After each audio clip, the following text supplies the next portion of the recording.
Hello. Hoping everyone's good. I do hope everyone's having a good day. I'm feeling a little bit better, if it wasn't like already obvious from how much better I sound and just my overall amount of energy. I'm still suffering a little bit though. I'm a little stuffed up here and there, and I do have a small cough here and there as well. So I'll just keeping myself clear and keeping hydrated basically. So I figured, I feel better than I did last night around this time, so let's stream tonight. Because, after I ended stream last night, I kind of fell apart mentally. Like, all my brain capacity yesterday was going towards trying to stream, and when I finally ended, I was like, yeah, I don't have the mental capacity for anything anymore tonight. Even though I played Pokemon for like several hours afterward. Pokemon's one of those games that I just don't need a lot of brain power for, I guess. So, now that I'm feeling better today, for the most part, we're here, we're doing this, and we're gonna have fun with it. So, let's get into it. Because we have eggs to produce.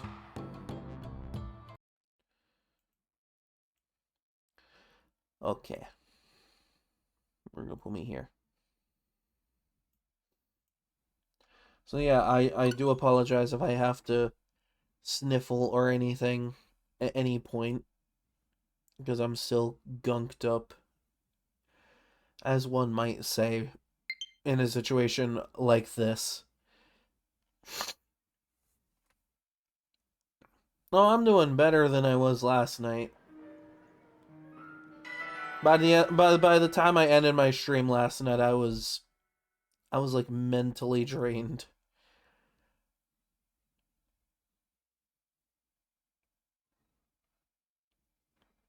Like I was like feverish. That's how bad I was at the end of that. I like spent myself.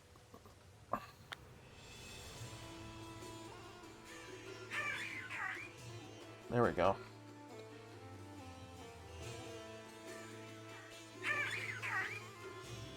Now, before we get to any sort of breeding,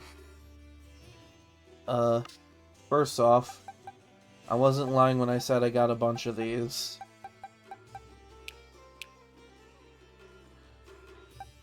They're all shiny. Every one of them is a shiny. I was busy the other night.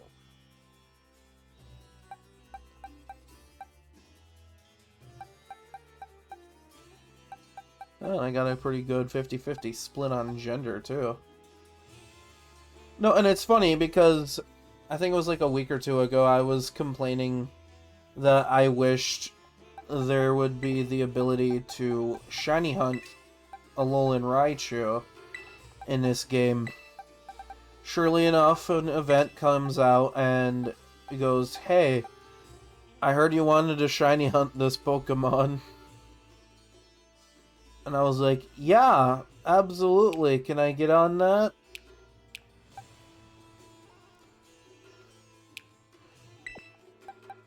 So one of them's for me and a few of them are reserved for friends if I have any left. Then I'll probably say something on the server, be like, hey, I still have an extra shiny Alolan Raichu, whoever wants one. I think so. Things have been going fine. I wanted to show something that I discovered while playing Violet last night, because I'm working on getting version exclusive stuff, because now that I'm done with the fire type run, I'm basically like, okay, let's get some version exclusive stuff so I can transfer it over. And I decided for a few days to shiny hunt some future paradoxes, which was fun. I got a Iron Valiant, an Iron Thorns, and an Iron Bundle out of it. All shiny. And full odds, too, so, all I did was eat and counter power meals, and it worked.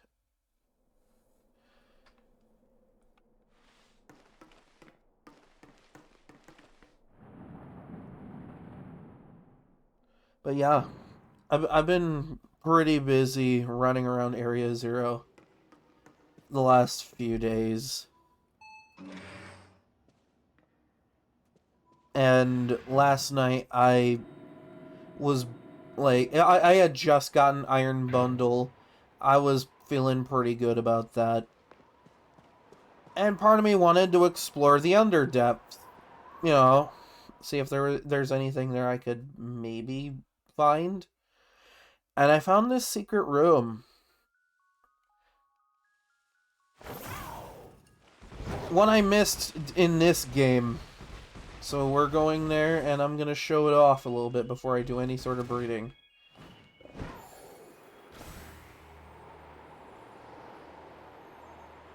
We're going all the way down.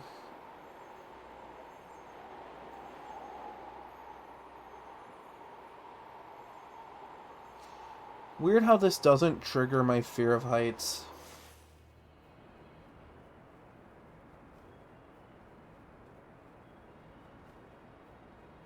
I do eventually want to come back in here and shiny hunt Roaring Moon.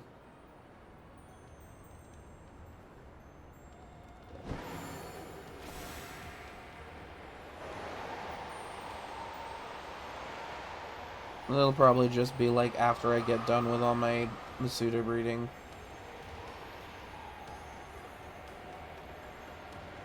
See, because in this game I have the means to, I didn't know this was here before. Cool little alcove. In Violet, I don't have the immediate means to make, like, because the way I do shiny hunting in this version, when I want to actually, like, go find them in the wild, I learned of this method called the rice drop method. It's basically where you make a sandwich with, like, certain herba mystica and ingredients, and you go to make it with rice, but you drop the rice on the table as well as the top piece of bread, and then put the food pick on it. It's easy, but it requires, like, 2 herba mystica to accomplish. But no matter what you get a sparkling power level 3 for a specific type, depending on, like, what ingredient you use outside of, the herba mystica. So you could do sparkle power level 3 plus, like, say, humongo power level 3, or encounter power level 3. And it makes shiny hunting a lot easier.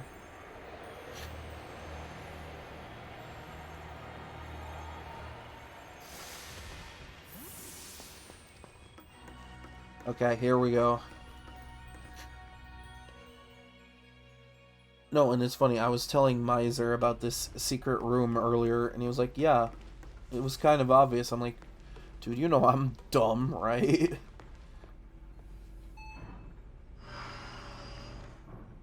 I don't usually find stuff unless I'm, like, exploring out of boredom. That's how I found half the shit I did in Skyrim.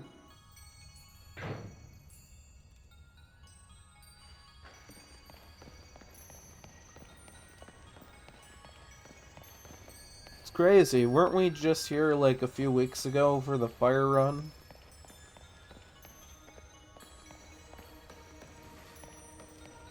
I think it's cool that they let you come back here.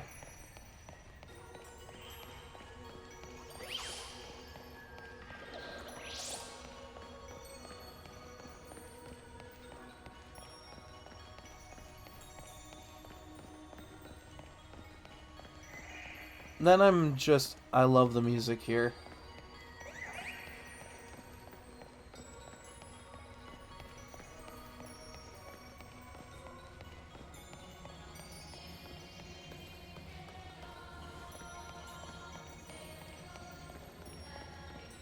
Okay. So we see this little area right here that I'm looking at here. We're gonna use our fun motorcycle lizard to climb up here real quick. Now if you look through here, that's a room. You can get in that. Ah! Carbon really wanted to mess with me there. So yeah, you can get in there, and I'm gonna show you how to do it. I'm gonna show you how to get in there, because it's cool. I thought it was like a nice little fun thing I found. Okay.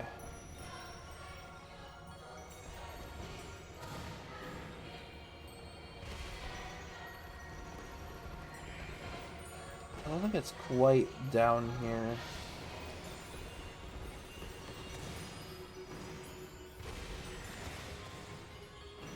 But no, if you remember from when I was coming through here for my fire type run, there were at least a few different areas like that where you had to defeat a terrestrialized Pokemon in order to unlock getting further into the cave.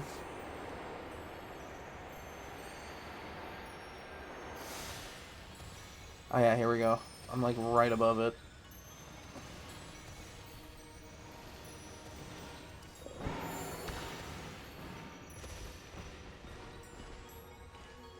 It's a little out of the way, but it's kind of a nice little discovery, I think.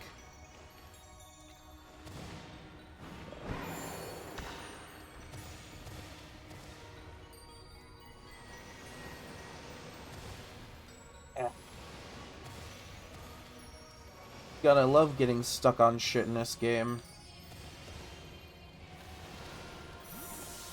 Well, there you go. This is what we have to fight.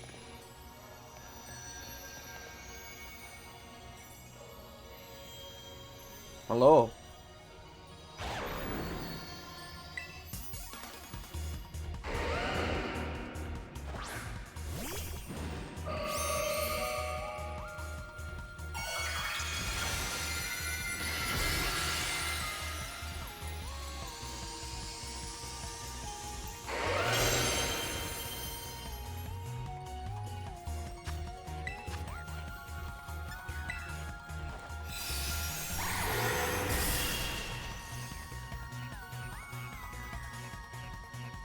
Say goodbye to your rainbow crown, boy.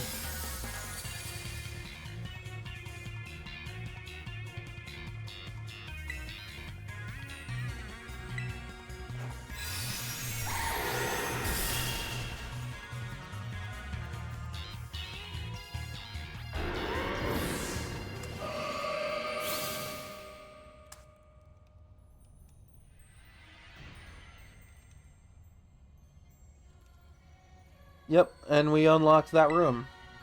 We're gonna go back there and we're gonna get everything in that room. Because it's a hidden little treasure room.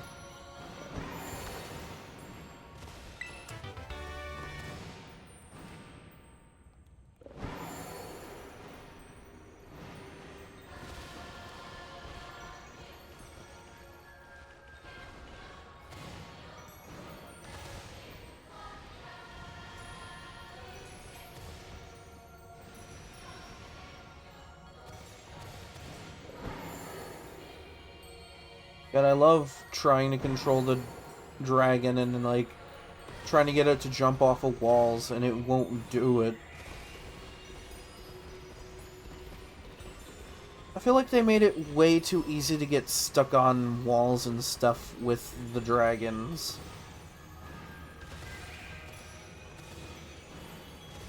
Yeah, see, now that crystal's not blocking this room off. We got this lovely little room full of goodies. I mean, it's mostly just Terra Shards, but, you know.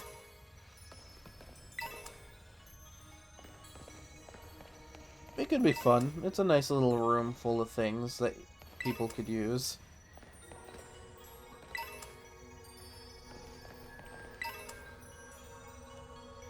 I find it really neat that this is here, but they don't, like, telegraph that this is here. You kind of have to go out of the way a little bit for it.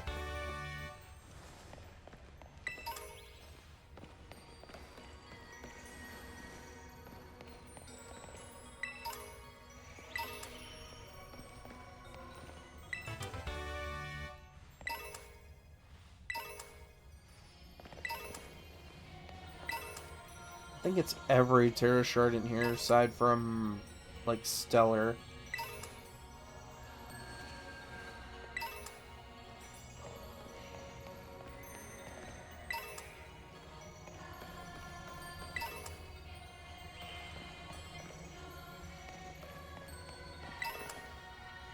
Oh, and a free revive. I don't need it, but hey, a free revive.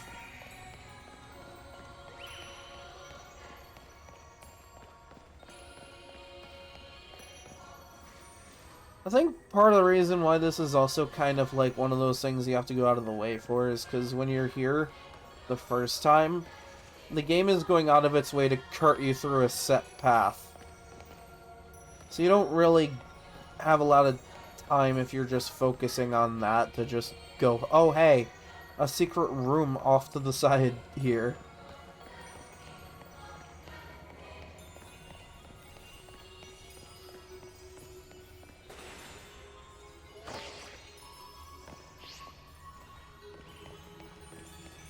Well, I certainly hope it was educational for everybody. And now that I've spread the word, y'all can just do this yourselves and get all that lovely treasure for yourselves.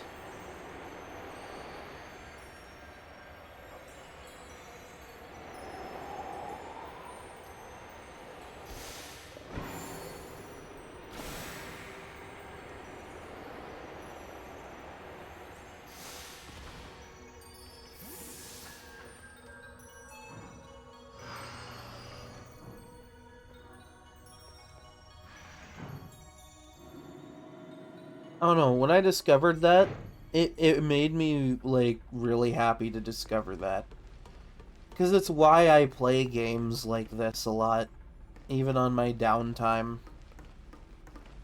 Because, like, I love the idea of going around and exploring.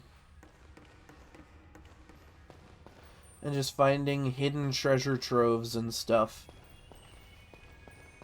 Ah yes, the natural Great Tusk habitat.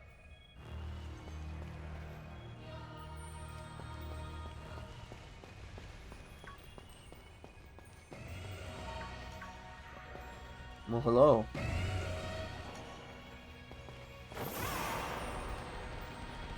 You're not as fast as my dragon.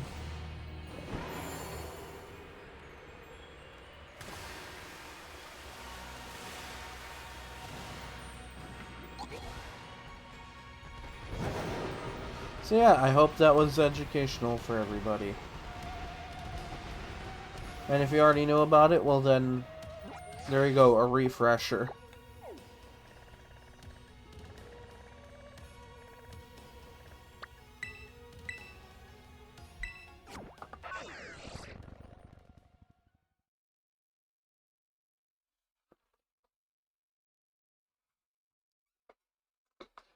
And you wouldn't think, like, in a modern Pokemon game like this, that they would have had something tucked out of the way, but they absolutely did.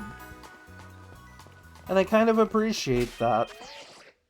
I appreciate that they had something tucked out of the way for us to find.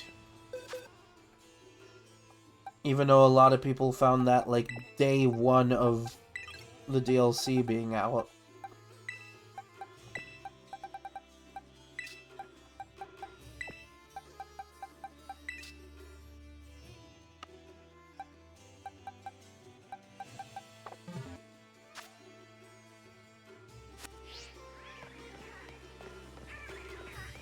I don't know, my funny Wolfy ADHD brain found that and went, this would be cool to share with people on stream tomorrow if I'm feeling up to it.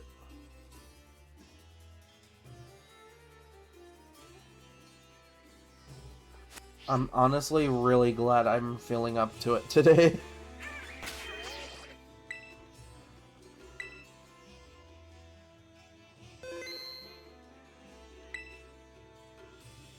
Okay, we're gonna save again.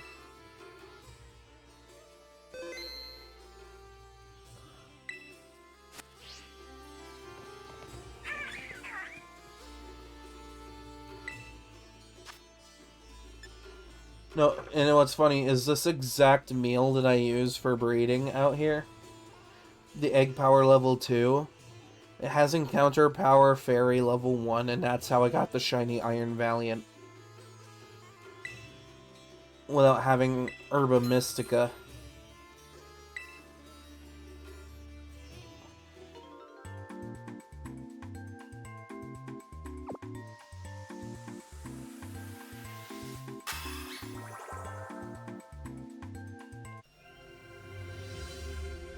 Look at the Ditto wiggle.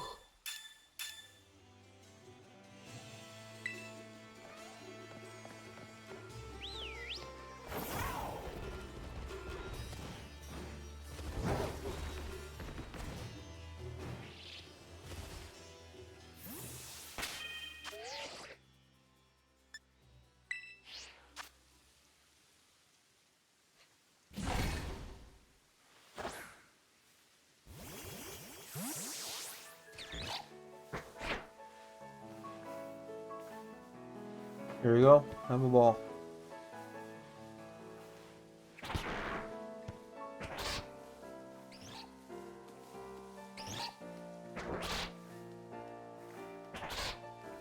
Take a nice sip of my water. You gotta keep that hydration up.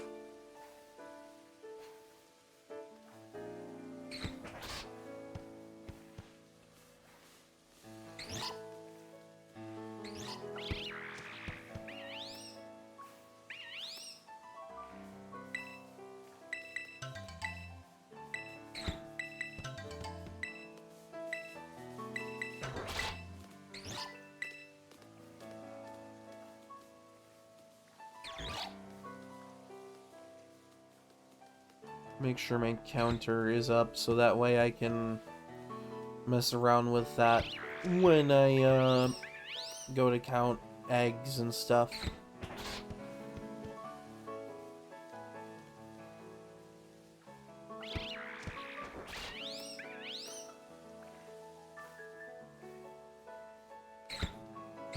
Also, I'm absolutely hyped because we did the Splatfest this past weekend. And Team Beach won, the team we were on. I'm actually pretty happy about that.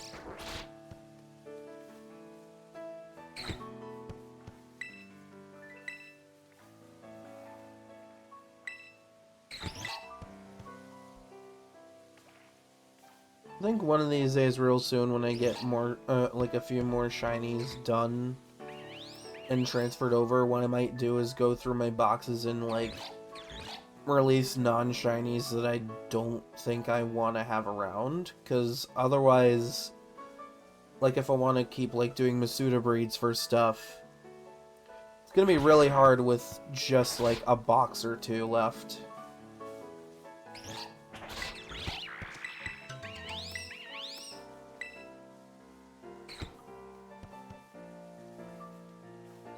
And it's sad, because this game doesn't have the ability to release multiple Pokemon at once.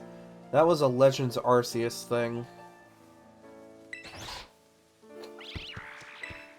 That's kind of unfortunate. It's like a nice little feature, and they were like, yeah, we're just gonna take that back. Don't worry about it. Because what was also nice was, if you wanted to get, like, grit pebbles and grit rocks and stuff, you could just release an entire box's worth of extra Pokemon you caught.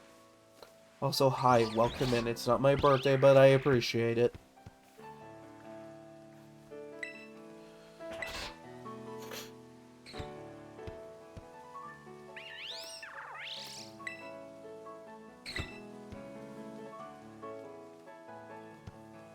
Just figured I'd take it easy today, again.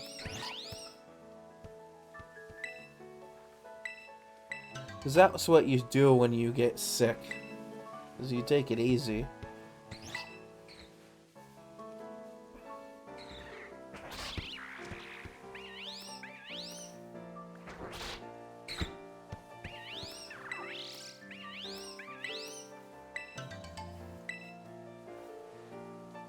There's one of my Ditto over there is just asleep.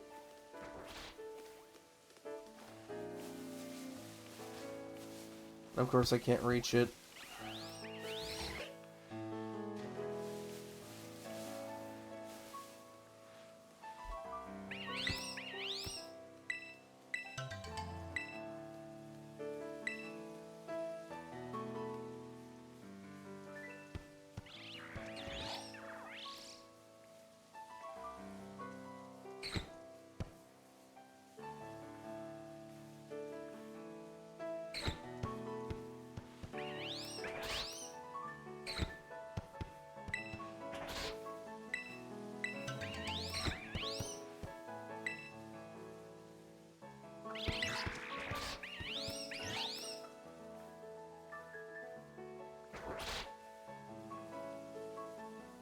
Yes, that's right, hit it.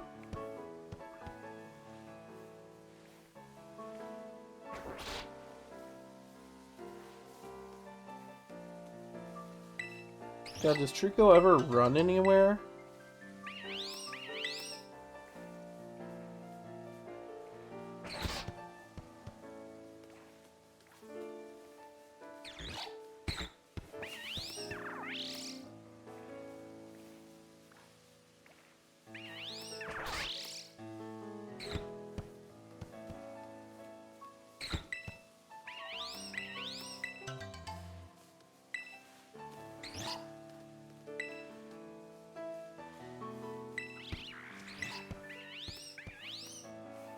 Seriously, guy, do you run anywhere? Oh, there we go.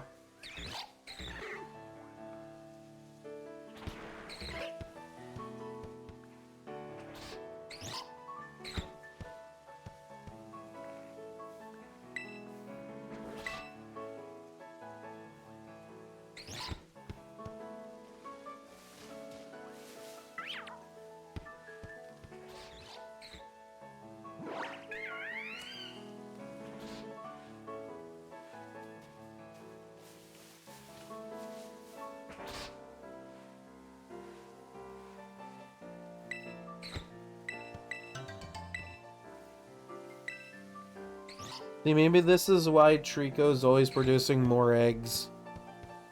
It's because the monkey is slacking off over there.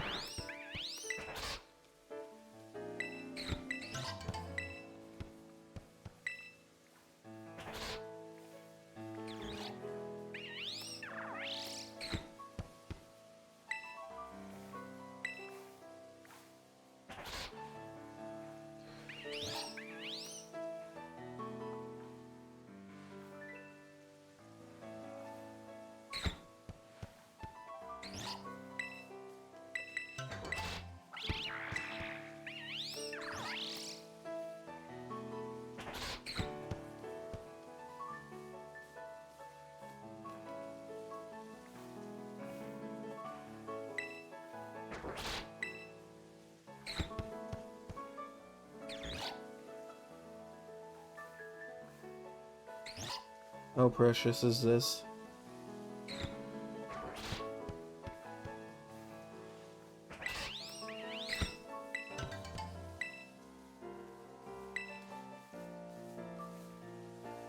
Would have been kind of cool if they had something like this going on in Sword and Shield. Because it looks like they had, like, the foundation for it with the camping.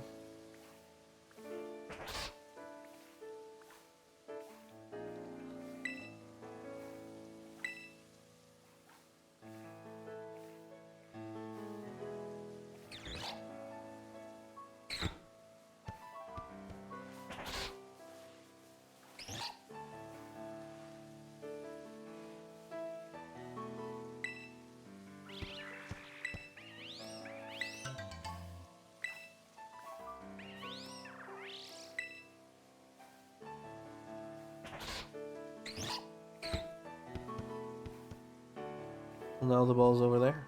Go get it.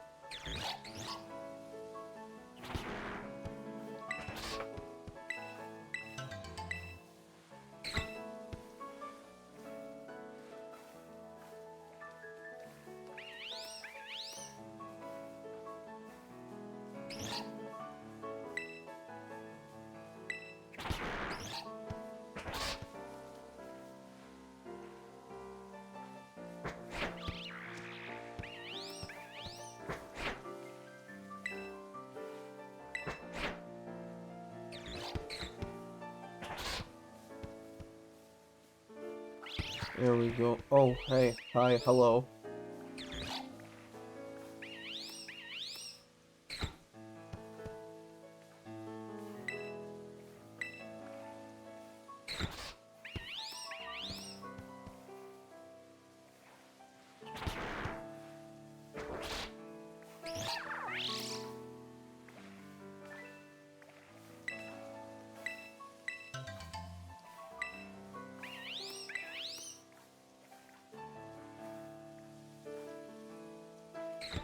Yeah, hitting the ball again. There you go.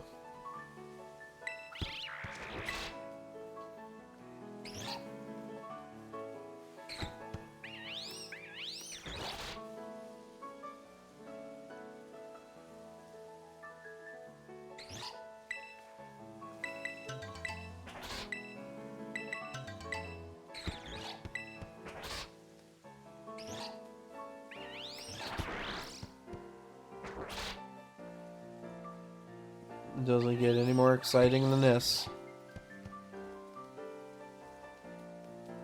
I mean, it might.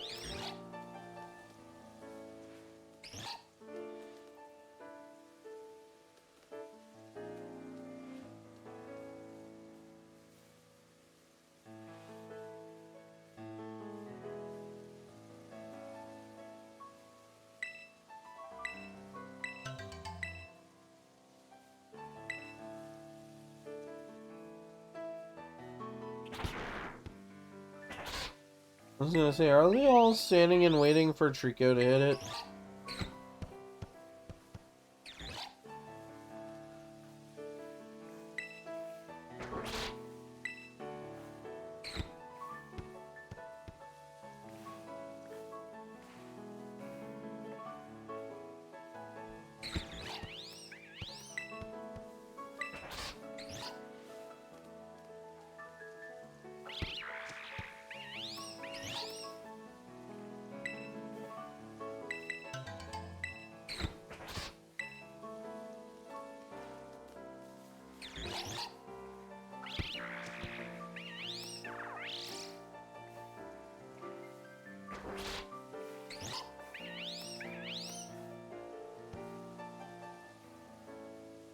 Yeah, hopefully next time I stream some Zelda, I'll get more story stuff done.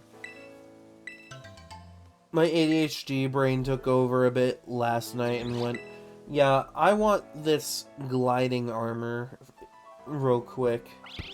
And I spent most of the stream getting that.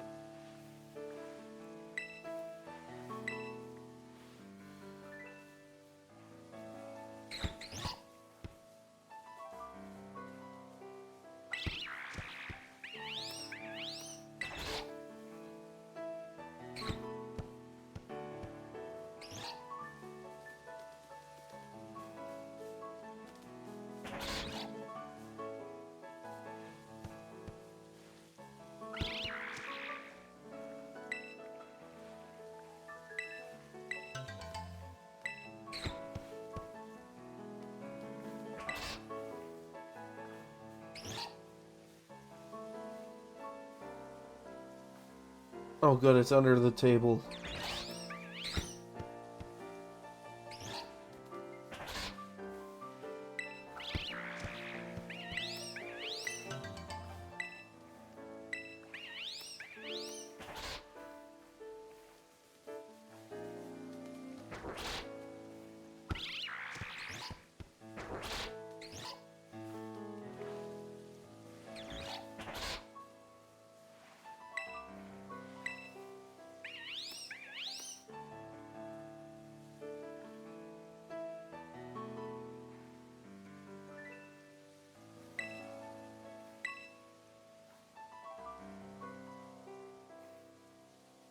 Just watching them try to figure out how they want to hit the ball is always entertaining.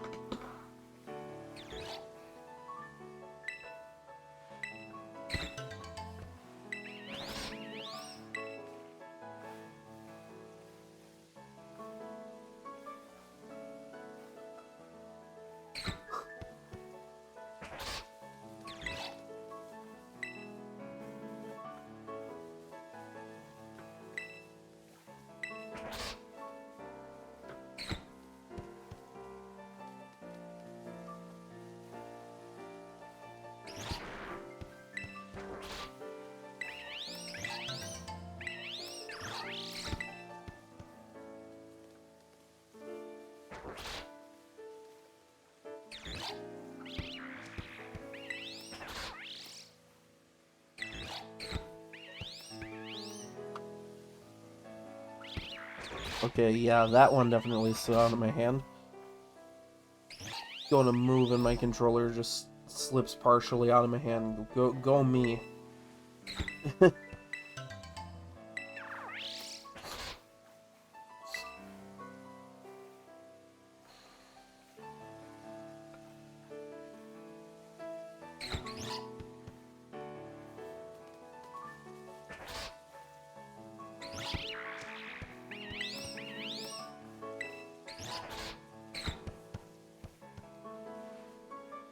Why you always gotta hit me with the ball? That's mean.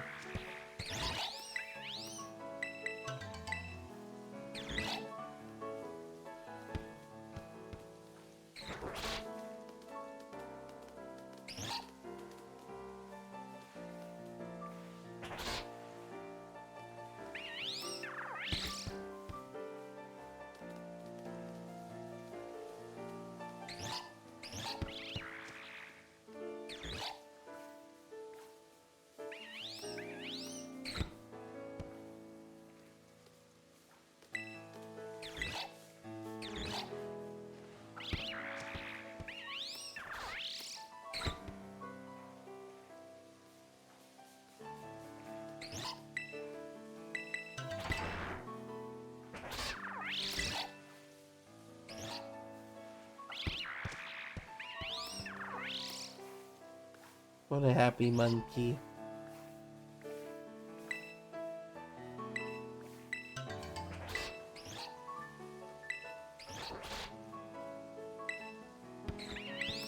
No, I remember last week when I decided it was a fun little idea to basically pass critique on all the Paradox Pokemon and their names and stuff. And while I still think some of their names are silly, I want to make an addition to some previously made statements. Considering I somewhat recently looked at stats and moves and stuff that some of these Pokemon get, and Iron Boulder looks absolutely terrifying.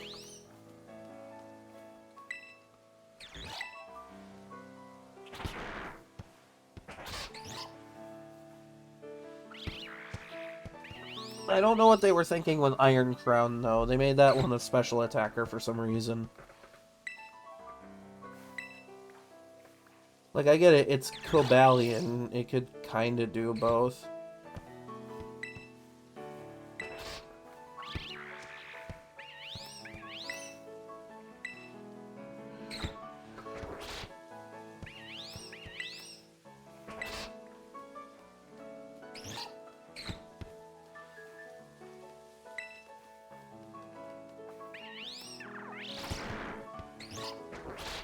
I'm honestly kind of excited to get all those version exclusives.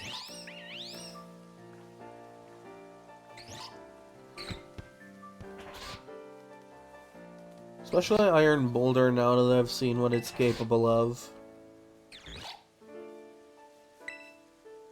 Like, I thought that thing looked incredibly stupid, but, like, it makes up for that by being terrifying.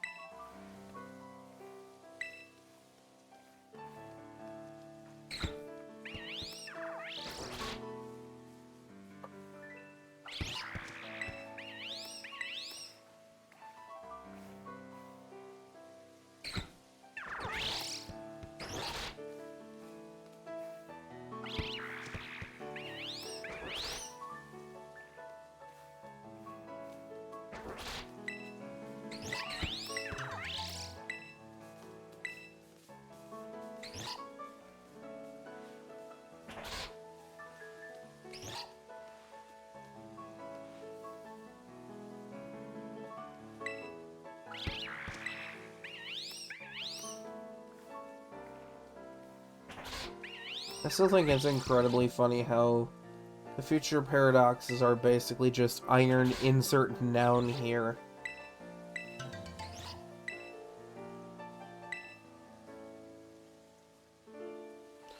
At least with the past paradoxes, it's like a name based off of their physical traits.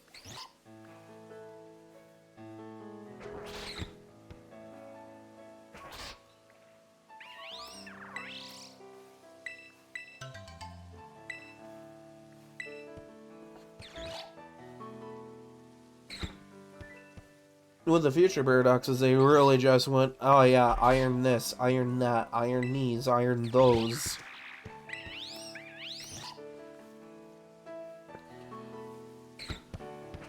Even though, like, their future paradoxes, you'd think they'd be made out of something a little better than primitive iron. Especially if they're as far from in the future as the Dex entries say they are. Because if you think about it, if they're from millions of years into the future of this particular point in the timeline, you really think they'd be made out of iron?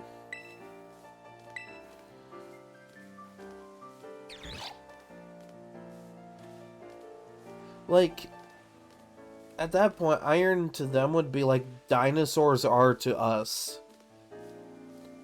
Incredibly old and primitive.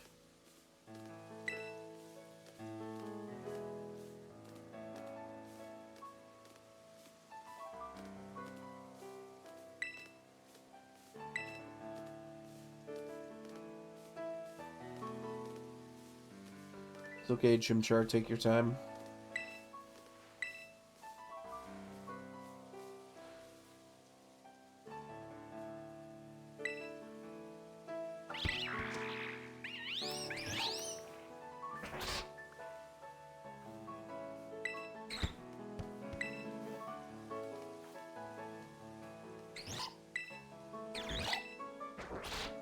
Actually, if you want to know, like, more, like, theories and lore around the paradoxes, I'd highly recommend Lockstin's videos on that. Like, he's got a video for the past paradoxes and one for the future paradoxes. At least, like, pre-DLC.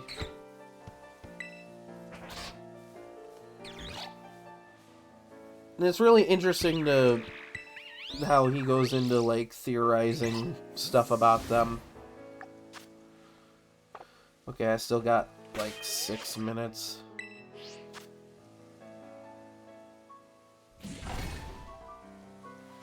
Like, probably does the explanation of everything more justice than I ever could.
I love how they try to make them look like they could move around like actual animals.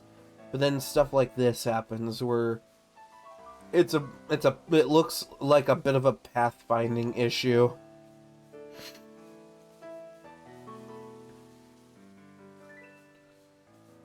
Yeah, this is totally how animals actually move.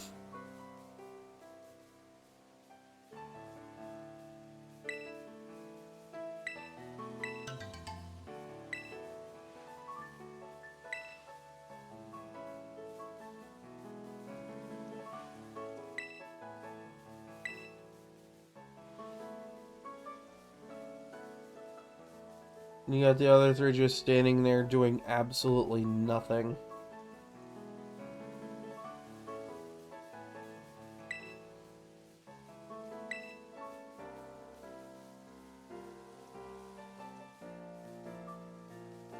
Not even emitting a sound either.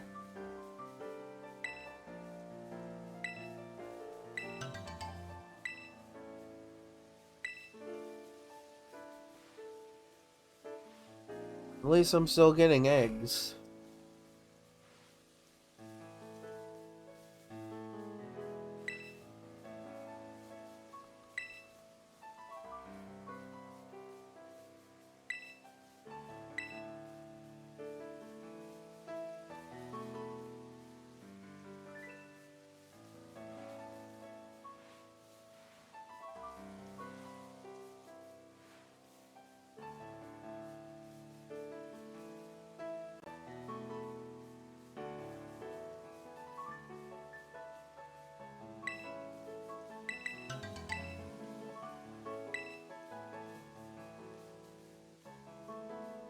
You're just gonna do that the whole rest of this time, aren't you?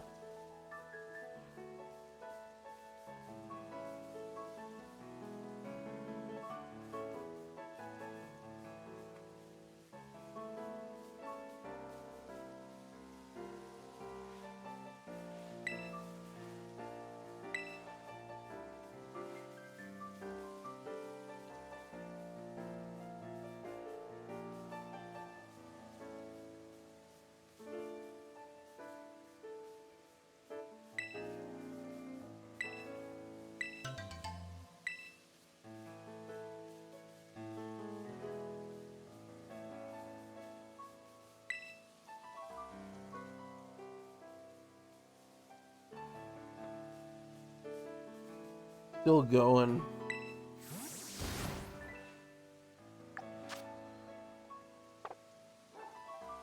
Yeah, I might just call it there.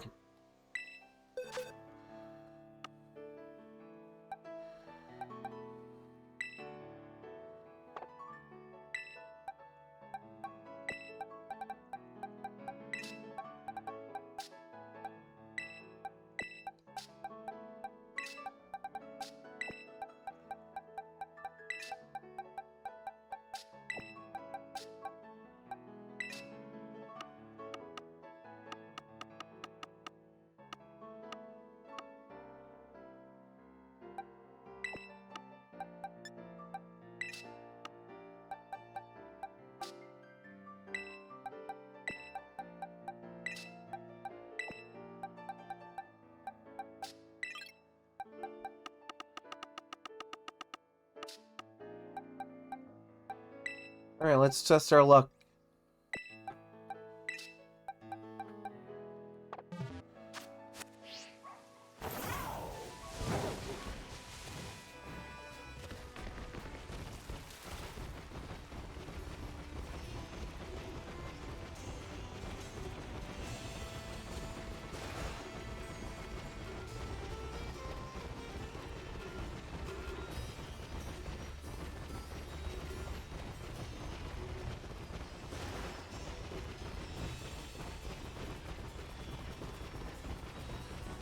Also, if we got, like, paradoxes based on the Swords of Justice, where's one for Keldeo?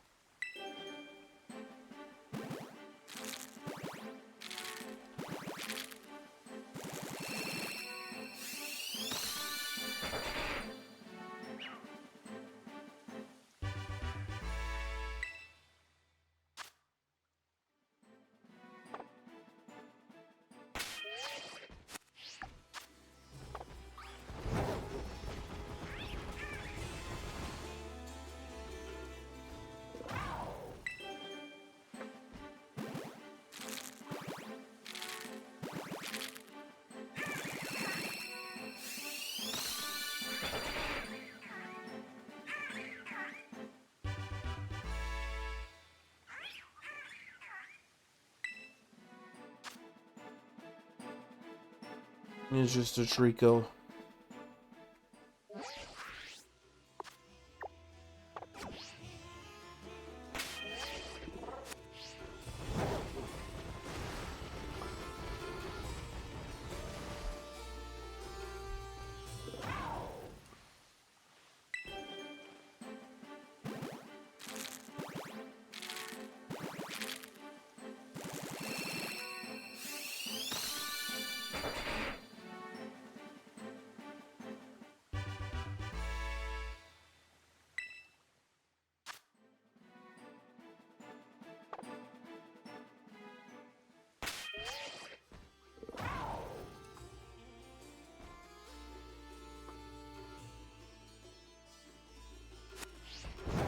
More hatching.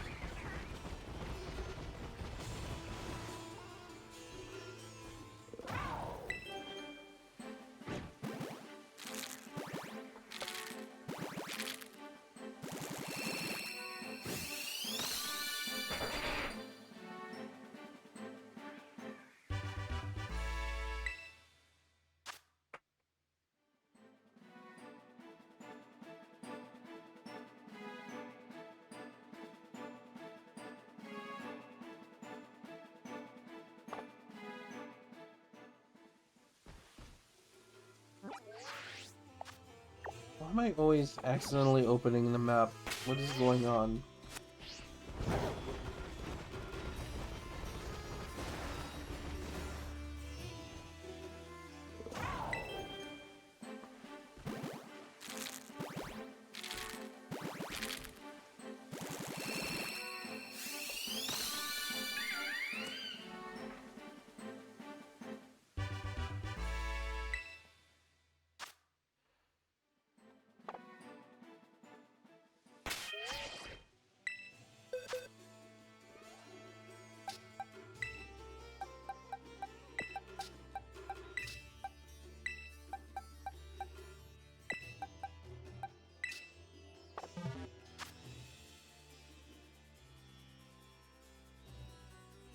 Okay.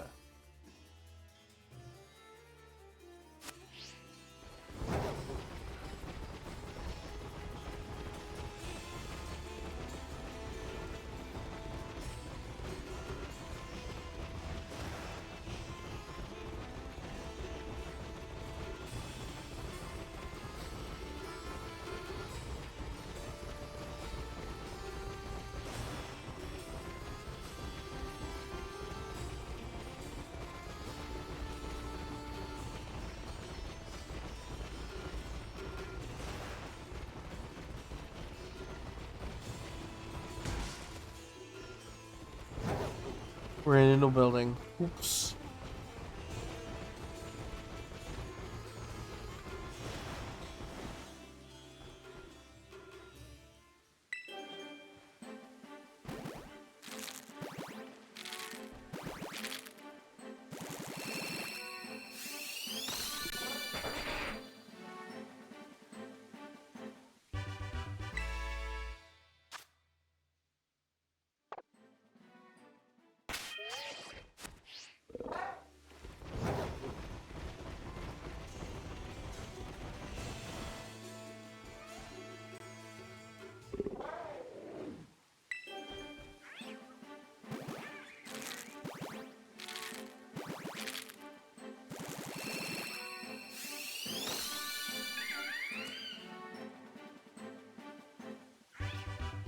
He's a happy looking monkey.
Okay, one more egg on this one.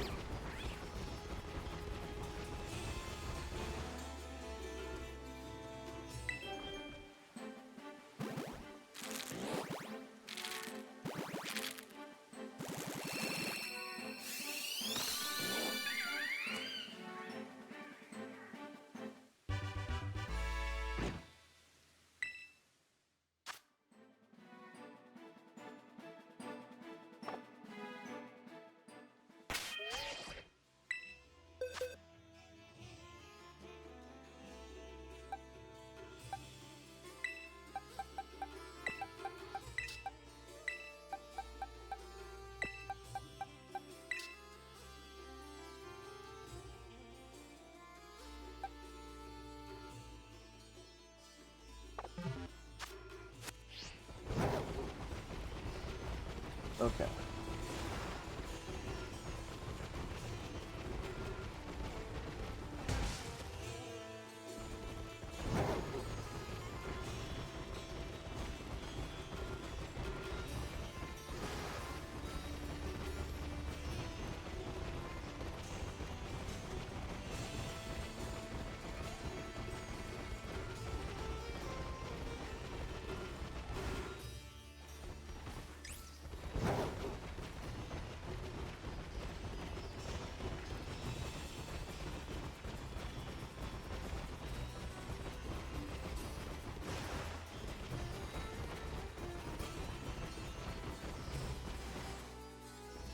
Look, here we go. Another one.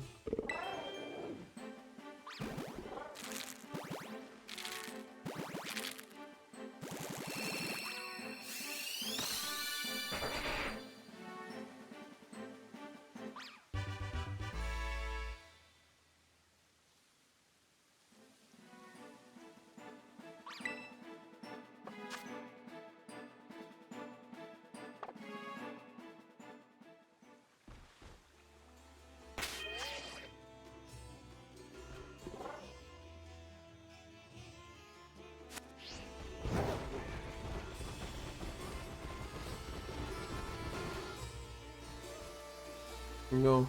Another egg. Oh, and it's raining.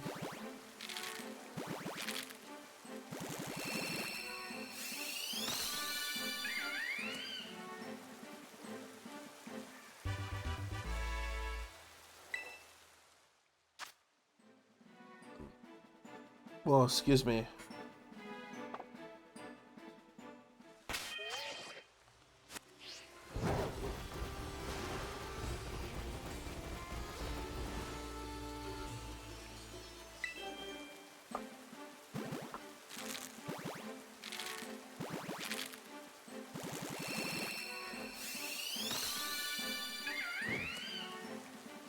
Well, he seems to not mind the rain so much.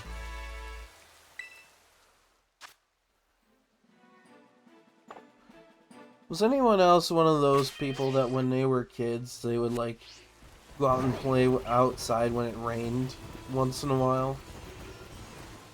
'Cause I swear, I'm like the only person I know that's ever done that.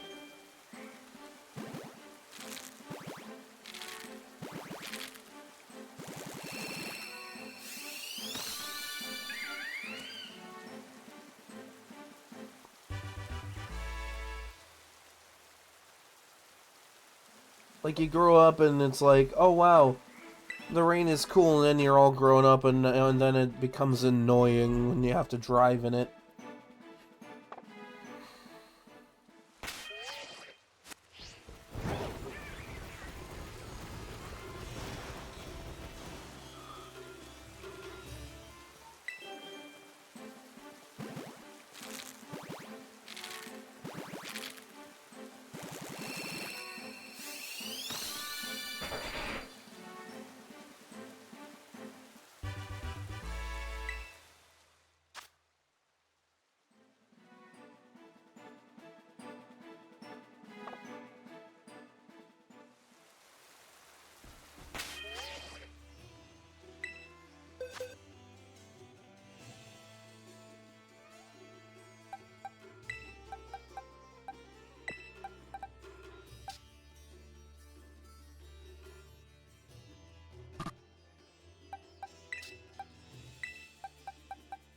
Oh wow, just Trico.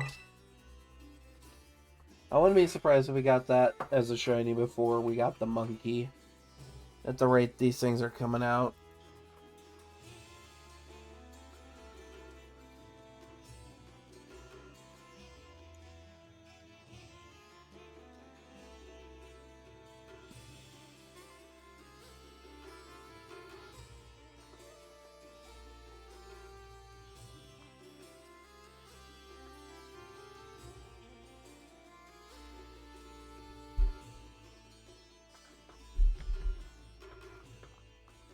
Accidentally tapping my mic, just making sure it's okay.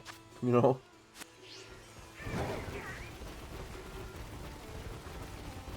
Anybody have anything interesting happen lately?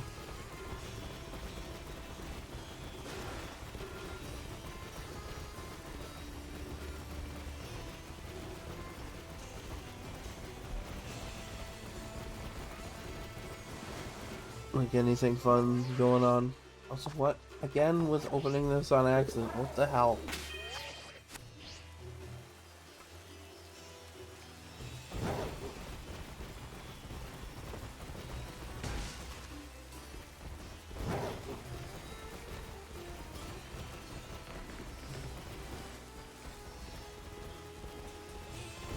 Wanted to see how see those guys. They're like, hey, nice bikes. Mine's bigger.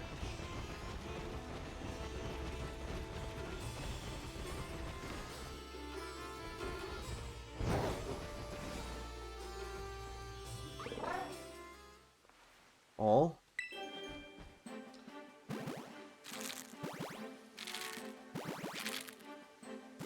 Have things not been going good for you?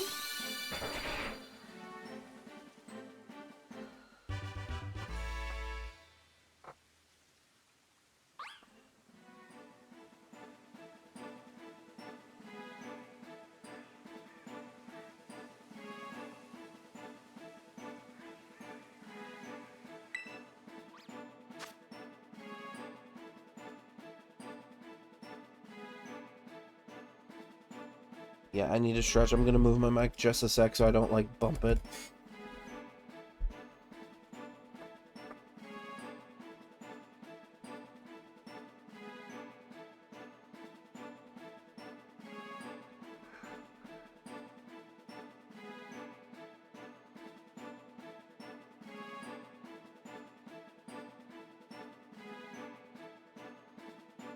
Oh, there we go. I'm back.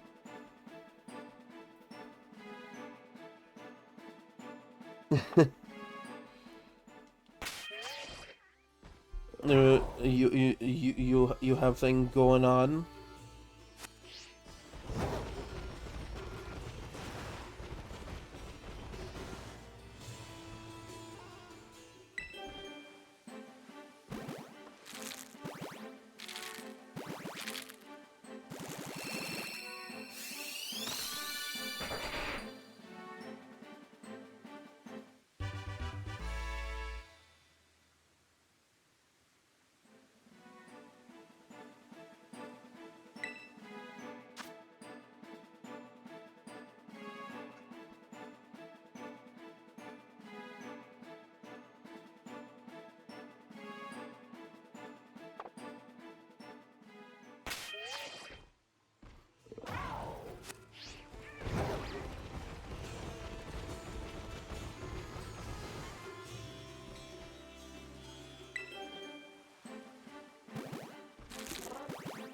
That's fair.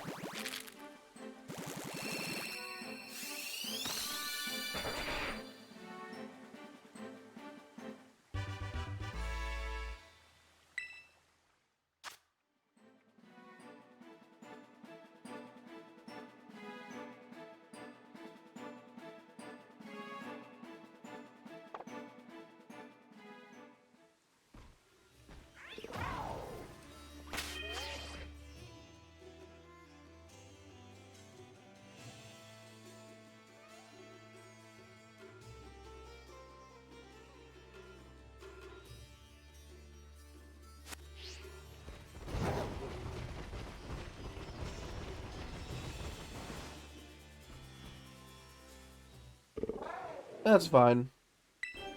I understand if sometimes there's like things you don't want to talk about on here. That's why I avoid certain topics of conversation on here.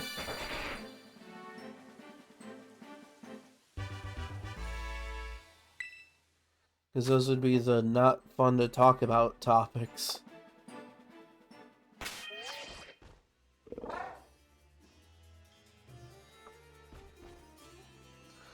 Take a quick swig.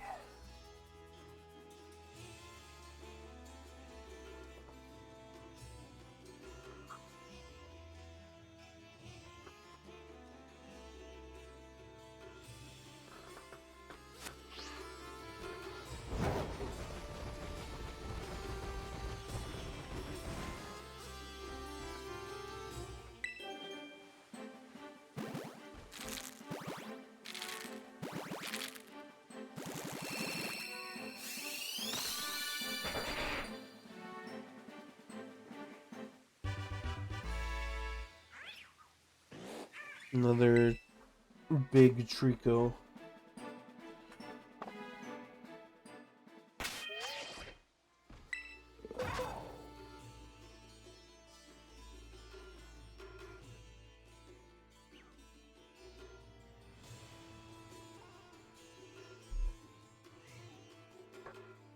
Alright, so that was like a few more of these guys. Not really gonna count them much until I've hatched everything, but one monkey and like 4 Trico.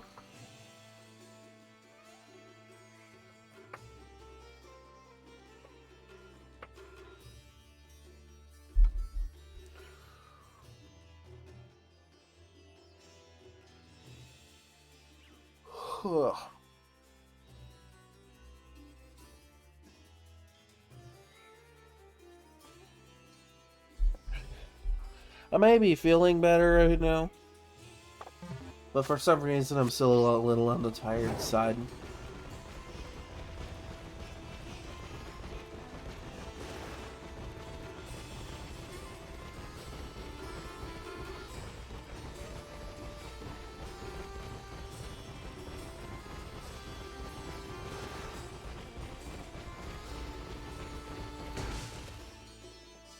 Really, dude?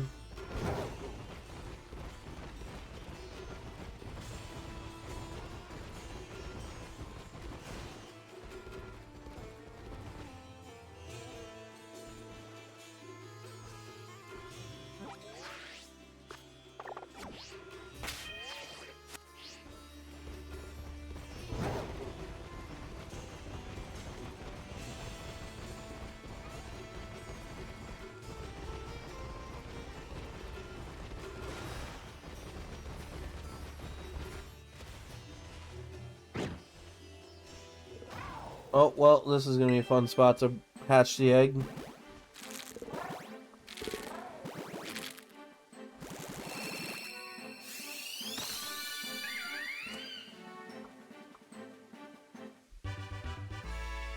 Look at him, just a happy little monkey.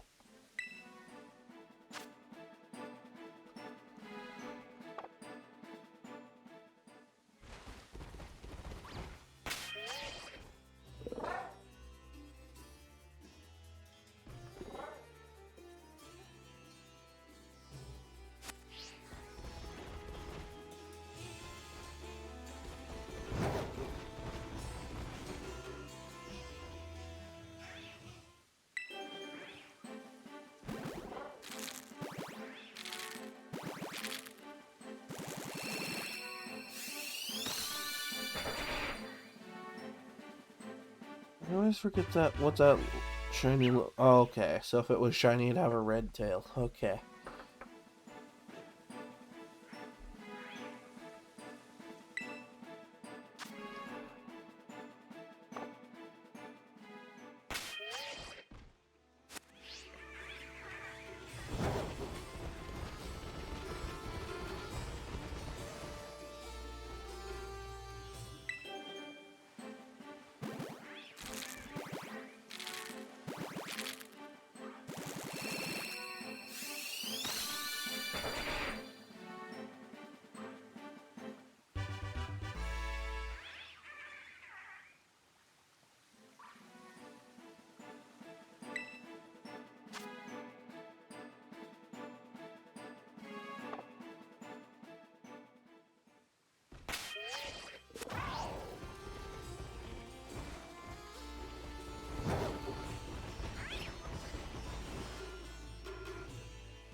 Well, no, this is slightly awkward.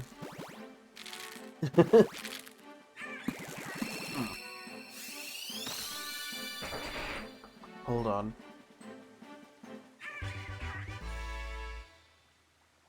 There we go.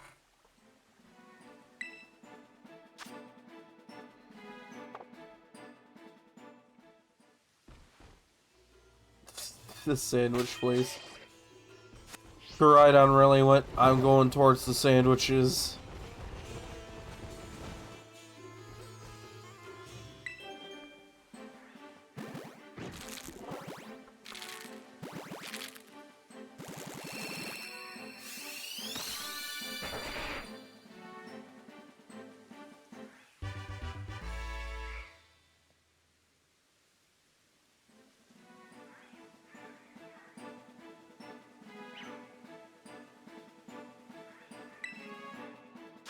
No, you know what I actually had the nice, distinct pleasure of trying recently?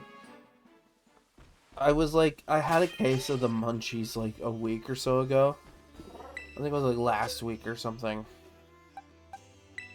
And I tried, uh, cheddar jalapeno Cheetos for the first time ever. Because I'm weird and have only either had the regular cheese ones or Flamin' Hot. Like, Flamin' Hot's okay, but you can tell it's spicy for the sake of being spicy.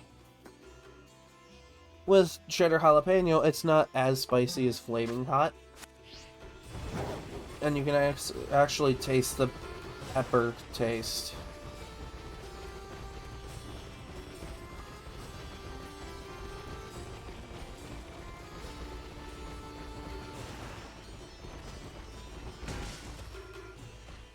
Just gotta hit that hole.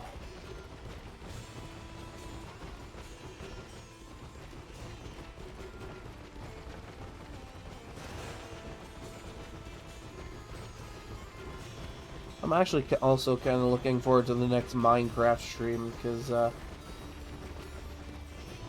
I get to show everybody what I've worked on a bit off and on.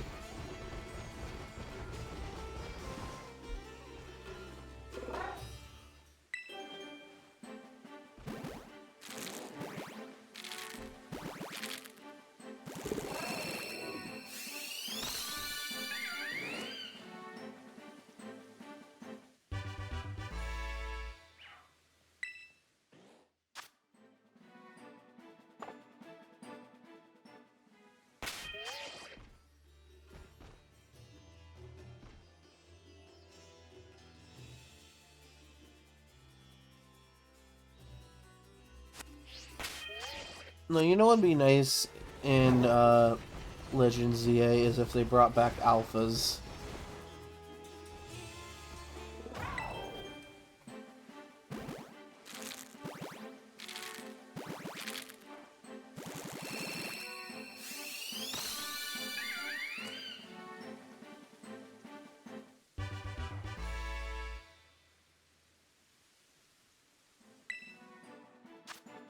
Like, I love alphas. I like the idea of having a Pokemon that's like twice my height beating everything up. Just for the novelty of having a really big version of a Pokemon.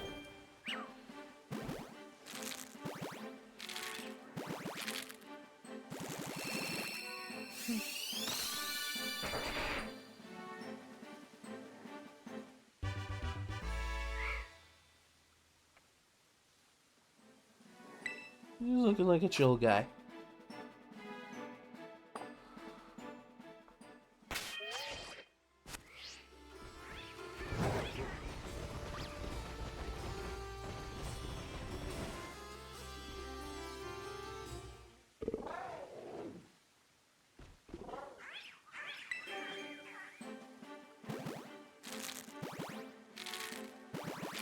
Yes, words.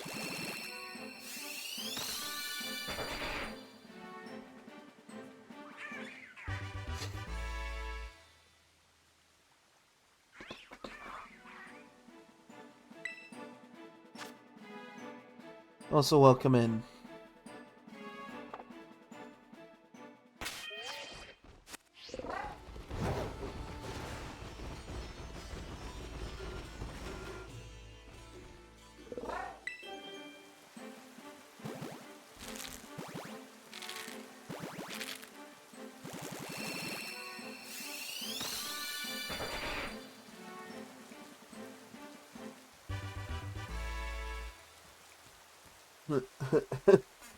Grumpig like bum bum bum bum bum bum bum bum bum bum bum bum bum bum.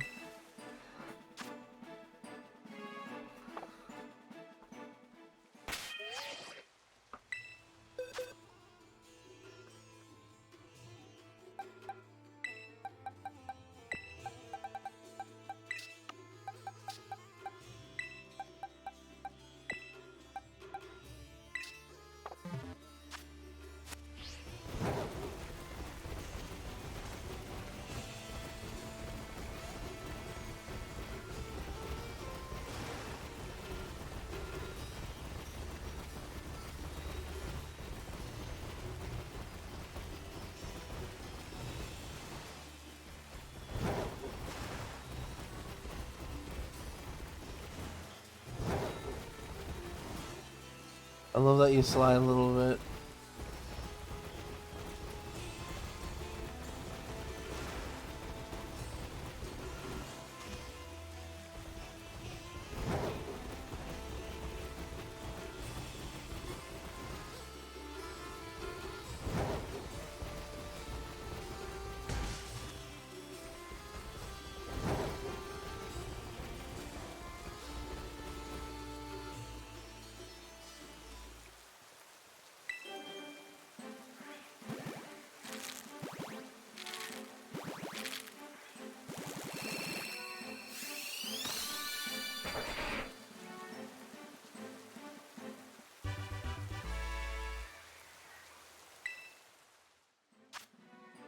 Like, okay, yeah, Shiny Trico not only has the red tail, but like a pale yellow belly and a more like vibrant green for a body.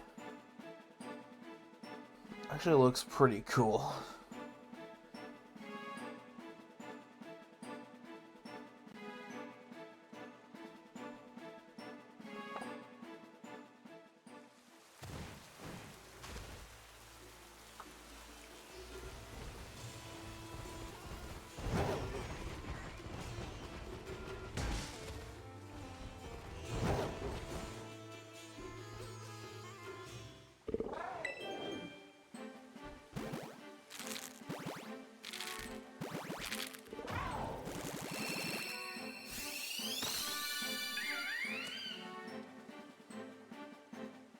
Your shiny is just red.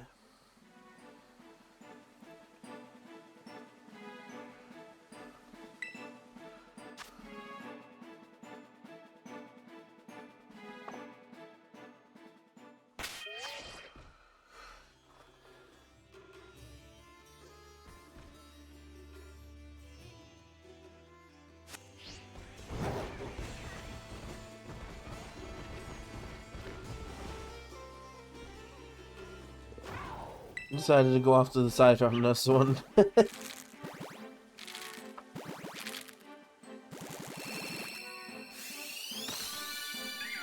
Being spontaneous for monkey hatching.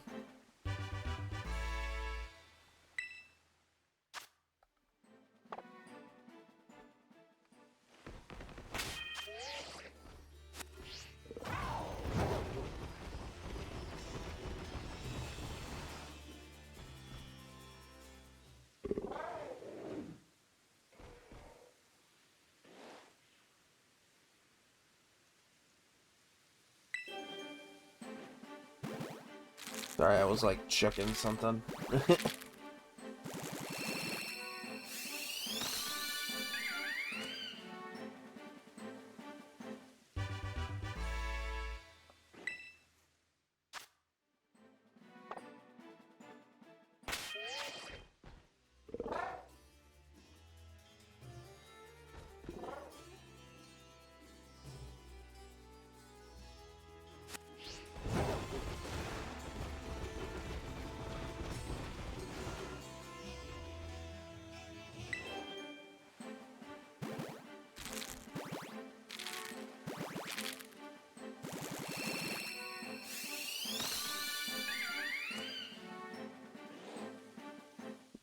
One of these days, I'm gonna get, like, a Chimchar hatch, and it's gonna, like, turn Super Saiyan or something with that kind of pose.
Also, I don't know if this is relevant, but recently I remade my personal me for my Switch here and for my 3DS to make it a little more accurate to how I feel like I should look if I was a me.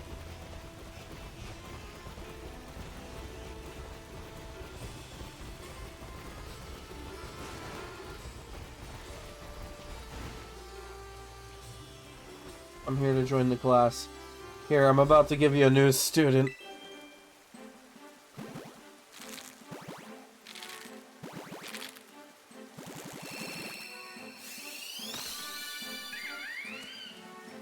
See, it's a monkey.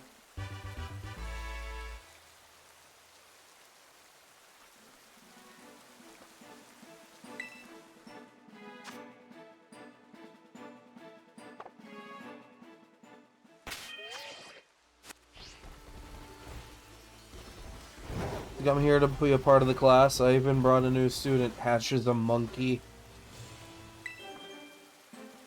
Wouldn't be the excuse me. Wouldn't be the weirdest thing I've done.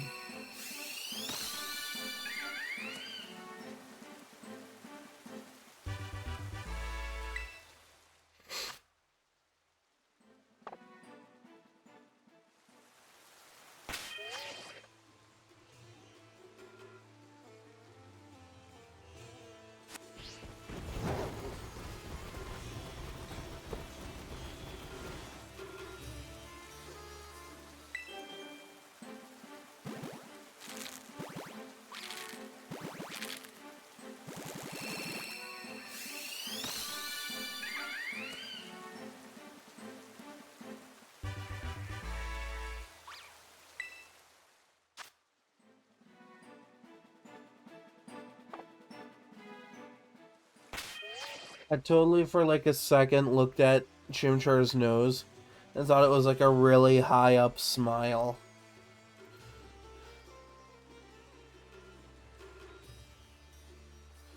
No, I'm not going to be able to unsee that.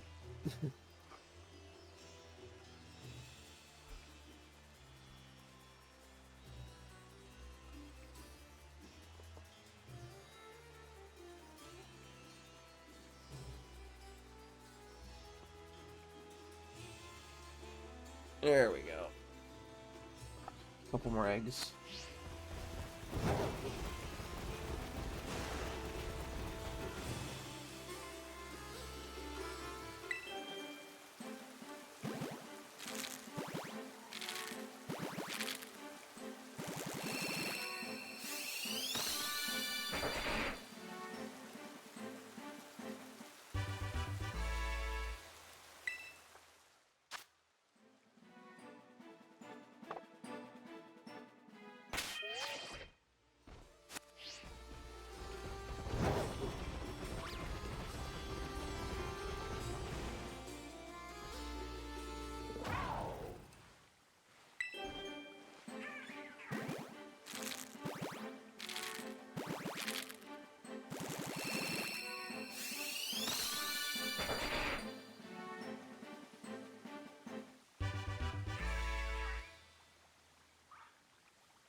He's just a chill looking lizard.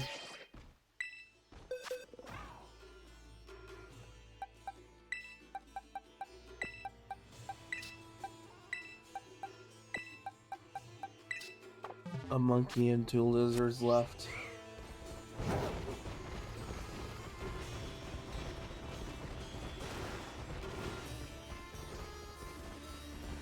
Hi.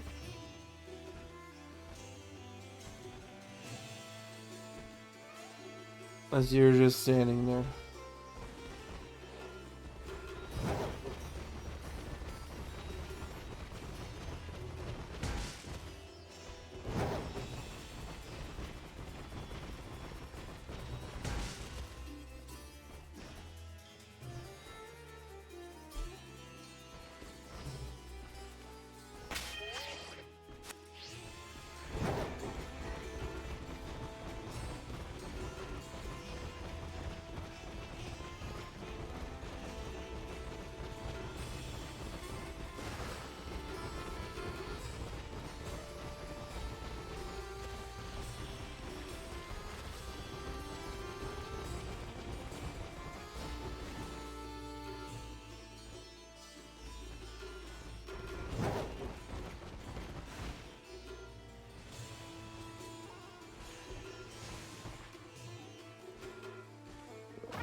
He's just a monkey.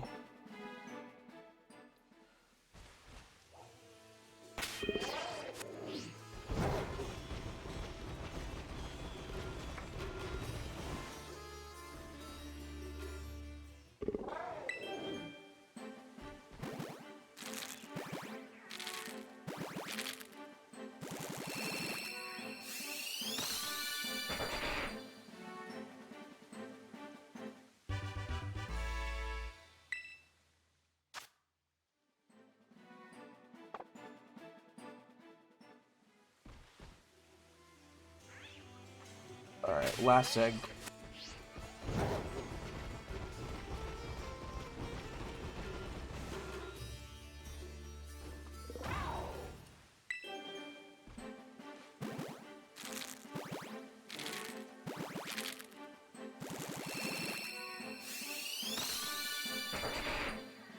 Man, I was kinda hoping. That would've been really funny. No, well.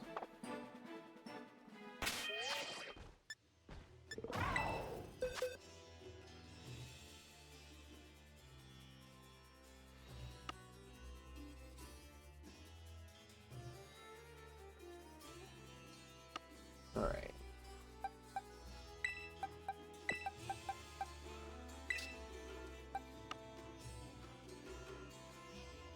Let me get my counters out.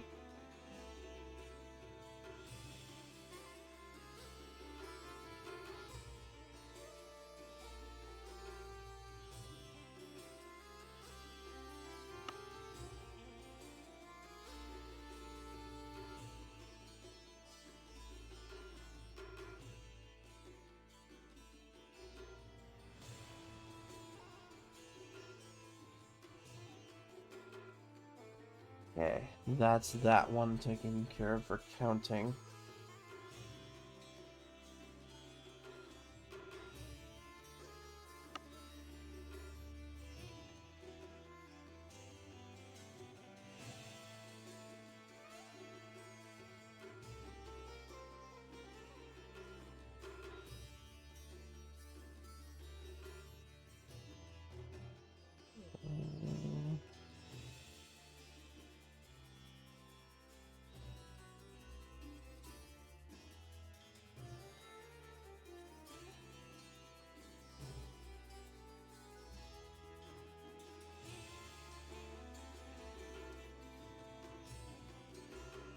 Okay, cool.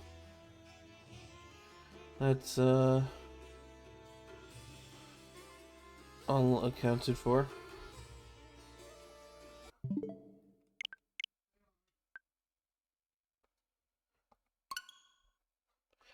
let's start fresh and be like nothing happened.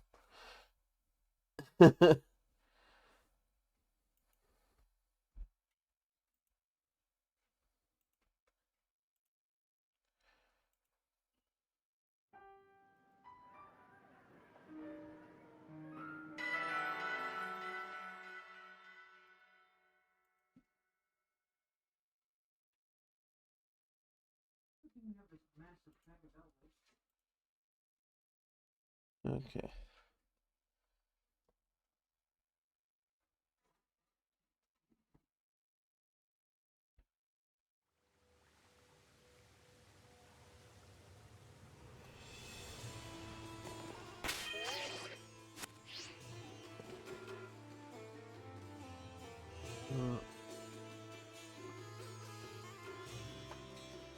Yes, I would like one of these.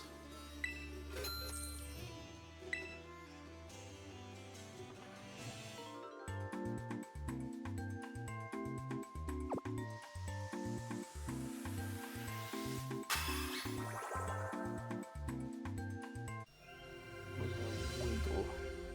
The wiggle.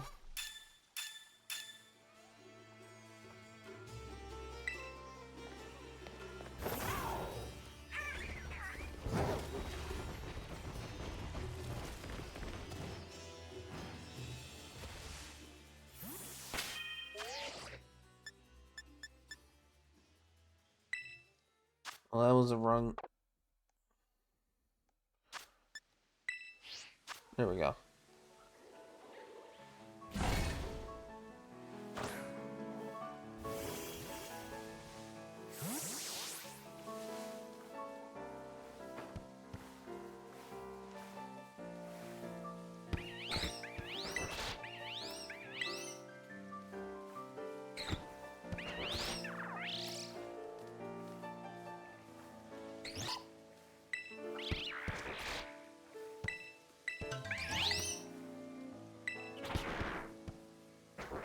See, I like this.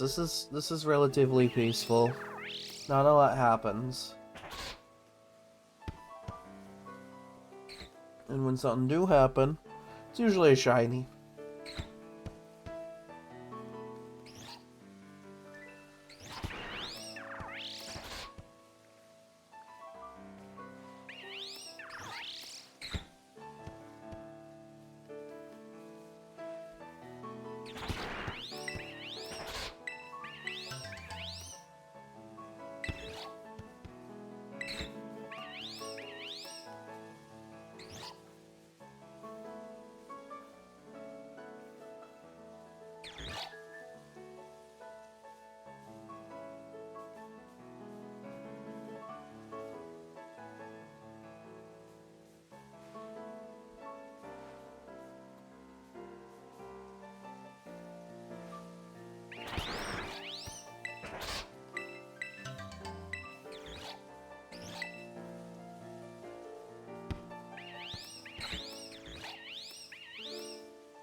Oh, that's interesting. I'm like reading something here. It's like totally not Pokemon related. It's more Splatoon related. But it has to do with the ink tank that your character has on their back. Which, you know, like every Splatoon playable character's had that since Splatoon on the Wii U. So, like, you know. But apparently someone posted, like, an art book thing for it. Both, like, Japanese and English translated.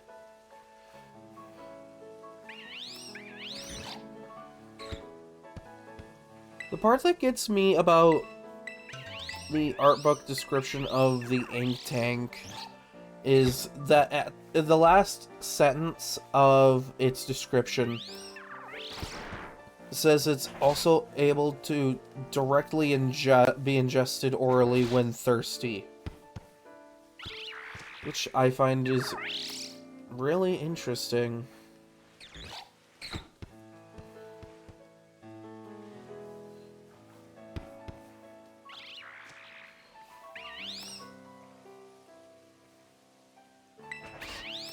apparently this also...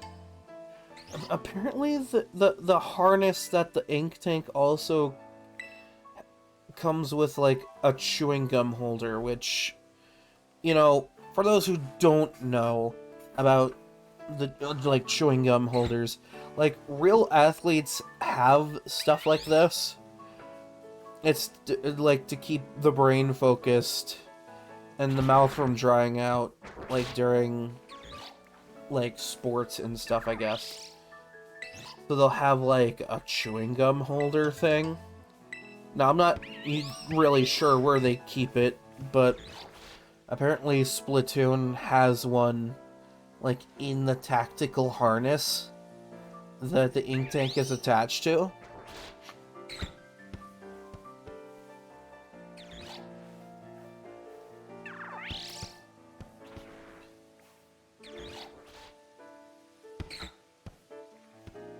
That's interesting.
Yeah, I'm, like, really confused about that. Like, okay, apparently, Inklings and Octolings can ingest the ink from their ink tank if they're thirsty. But that's also used for your ammo. You know, for your ink gun. So why would you ingest that? Why is that an option?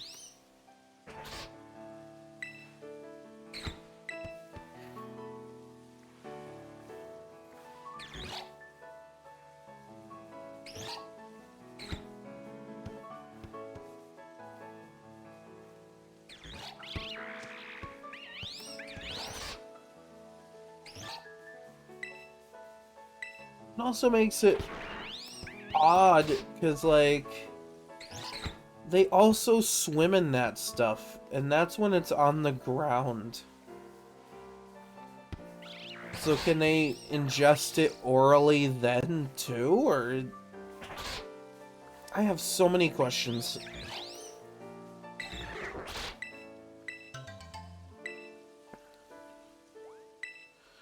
This is the kind of shit that I read when I just, like... When my ADHD brain will go, oh, hey, this is interesting, let's read that a minute.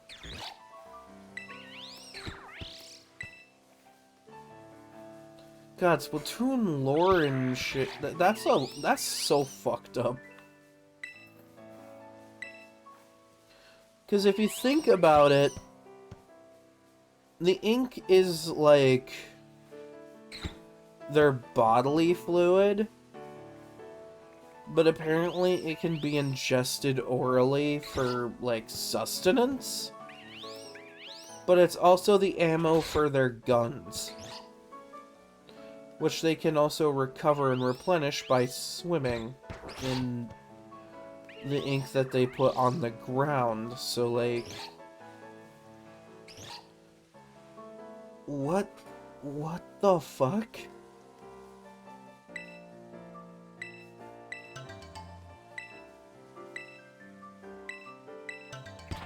I'm just gonna pretend that that's not actual lore, because, like... If I acknowledge that as lore, it's just gonna make me question whatever sanity I have left.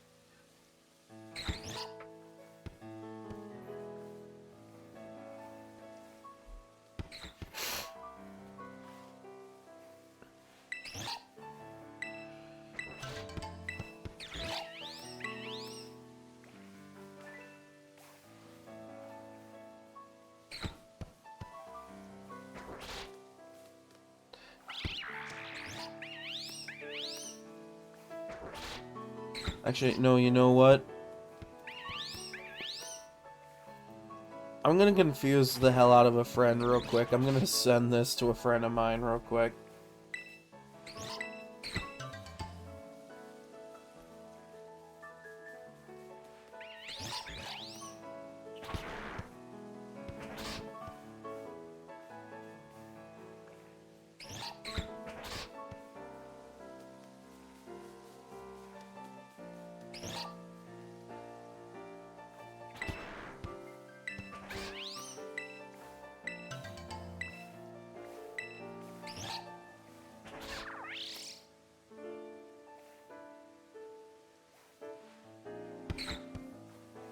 This is what I get for being even remotely interested in Splatoon and its lore. And then I start learning about stuff, and then that kind of information shows up.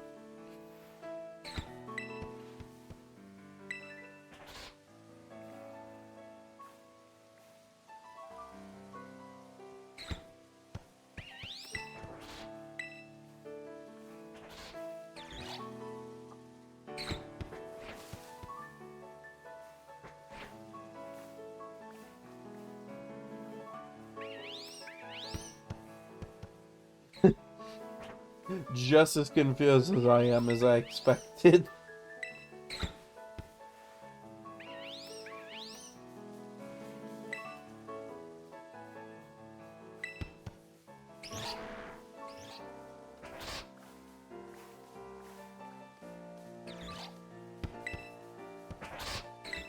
Like, look, I get it. They're, like, post-apocalyptic squid people.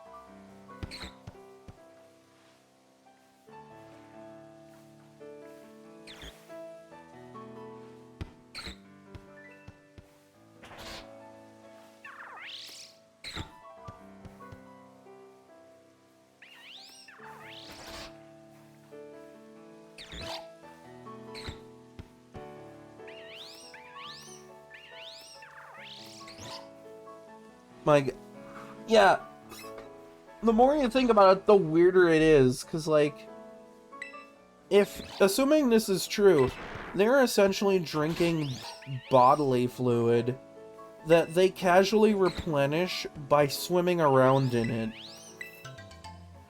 That's fucking weird. We did not need that little bit of lore for ink tanks.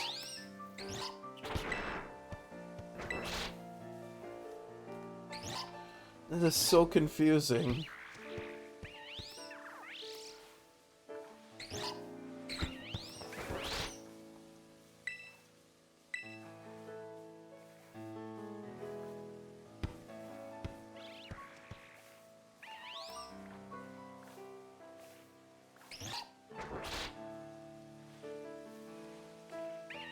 But if you also think about it, if this ink substance is of another color, and too much of it touches their body, it can kill them. So does it have to be their current ink color for it to be safe?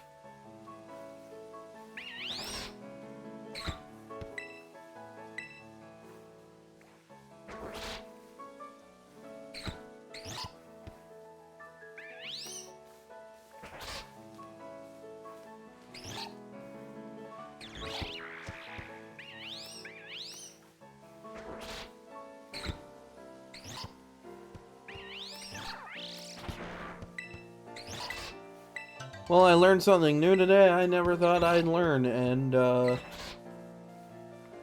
suffice it to say, it's fucking disturbing.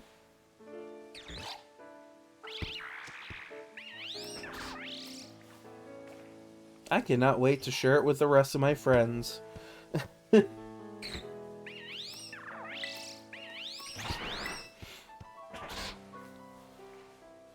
God, I can just imagine the reactions I'm gonna get sharing that.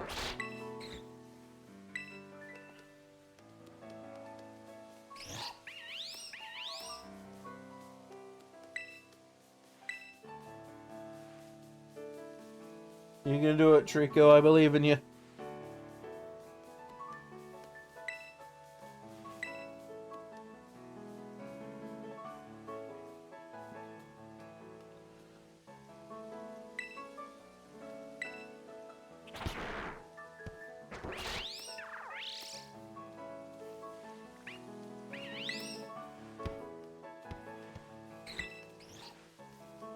Raises too many questions. Yeah. Yeah, I agree. This raises way too many questions.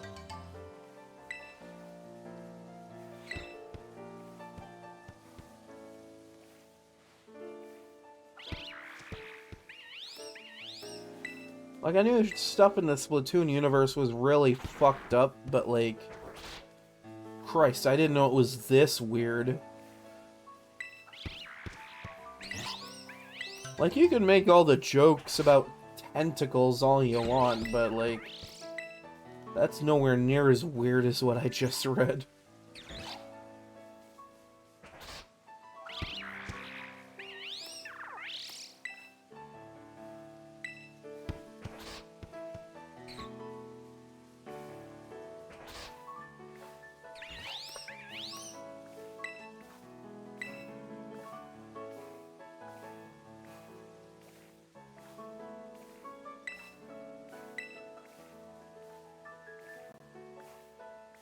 I wonder how long it'll take for Ditto to realize it can just go around.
You're really still going, aren't you, Ditto?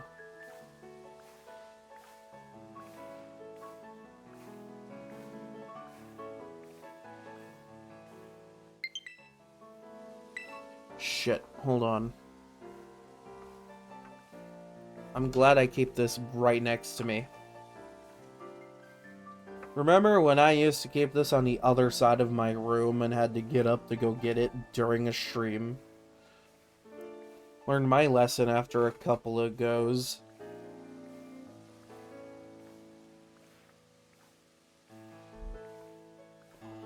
There we go. It's all good now.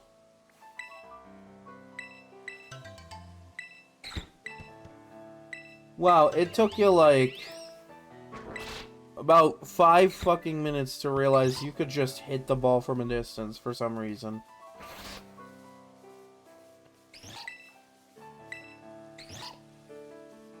Like, at this point, it's not even a pathfinding issue, it's a logic issue.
Yeah, of course it's raining.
I'm still thinking about that whole inkling thing. It really does get worse the more you think about it.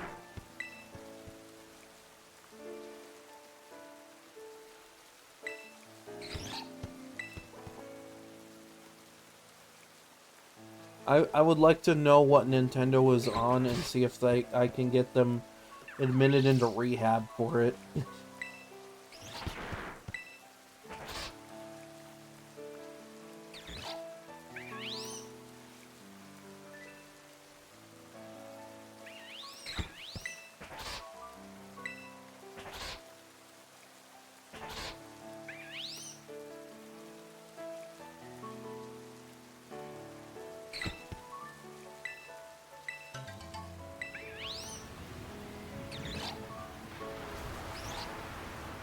Well, the rain really got bad here.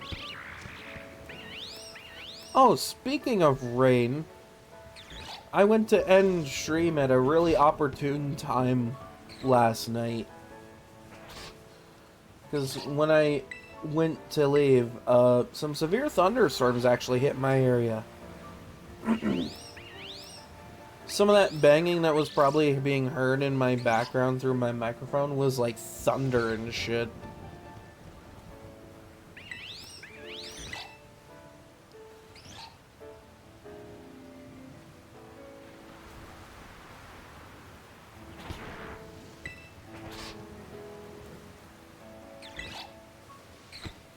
Yeah, and we had it for a good couple hours afterwards, so I was like, you know, I'm kind of glad I decided to cut the stream about 30 minutes shorter than usual.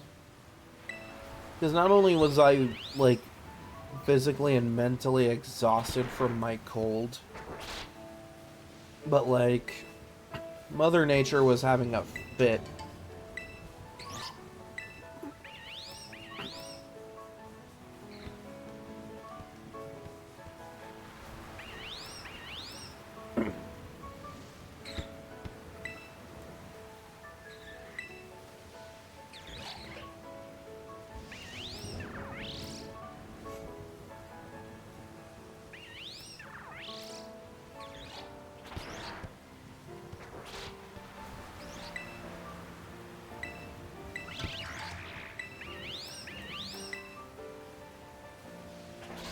I mean, I'm not gonna really complain too hard about rain. We've had a lot of, like, really dry, sunny weather here lately, so, like, we kinda needed rain.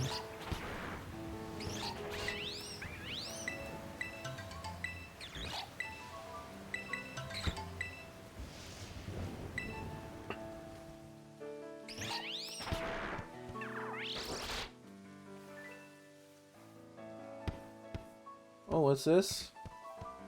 A meteor shower?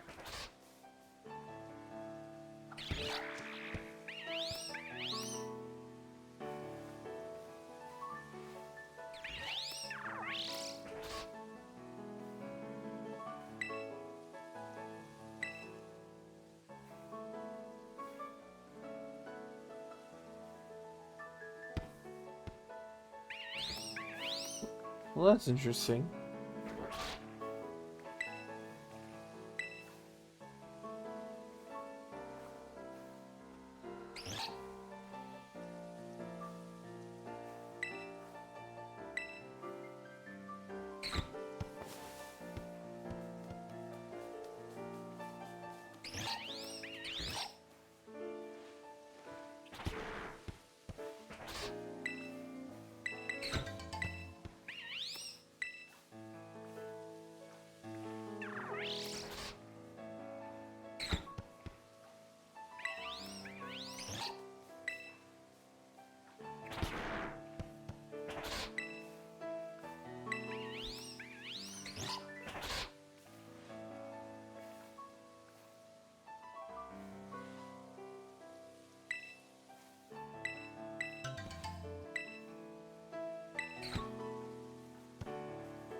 Look at them playing ball.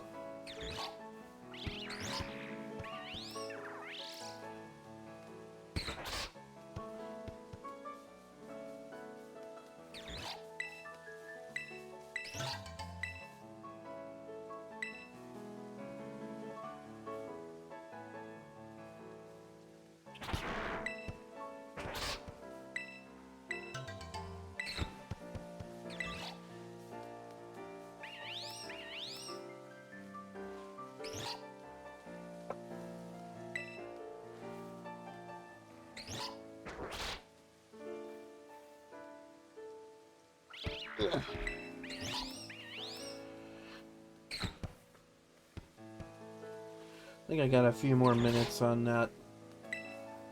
And then when I get that, I'll just take my break then.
You really gotta get my direction.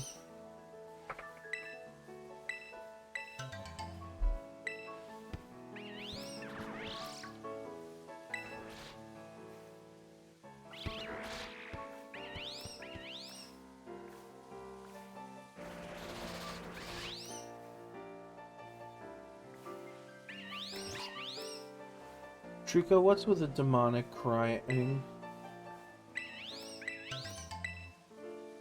Do I have to get the holy water?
Looks like I might be reaching the end of that.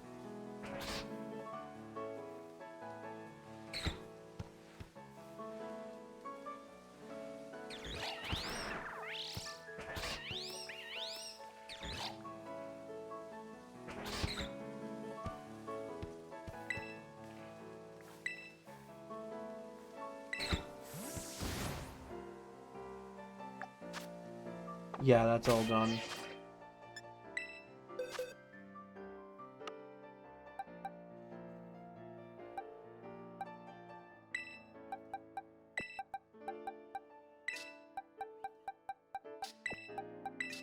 Looking a little better this time.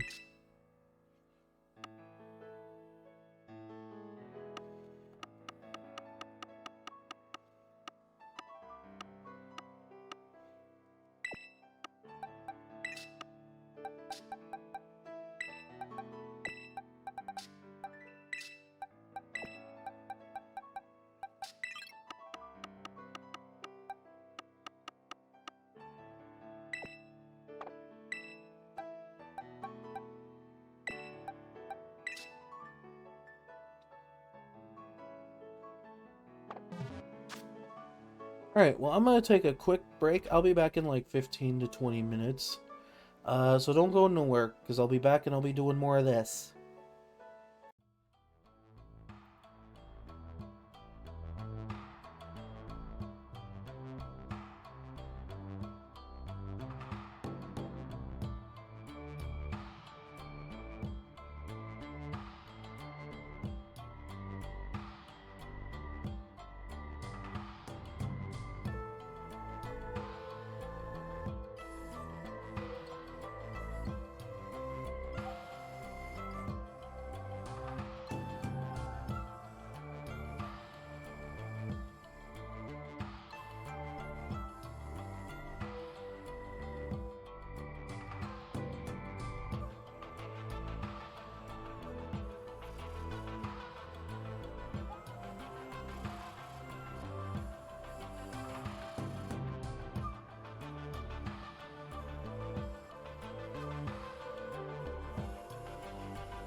Okay, Wolfy is back. Let's get back to the game. I made me a snack. I made me some popcorn.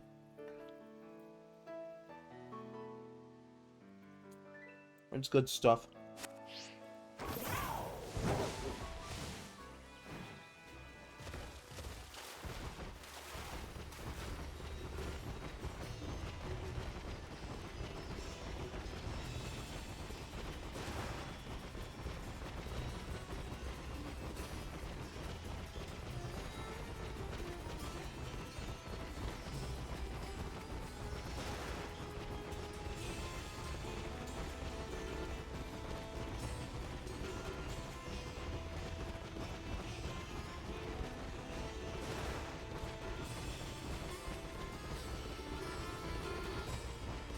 Kinda hoping for a sparkly boy tonight. Be a nice little feather in my cap.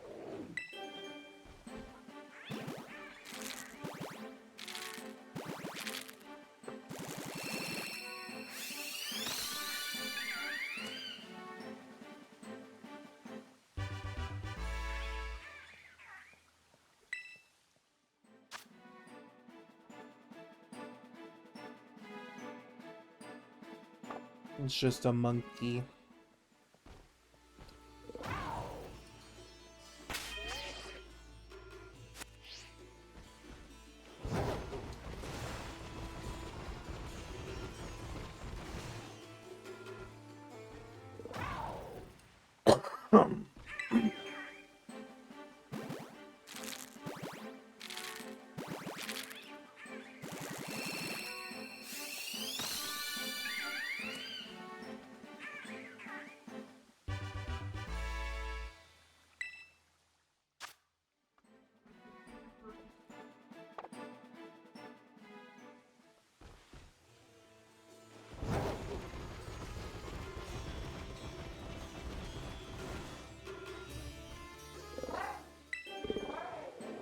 Yes, please, I want more hatching.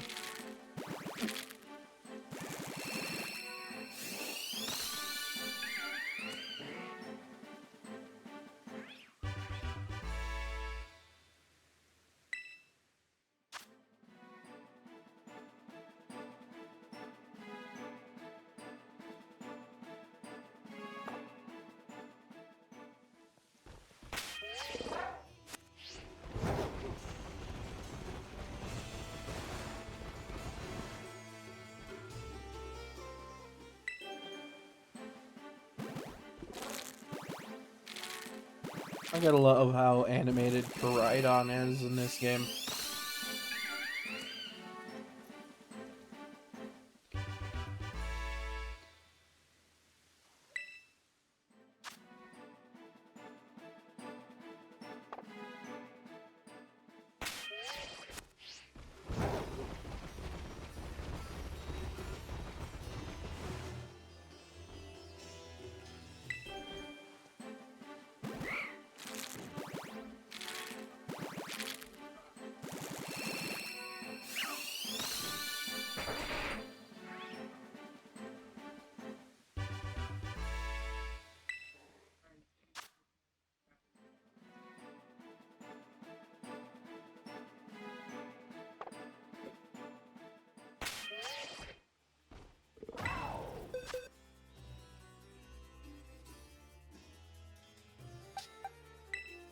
Also, apparently we have thunder in my area again, so we might be getting storms again tonight. Which, I mean, you know, lovely and all.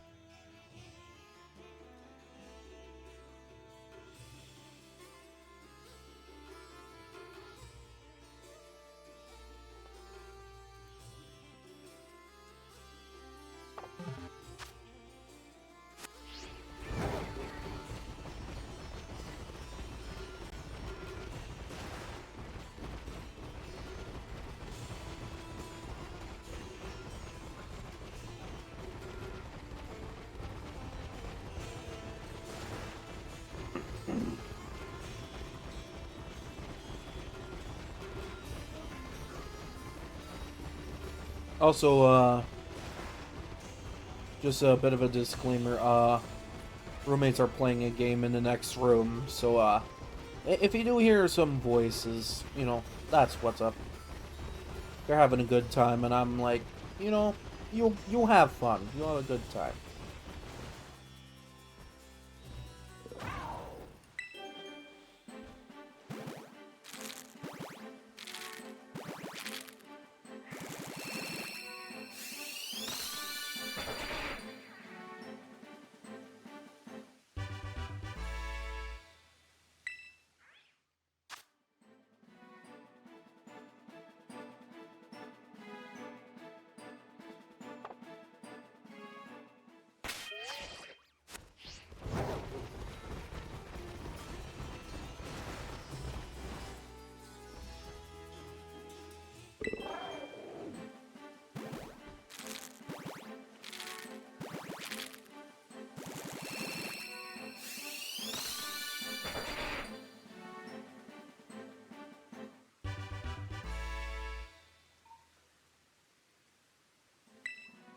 That's a lizard.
You're just a regular lizard. You're not a sparkling lizard.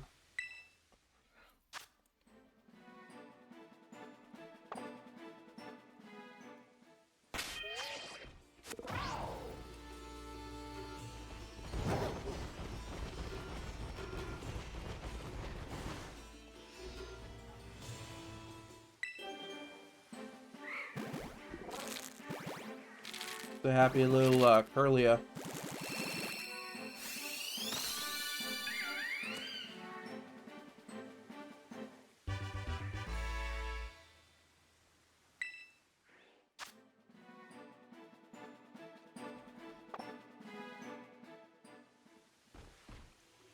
Okay.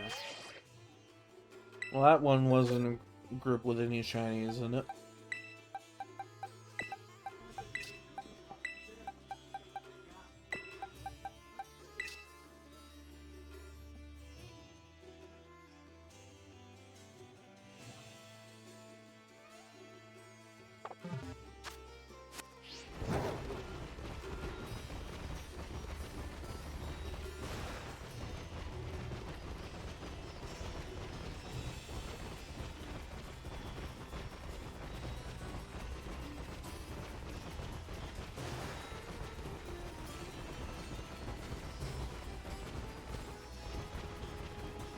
These people in this town are probably wondering why I've been running back and forth a lot.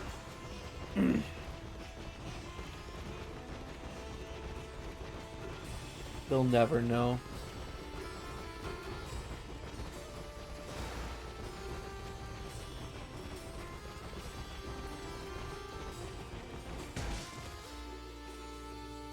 I bonked into a lady and then I had to hatch an egg.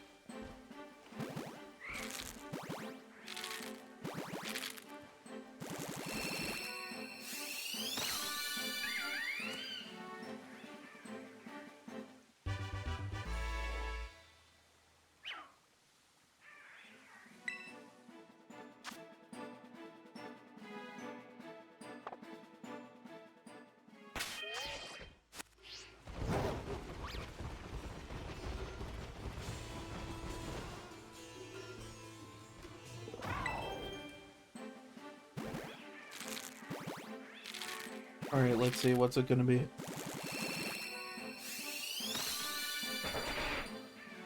Just a regular green reptile.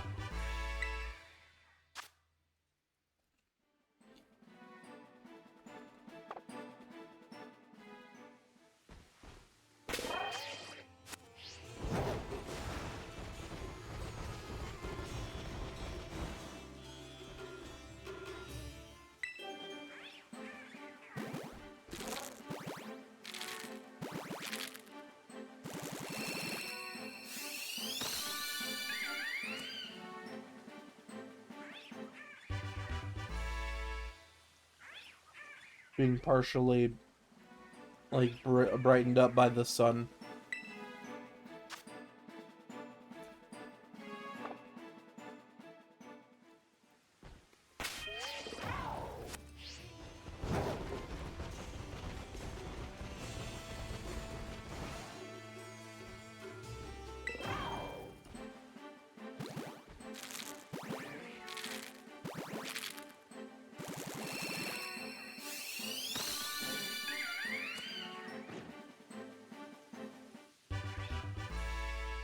The monkey.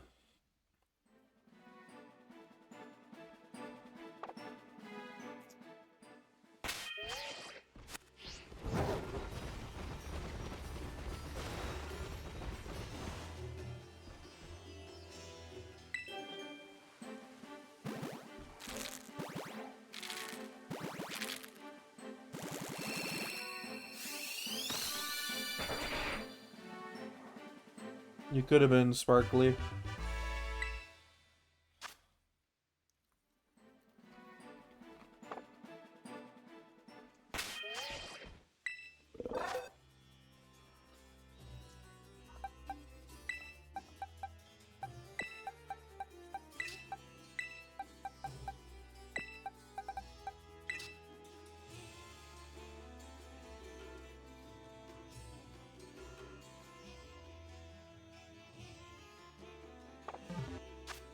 Some good popcorn. It's buttery.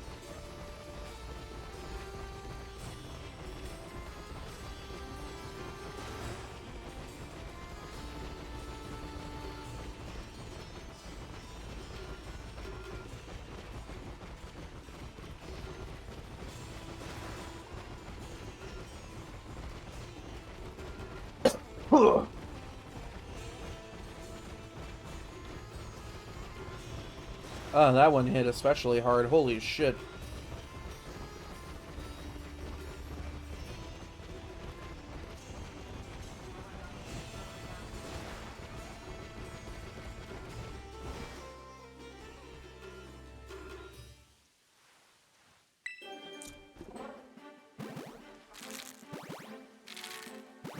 Good shit right here.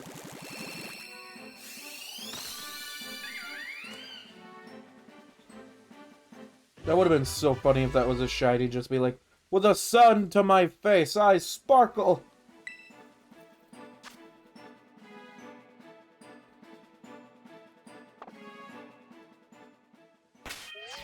No, I absolutely recommend people trying the cheddar jalapeno Cheetos. Like, this isn't any sponsorship or anything, but like, cheddar jalapeno Cheetos are really good.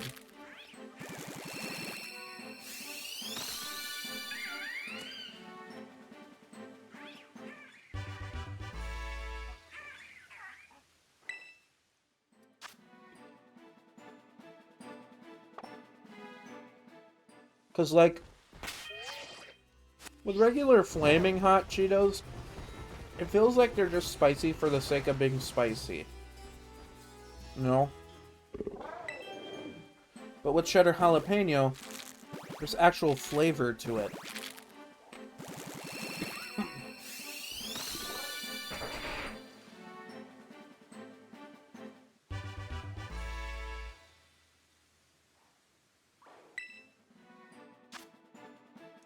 Really good if you have the case of the munchies and crave something with a little bit of spice to it.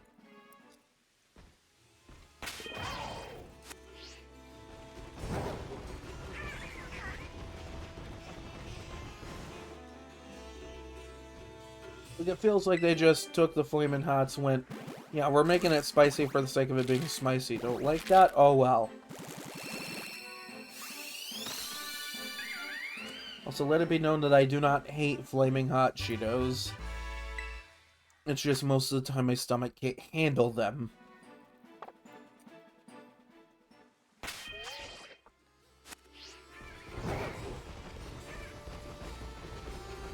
Well, with cheddar jalapeno, I don't have to worry about that. Because the spice isn't so strong that it'll burn me alive for like half a week.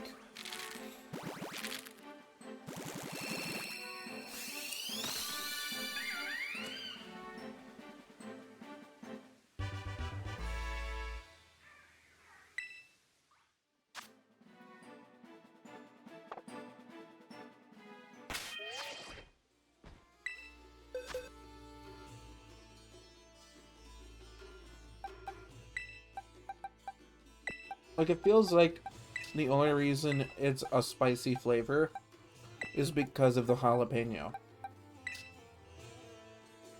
Like, literally the only reason.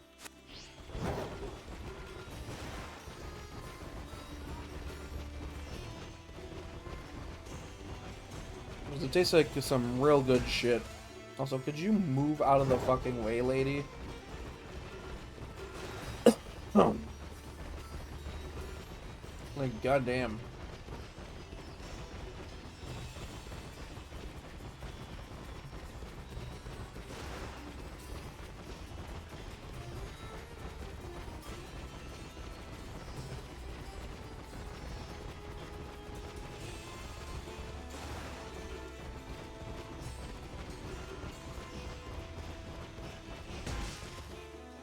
Goddamn, people.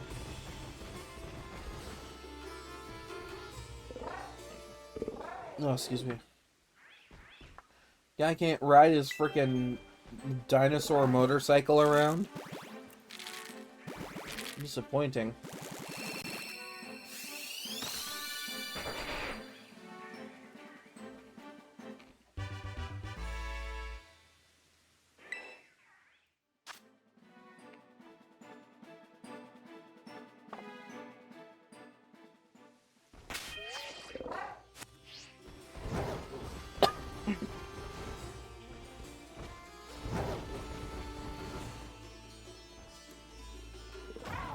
Hold on.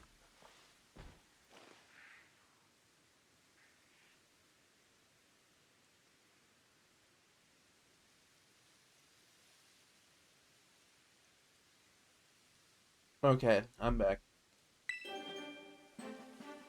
It's the only thing about popcorn and having, like, a cough is this shit triggers coughs really bad.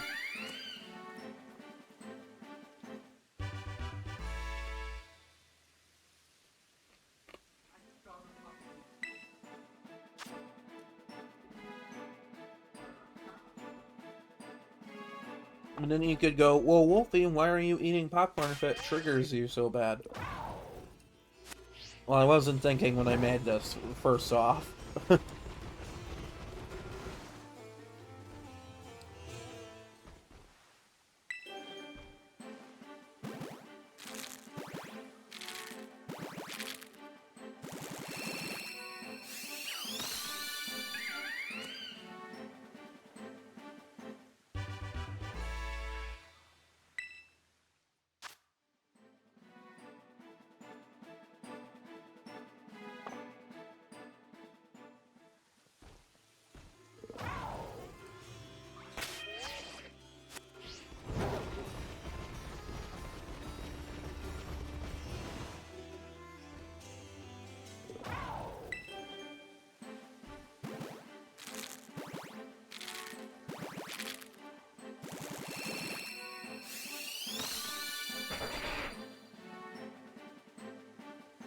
Well, hello, Trico.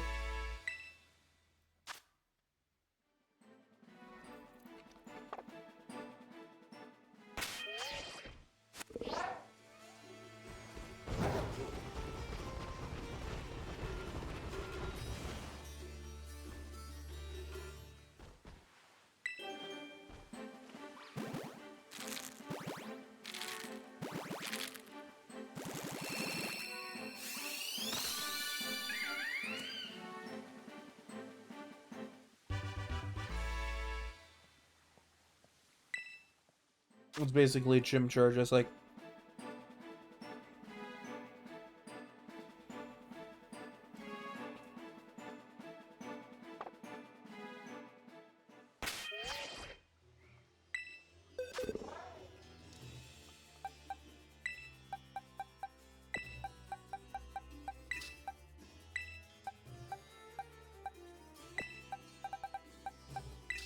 It begins and ends with Lizard.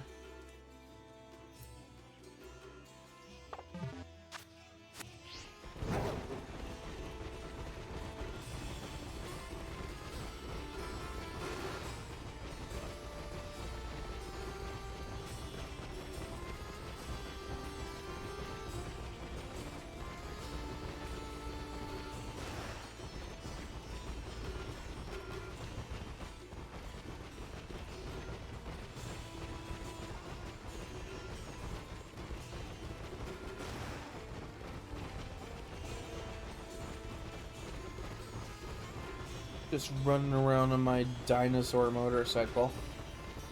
Not the Holy Harley Davidson by any means, but you know, at least it runs on something simple, like sandwiches.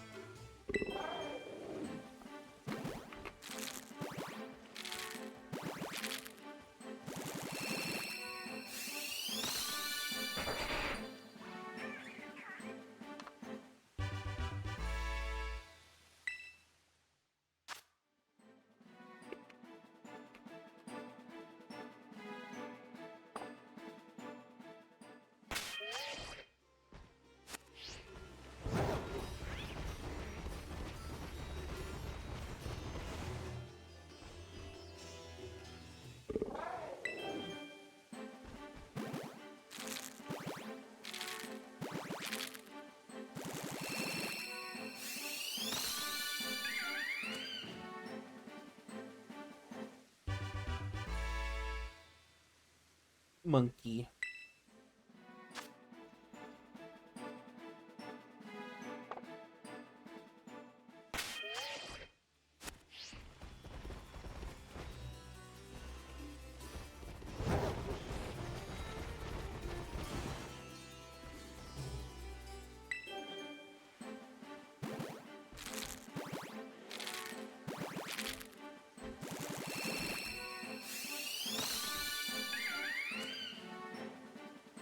Man, it would have been so cool if you were red.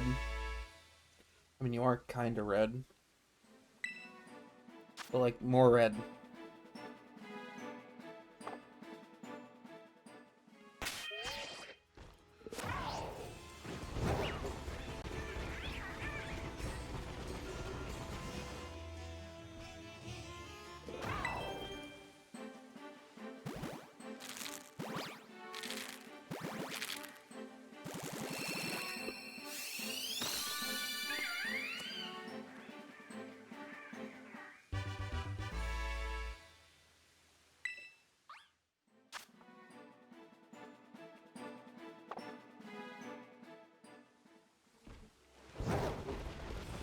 Okay. I believe the last one's a Trico. Because it begins and ends with Reptile.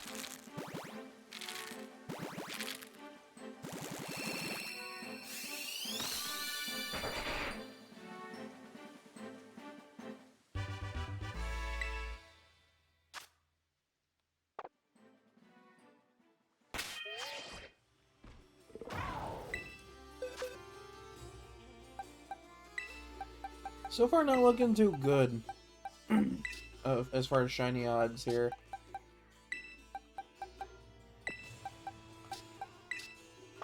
That's the whole thing about Masuda breeding, though. It's like soft resetting for shinies. You could get it quickly within like 100 or less eggs,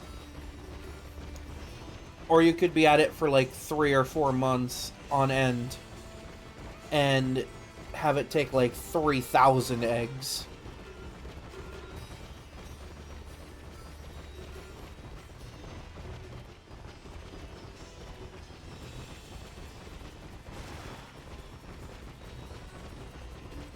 It's just the way this game works.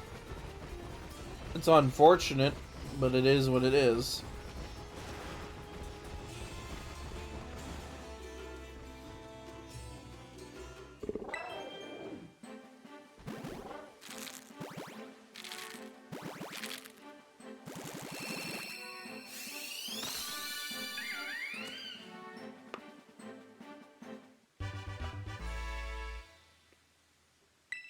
Like, out of all the shiny hunting methods that exist in the games, this one's probably my least favorite. And I'll elaborate as to why.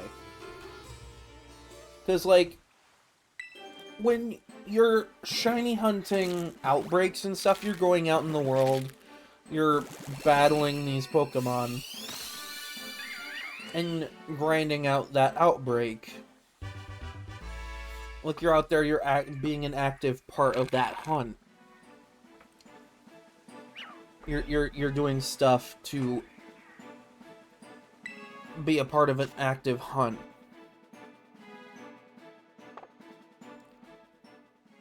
And then it doesn't take like 3 or 4 months to find a shiny, especially if you know what you're doing. Or if you're like me and have the rice drop method video on basically on standby on YouTube, ready to go so I know what ingredients to use at what times.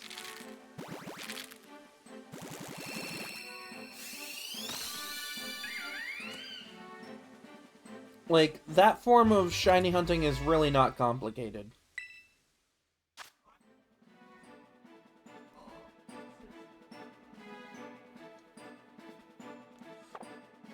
Random encounter shiny hunting can be pretty interesting too. It's like outbreaks, those are built with the intention of increasing the odds and grinding it out.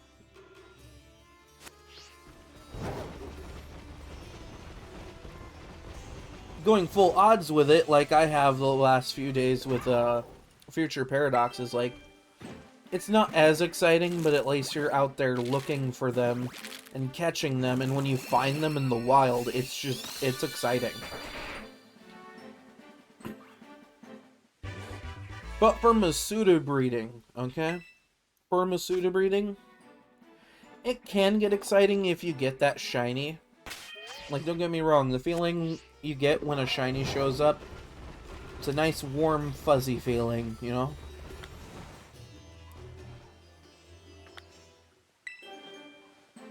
But, like, I don't know.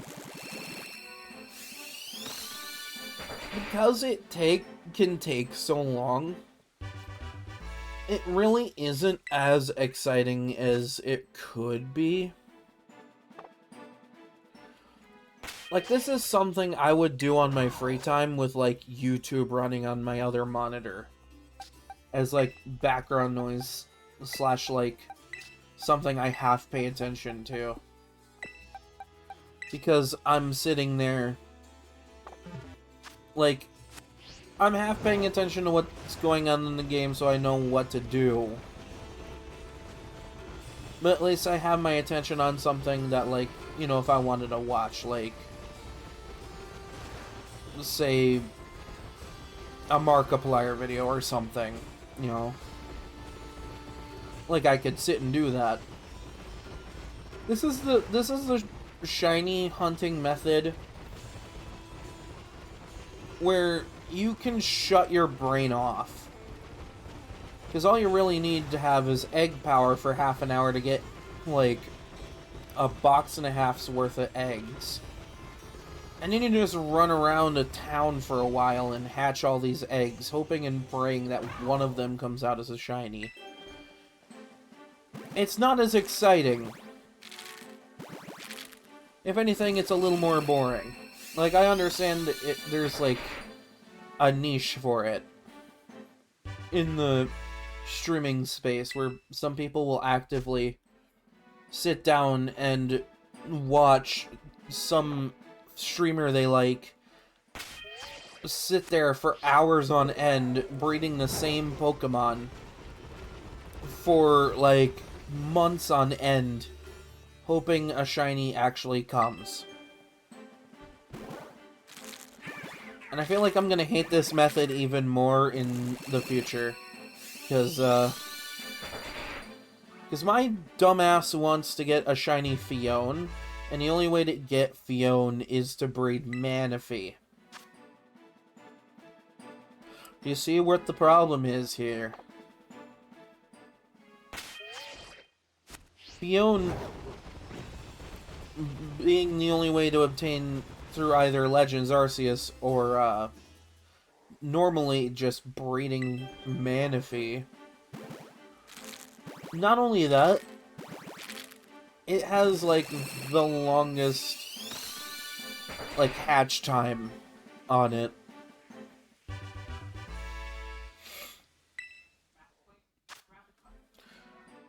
Like, hold on. Let me actually bring up Cerebi real quick, because it has those statistics on it. Let's search up Trico real quick, because it's on screen. Okay? Like, that's what we're looking at. So, like, the base egg steps for this is, like, 2,500 steps to hatch an egg of this Pokemon. Like, okay, cool, not exciting, but, like, you know, that seems pretty basic.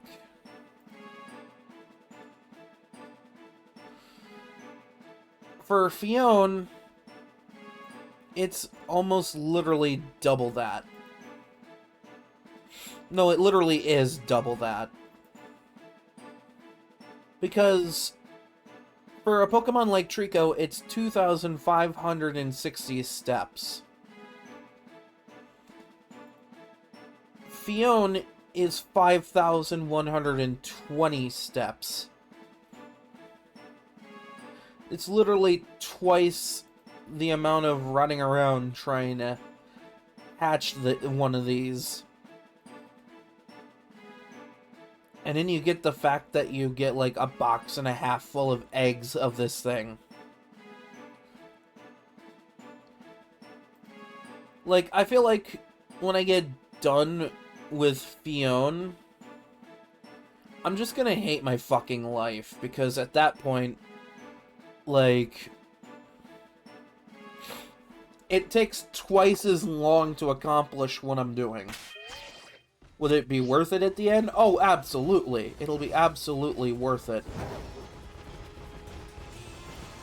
But I feel like for a little while, at least, that would be the last time I do Masuda breeding. At least until the next gen, where they introduce more starters, and then I'll hate my life again. Because then I'll be like, fuck, now I gotta sit here and try to get the shiny charm so that I have better odds of getting these things. Because the shiny charm does help. If only a little bit.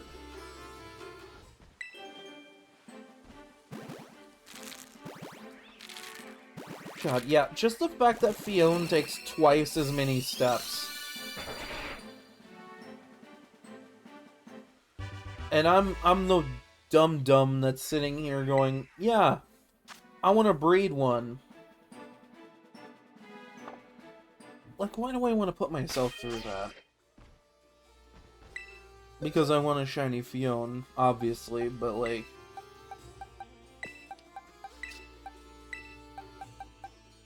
other people have done it before. Other people have sat down with this game, or literally any other Pokemon game, and went, yeah, let's just shiny breed for Fione. Its coloration is really not much different. It's like a little different, and then like the little gemstone it has on its body is a bit different. But it's a cute little guy. A cute little fella. And I love it. Everyone calls Fiona useless, and I'm over here going, you know what? Take my hand. I'll show you how useful you are. I'll take you on an adventure.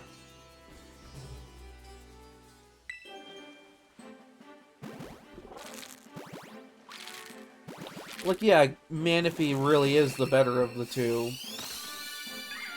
Stat-wise. But, like... I don't want to diss Fiona.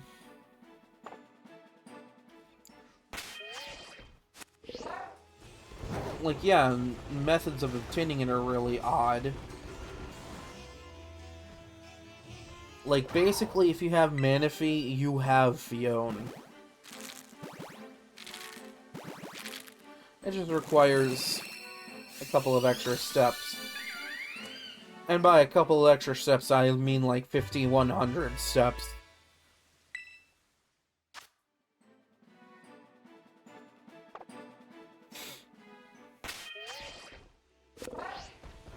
See what I did there? I did a funny.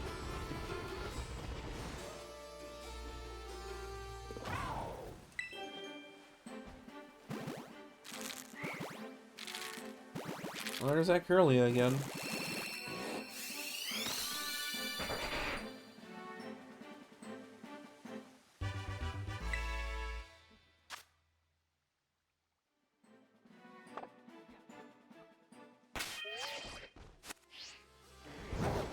You know what would be a really fun stream idea to do with this game? First of all, not shiny hunting at all. But, like, form a team as competitive as I can get it, and just play ranked and see how far I can get in a stream.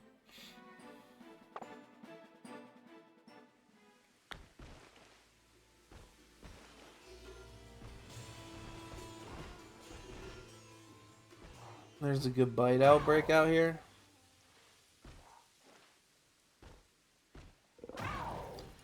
It is really close to the town.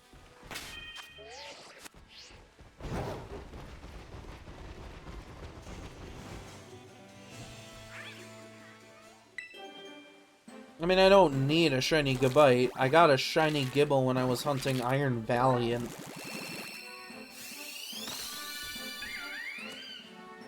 Oh yeah, did I tell you I've been busy? I got like 5 shinies in Pokemon Violet alone in the past week. Just trying to get Paradoxes to show up as shiny. Like, just going after Iron Valley alone, I got Midnight Lycanroc, which I'm probably going to give away because I already have one. And then there's the shiny Gibble. Which I would care more about if shiny Garchomp was actually more than just regular Garchomp, but slightly different. Like, can we get something other than an even darker shade of blue? Like, in this game it looks like it's black, so like... I guess that's a little bit better, but not by much. Plus, something like that it really could not replace Vice in my heart. Vice may not be a shiny Garchomp, but you know what? He's been with me since my original save of Pokemon Y. That's quite a while.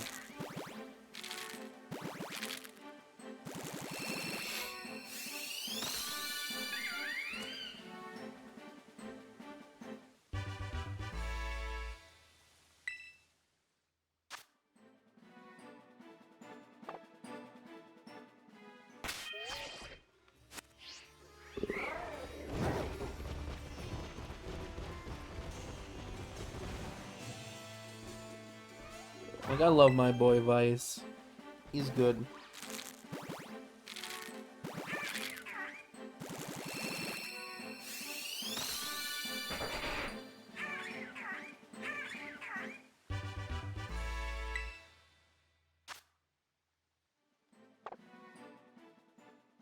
Alright, one more egg.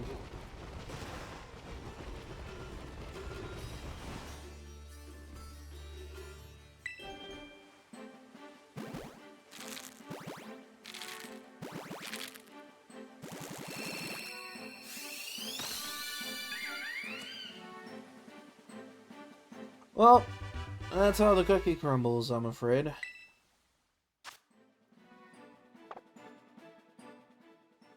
Guess we'll get to counting in and do another batch of these things.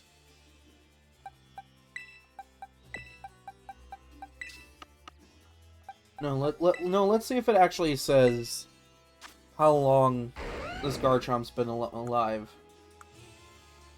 No, it does not say.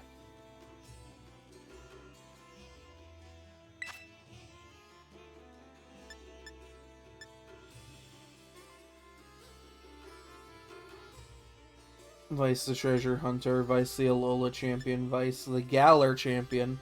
I don't know why I never got him the Kalos one.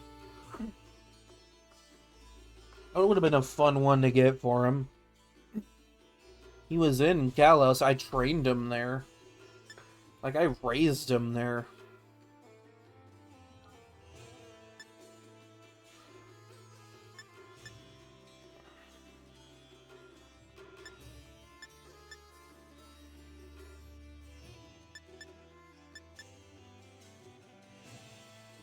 I love how the Paldea Champion ribbon is a reference to the compass.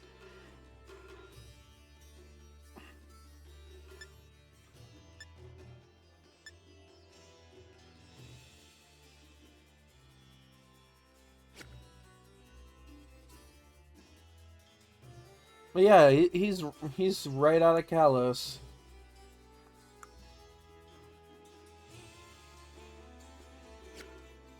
Hatched him from an egg myself. Good times. Alright, let's start with Trico.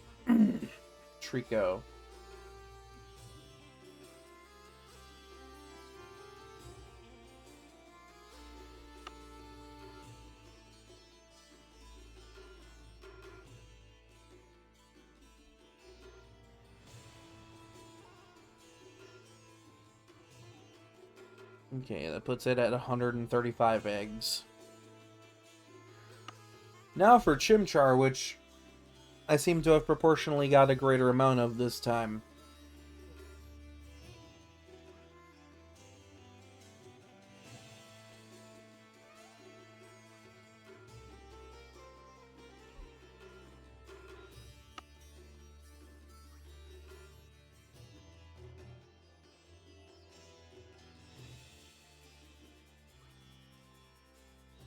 Okay.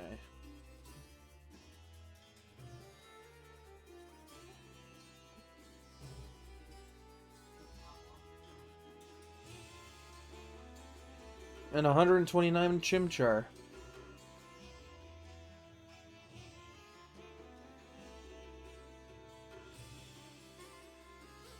No, you want proof that Fiona is on my list of Pokemon to go after? Right here.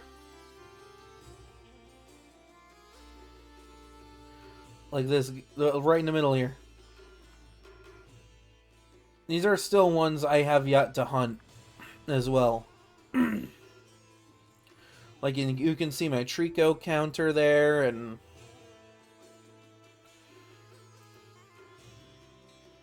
I got it all sitting here, right here, ready to go. I had them all ready to go.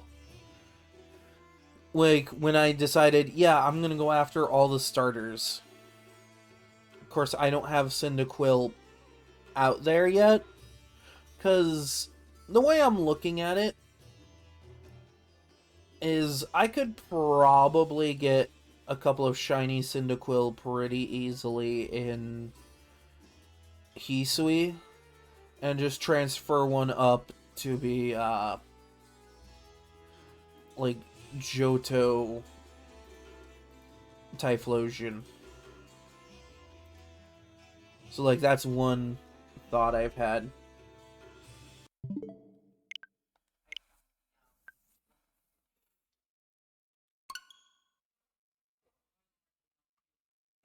Yeah, I'm kind of looking forward to those hunts, too.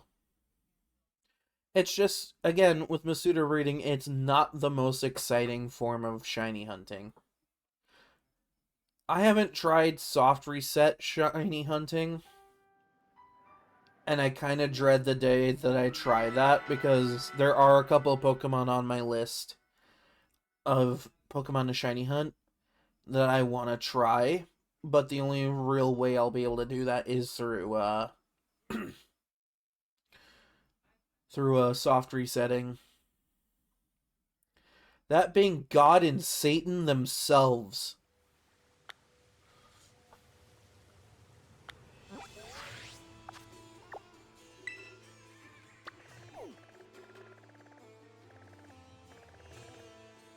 Oh yeah, the Pikachu one is still up. Oh hey, a Scorbunny outbreak. It's not like I didn't already breed for a shiny of that months ago.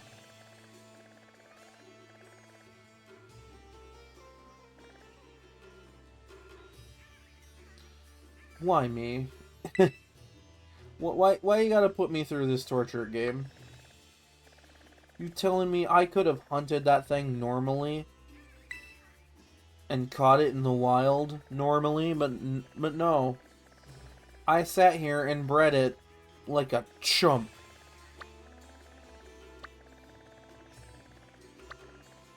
And that's funny, because that's the first time I've ever seen a Scorbunny outbreak. Can we get a Cyndaquil outbreak? It would certainly make getting that a lot easier, because then I could just get 2 of it. Because when I set out to get a shiny of every starter, that meant getting 2 Rowlet, 2 Oshawott, and 2 Cyndaquil.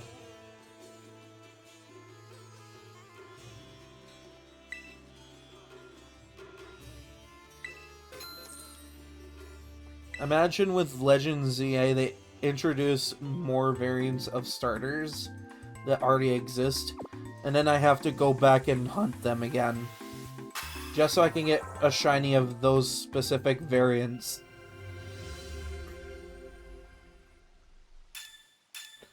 I'm going to fucking hate my life by the end of getting all these starters. But at least, like, if I get them all now, you know, and if I'm able to have them all together in the next generation of games, it saves quite a bit of time. Because then all I have to do is breed for the shiny starters in the next game.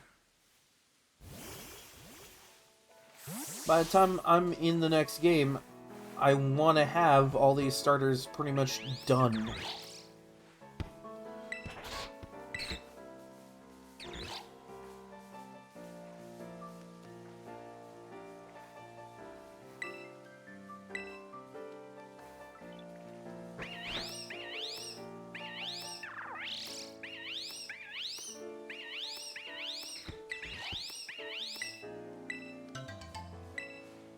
He's a monkey.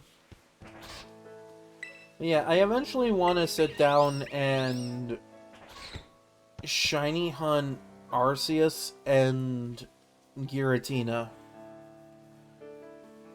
And I hate that I say that, because those are gonna have to be soft reset shiny hunts.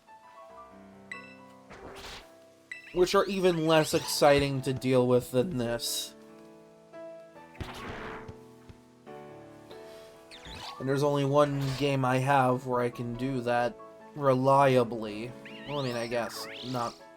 I guess reliably really isn't the term I want to use. But if I wanted to stream that those particular hunts, BDSP is the only way I can do that. And I plan on doing a Nuzlocke of that game soon. You know, assuming I make it to the end of that game in a Nuzlocke setting, then maybe I can hunt those.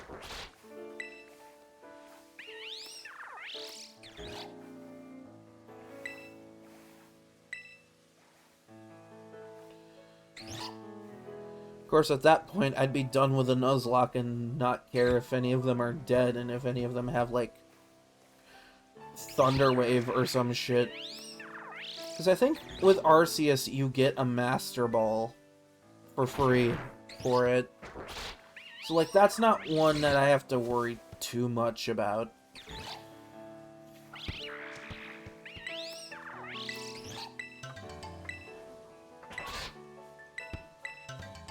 Giratina is the one I have to worry about. And as far as I understand with Nuzlocke rules, shinies are kind of a taboo. Like, you just Master Ball it and be done with it.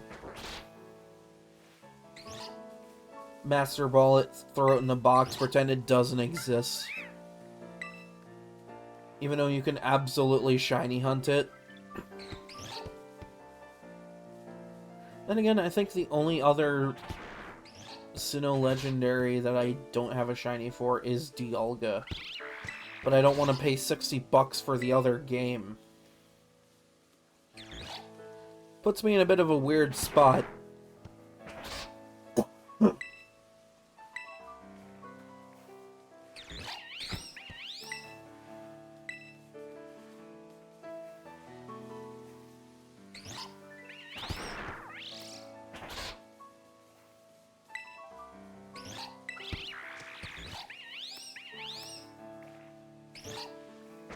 It's funny, I almost got a shiny Arceus once.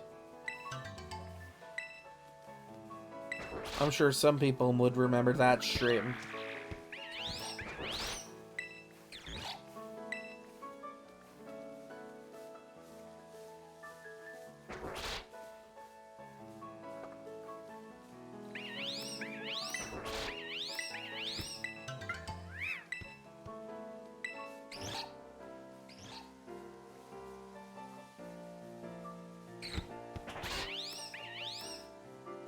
I mean, I guess I could try to shiny hunt.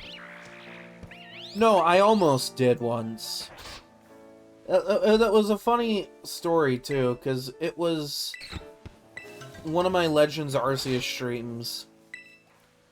So, someone came into my chat and was like, hey, you want some Pokemon trades done? I'm like, alright, I'm down, I guess. What do you got? And they're like, well, I have a shiny Arceus. I'm like, really? So, we finally get around to setting up a link trade so I can take a look at it. I ended up turning it down. Because I was looking at it and examining, like, its data and shit. Because I'm one of those people that's super anal about making sure any shiny I have is legitimate.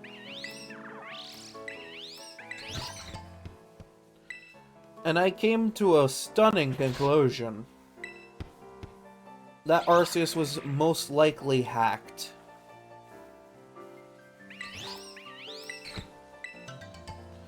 Which, I mean, I guess in Legends Arceus doesn't really make a difference.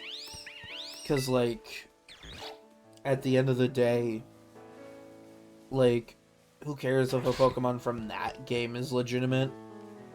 Because it's not like there's a competitive battle scene there to set rules up for.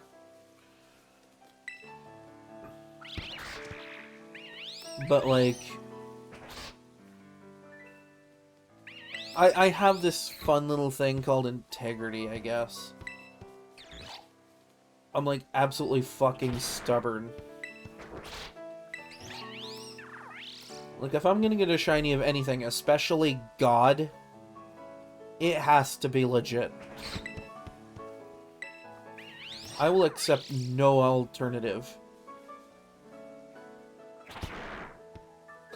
Hell, I'm so anal about making any shiny I have legitimate looking as possible that I got a shiny Metagross in Sword and Shield. And this was through, like, a max raid. So, like, the only way you could reliably catch it is with a Master Ball, which I kept getting from bot trades.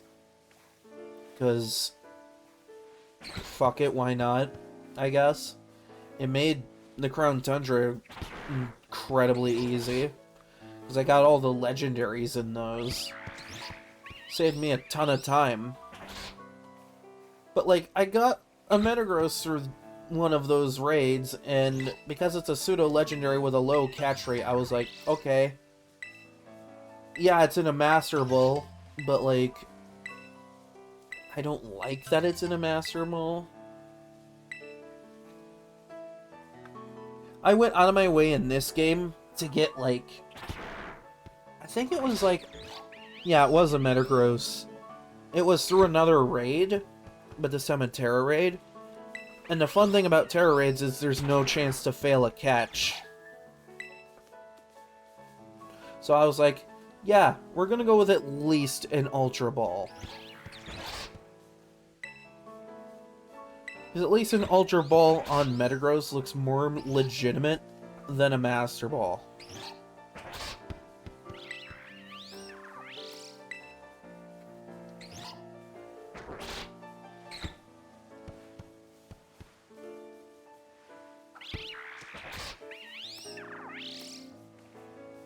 Now, if Legends ZA brings every Mega back, which they probably will, there's a good chance of it, that every Mega is going to return. And if Metagross does show up, well then I happen to have a extra shiny Metagross just sitting in Sword that I'm doing nothing with. Because if it's going to be anything like Legends Arceus, it probably will not have a competitive battle scene. And at that point, who's really going to give a fuck?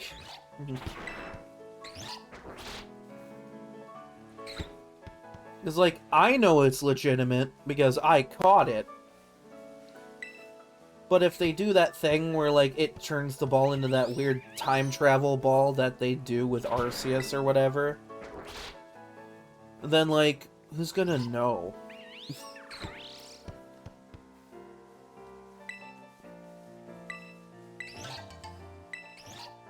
They'll look at it and be like, oh, it's from another game, because it's in that funky green Pokeball.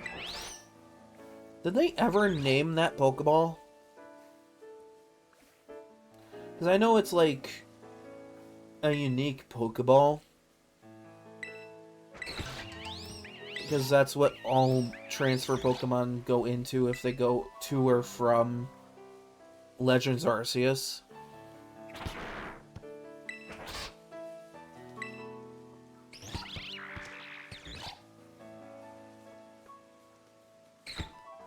I just can't think for the life of me if, like, that ball had a name. Actually, why don't I could just Google this shit. What am I doing?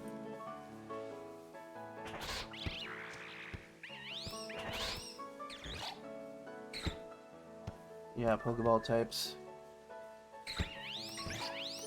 Yeah, let's go to Bulbapedia, the most reliable source.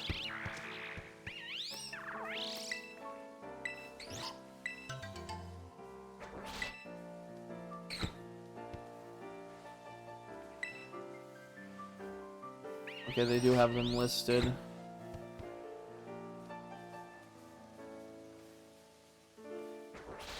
Okay, the Strange Ball. Catch rate modifier. It has a catch rate modifier attached to it.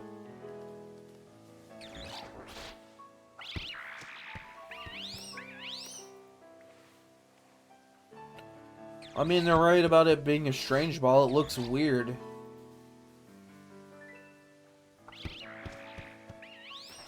Oh, okay. The modifier for the Strange Ball is the exact same as a standard Pokeball. Unobtainable by player.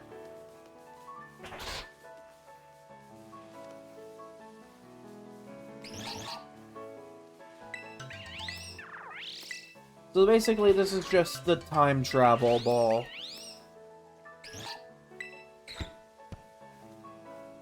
And then there's the origin ball that you only get, like, one of in the entirety of Legends Arceus. And it's just supposed to be the master ball of that game.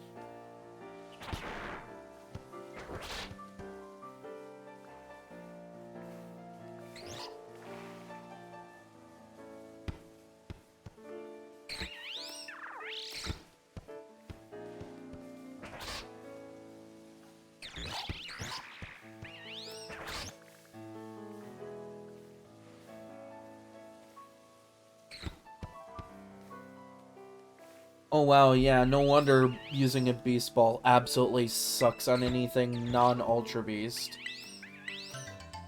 It has a 5x catch modifier on an Ultra Beast, but 0.1x otherwise.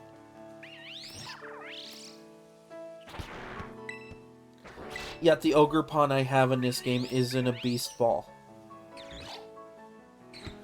But that's because you can't fail a capture of it. So why not use the ball that would otherwise not catch it anyway?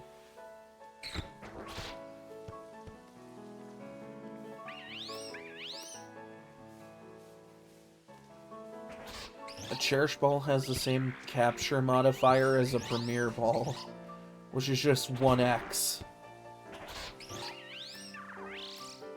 Which is the same as... oh, just a basic Pokeball.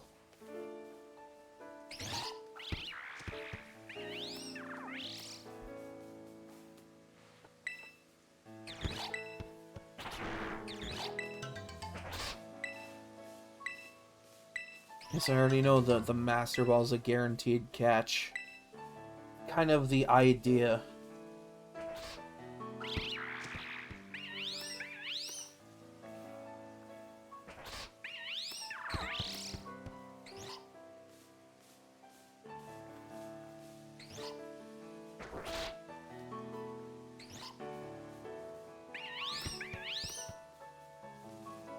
Leave it to Game Freak to name an item that holds a Pokemon from either the past or future in the other end of a timeline. Just Strange Ball. Not even, like, Time Ball or something. Like, I guess Timer Ball would be too close for that. Like, maybe Time Travel Ball. Why the fuck is it called a Strange Ball? Other than the fact that it looks strange. Which, I mean, you know, it does a pretty good job of living up to its name.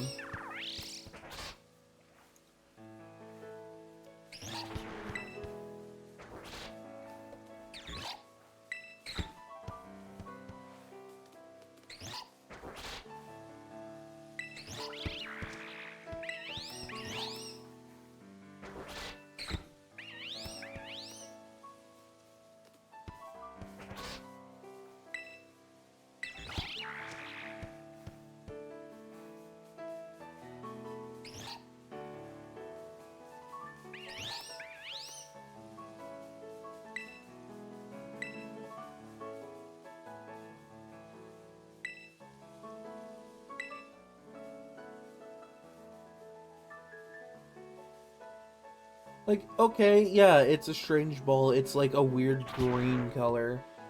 The pattern on it's really unusual.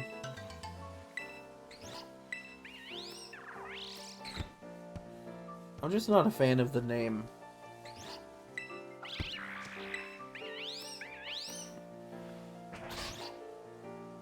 Then again, how am I really gonna care in the long run? Because, like, I can't obtain it to catch Pokemon in, so why the fuck should I care what it's called?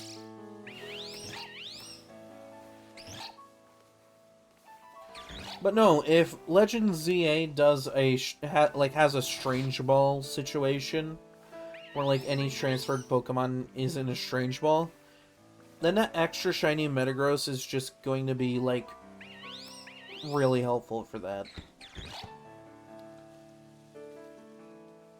Because then it's like, oh, well, we don't know what it was in before, because it's a transfer. Only I would know that, or anyone who had it and decided to transfer it to, like, I don't know, this game or something. If they bring back all the Megas, that means my shiny Absol could be used again.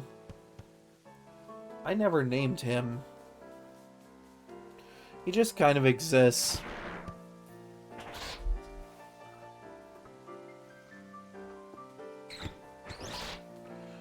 I don't know. Also, I might move the mic a little closer to me.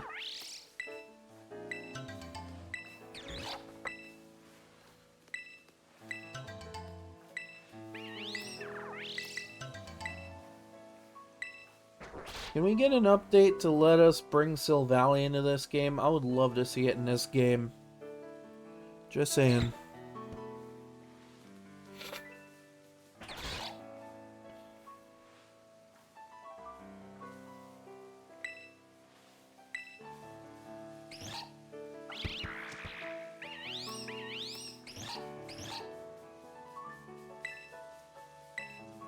Also, a bit of a letdown that they set up a whole bunch of stuff in, like, Sun and Moon and Ultra Sun and Ultra Moon with, like, fake Arceus, and, have none of that get resolved.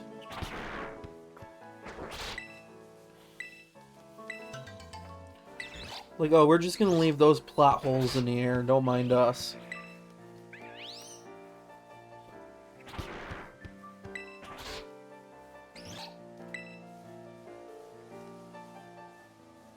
Like, what the fuck is wrong with you?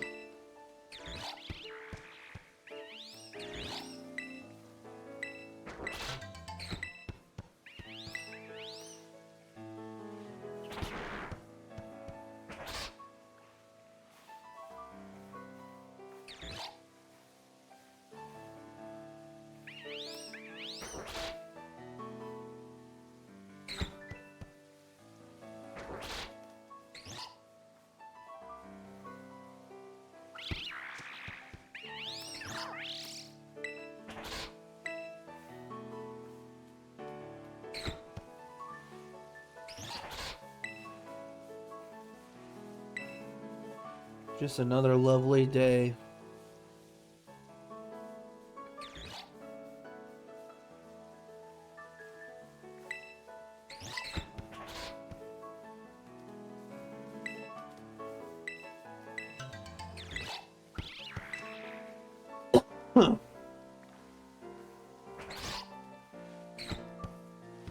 Actually, here's an interesting question or thought. I wonder if anyone's got any, like, theory on, like, what the starters for ZA are gonna be. Like, will it just be the Kalos starters, but alternate forms, or are they just gonna, like, do what they did with Hisui, and just pick 3 random Pokemon as starters, give them alternate final forms, and call it a day?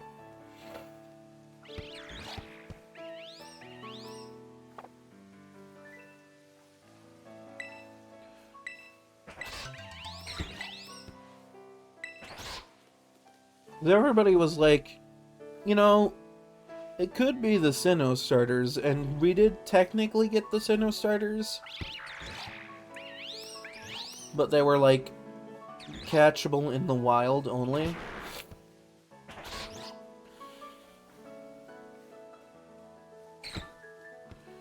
But what about Kalos? Are they just gonna do that again? I mean, knowing them, they'll probably do it again.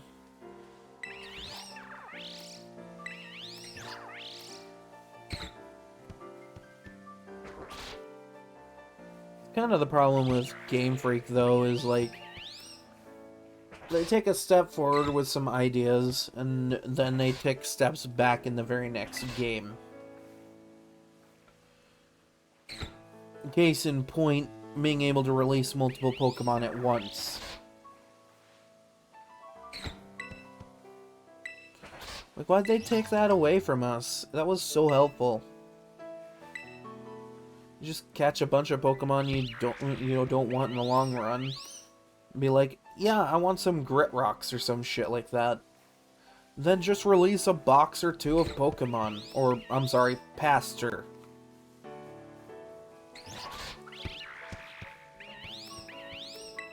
I mean, what's the difference?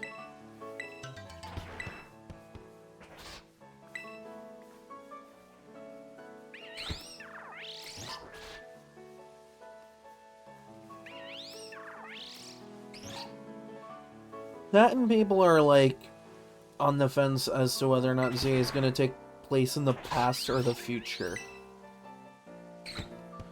I'm thinking the past because, I'm sorry, that's just a fun little concept. It worked so well for Legends Arceus, like, finally, a Pokemon game that doesn't take place in the modern age, you know?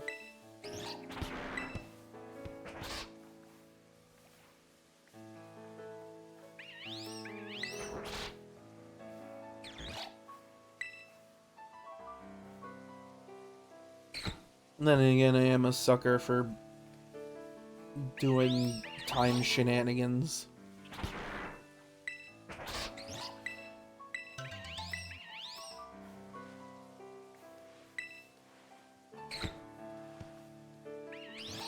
Like, timelines in multiple universes.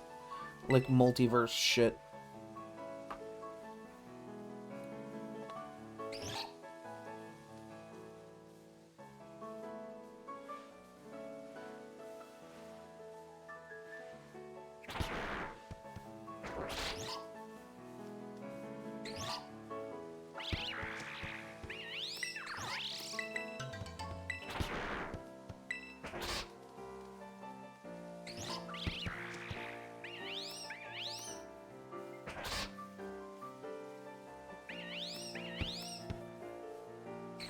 Well, excuse me.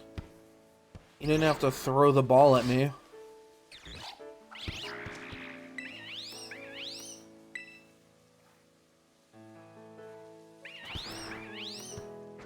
But no, when it came to my cold last night, I already said that, like, after stream I was basically just dead.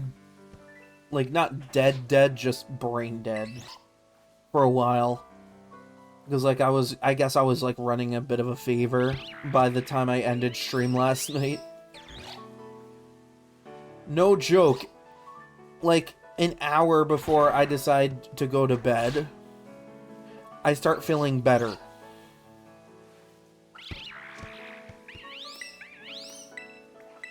It's happened to me before, and I really shouldn't be surprised. But why am I surprised every time when I get sick like this, that I just feel better before going to bed?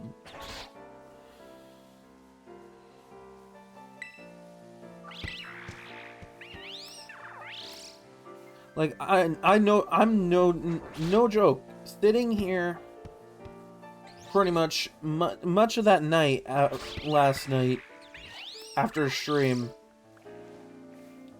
because I was in this physical and mental state where I was barely able to think, let alone get up and walk across the house. I was pretty out of it.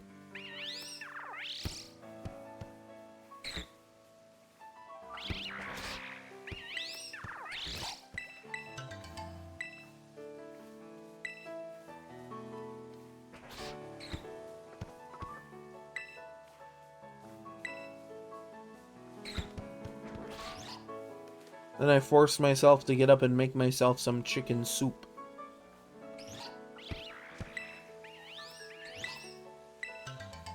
And that's when I started feeling better, because I ingest that chicken broth and that shit's like a magic healing potion.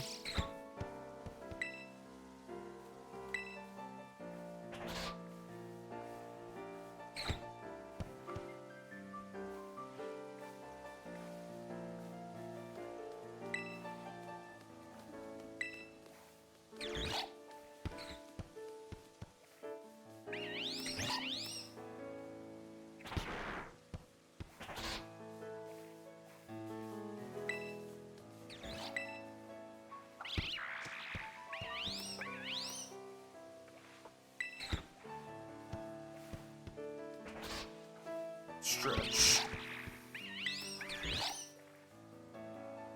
Oh, there we go. Been trying to crack that for like the last 5 minutes.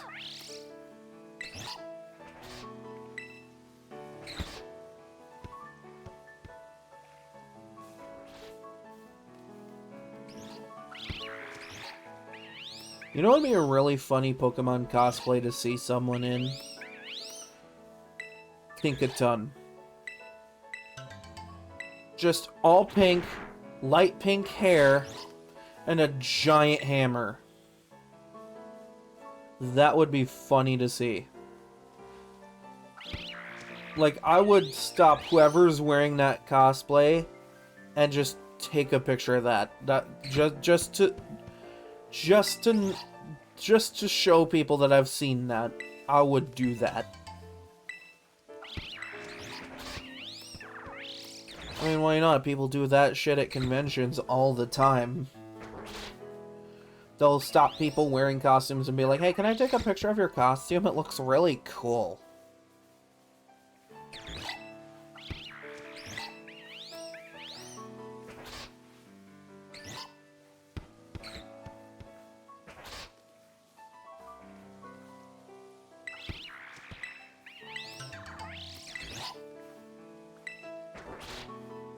I mean, I kind of want to cosplay at a convention one of these days.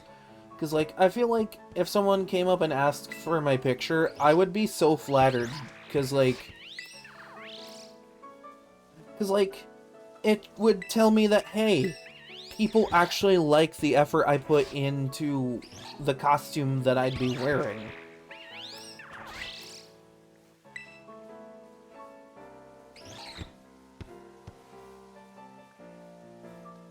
It's almost like someone coming up and saying, hey, you look great, by the way. And I'd be like, oh, well, you shucks, you shouldn't have.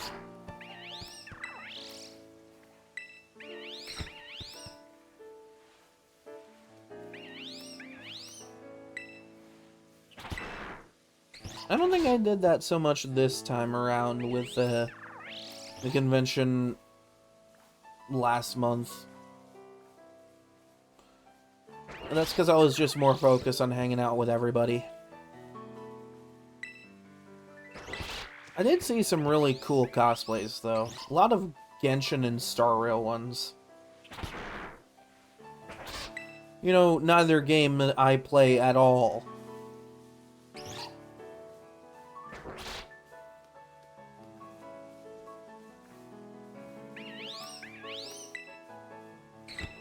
Like, all respect in the world to people who play those games from that developer. But I'm sorry, Genshin did not make a big impact on me. See what I did there? Genshin impact. It didn't make an impact. I guess I should call that shit Genshin lack of impact. See, maybe this is why I'm not taking sponsorships from Stream Elements to play that game. Because I know that the entire time I'd just be shitting on that game. Which is not what they want people sponsoring to do. They'd want me to sit there and be like, wow, look at how good this game is. Like, look at these graphics. Look at these waifus and husbandos and shit.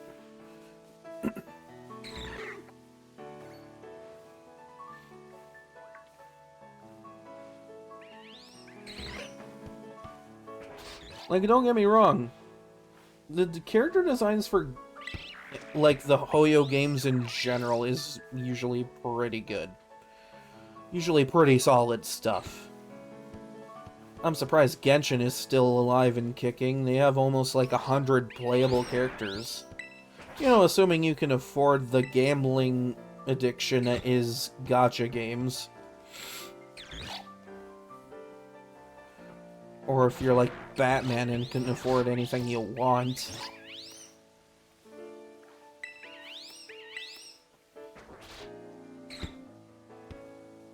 Like, I played Genshin for, like, a day.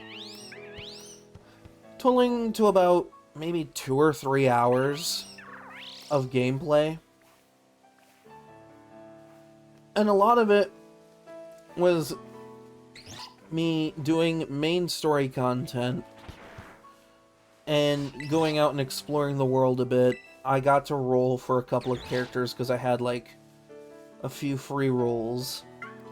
Including, like, the free roll for Noelle, or whatever her name is. The maid with a giant sword.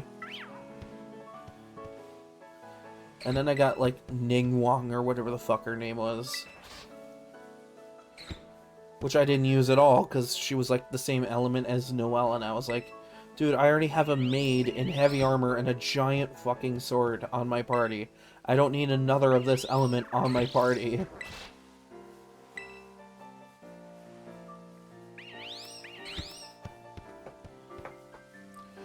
And it wasn't a terrible experience by any means. But, like, I wasn't thrilled with the gameplay loop that they introduced. Like, in order to grind for anything, you have to go out in the world and just do stuff. Which, I mean, I guess that's the case for pretty much any open world game. That if you want to grind and get good gear and stuff, that you kind of have to go out of your way for that. But I just wasn't thrilled with that. I haven't played another Hoyo game since. And the only reason I decided to try Genshin was because I saw fan art of, like, multiple of the characters, including Ganyu, and I was like, you know, these are really pretty looking characters. I wonder what their game is like. And then end up with, like, buyer's remorse 3 hours in. Even though the game is, like, free to play, so, like, you're not really paying to buy, own the game. You're paying to basically just have the characters in the game. Which, I mean, I guess that's okay. Again, all due respect to anybody that plays those games on a regular basis. But I don't fucking see the point. And this is coming from a guy who's just now getting to the tail end of basically been playing Fortnite almost non-stop every day for a few years. I know what it's like to be caught in that loop. It's not fun. And they have that FOMO shit all the damn time, too.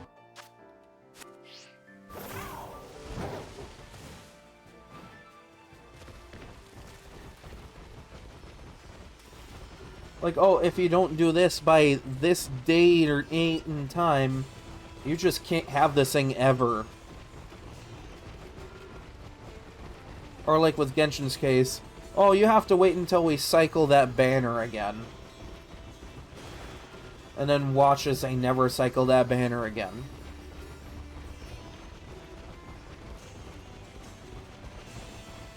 This is why, despite playing through Legends Arceus like 3 or 4 times since I got done streaming it, I just don't care for that FOMO shit that they have in the game. Like, yeah, the Baneful Fox mask, cool shit, you know? But I never wore it when I had it, so I never saw the point in, like, keeping it around.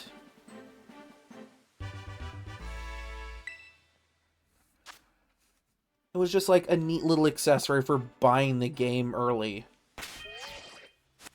Which, I mean, of course I did. It was an exciting experience.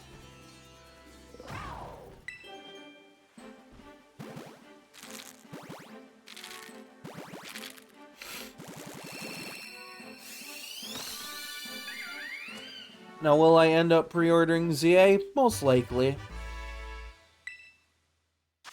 Because I'm that hyped for it, and when I'm hyped enough for a game like that, I have no impulse control. I'm not gonna sugarcoat it.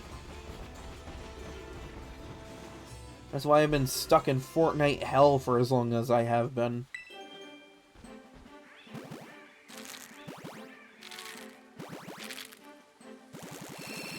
Because I see pretty cosmetics and go, well, that's nice, I want that, and then immediately buy it, or buy the pass that it's a part of, and grind out for it for like 3 months before they rotate to a new season. And then proceed to introduce another skin or cosmetic that's really cute. Because let's face it, the cosmetics I have in Fortnite range from badass to adorable as hell. And I usually use the adorable stuff. And I'm not ashamed of it. Alright? I think it's absolutely hilarious to pull out a pump shotgun, blow someone's across the frickin' pavement, and look like you just got out of a furry convention. Like, that's fucking hilarious.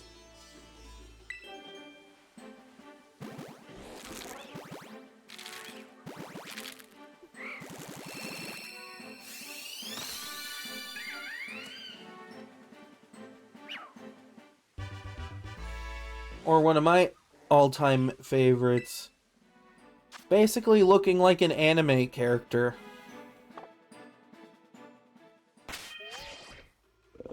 No, because the last time I touched Fortnite, it was like a couple weeks ago.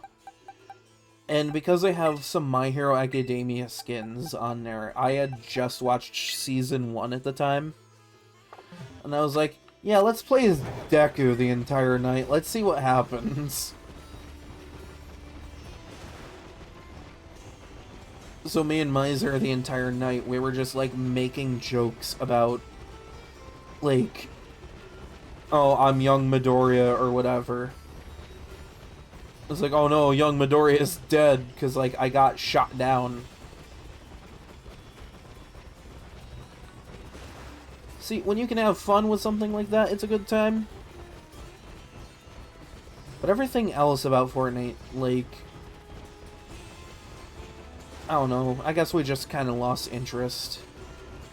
Like, there's still a couple things in the current Battle Pass I want to go for. And, like, I'll absolutely go for them, if I can.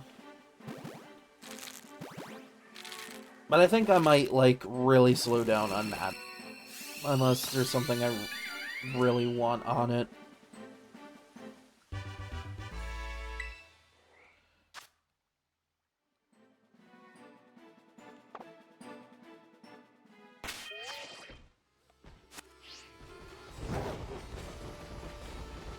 And it's always funny when I talk to people about Fortnite, because, like, I'll tell them this is the one game where you can have a squad that consists of Superman, Goku, Naruto, and All Might, and it would just absolutely make sense, because they're all in the game.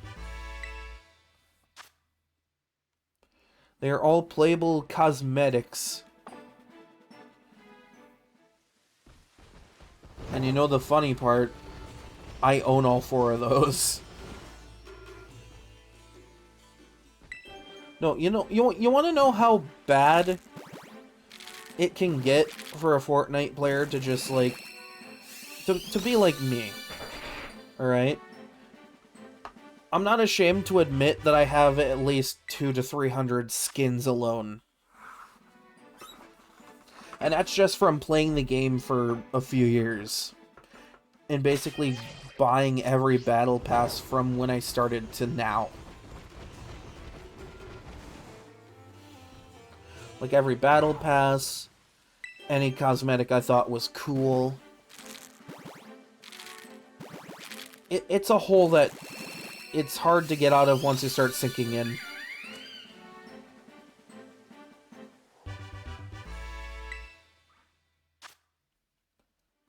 And it's also kind of funny because now you can't look at any character or human being that's been in that game and not go, oh hey, it's the guy from Fortnite. Like Travis Scott, for example. No one can look at that guy without going, oh hey, it's the guy who showed up once in Fortnite and then never again.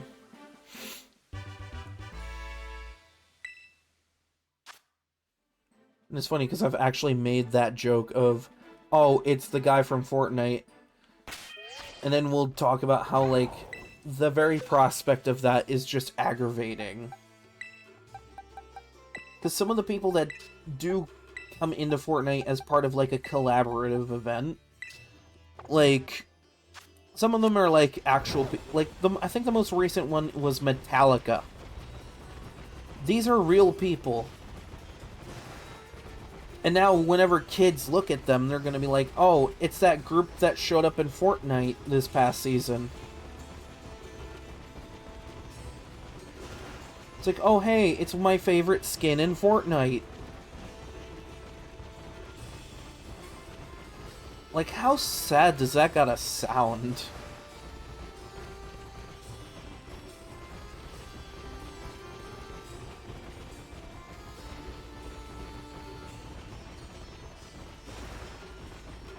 No, and it's funny because Samus from Nintendo here, you know, she was almost in Fortnite, but Nintendo was like, nah, we want her to be exclusive to our Switch port.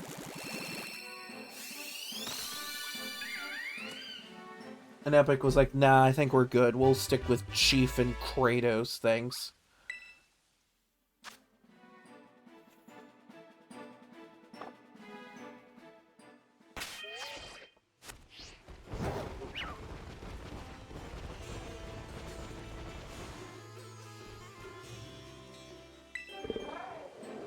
Like, I've streamed Fortnite once on Twitch. And, like, even then, people paying enough attention could probably see how much stuff I had on there. Just as, like, far as cosmetics.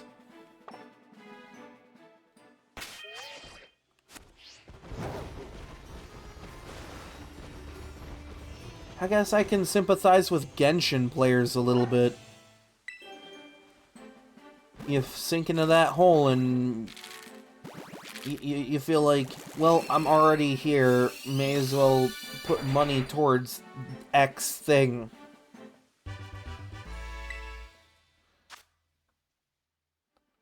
And then you keep using that as your justification until you look back at all the things you've gotten with that excuse and go, well, shit.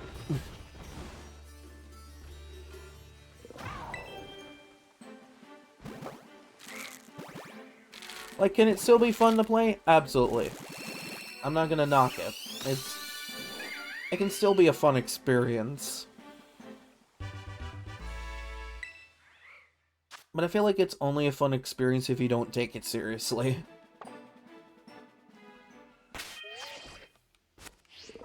Which, I mean, I sometimes will.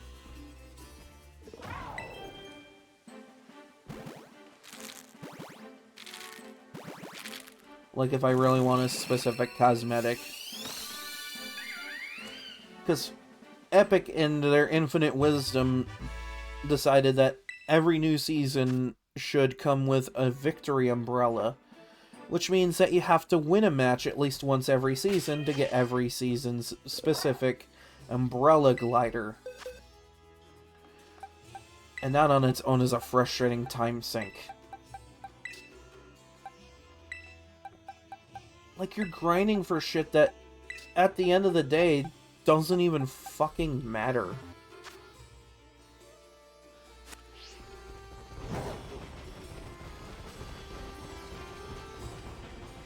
Like, I miss when they had some cool limited time modes. Like, there was this one limited time mode on there for a time. where you had to gather parts of a helicopter and some fuel, and then escape the island in 3 in-game days, or otherwise perish to the storm. And there were some really neat, like, stuff you could, like, get as rewards for that, like a victory umbrella, which, again, those don't really mean jack all, but, like, the one for that specific limited time mode felt just a tad more special because you had overcome a boundary. You had overcome a challenge. You busted your ass for that.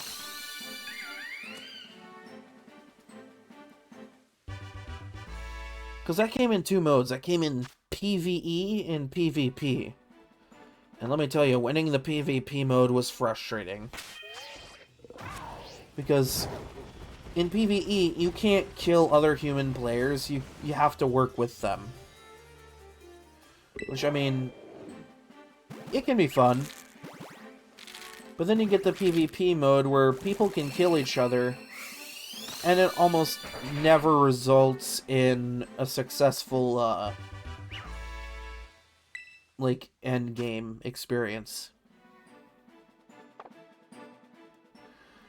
Because not only did you have to put an entire helicopter together, plus fuel it up, you had to fly it off the map. And they played some of the most intense music I'd ever heard from that game. Like, it set a mood.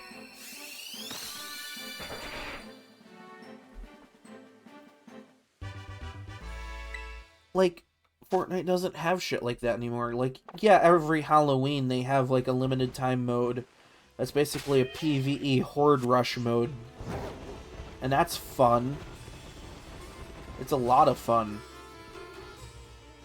But it loses its appeal after, like, 2 or 3 rounds of it in a single sitting.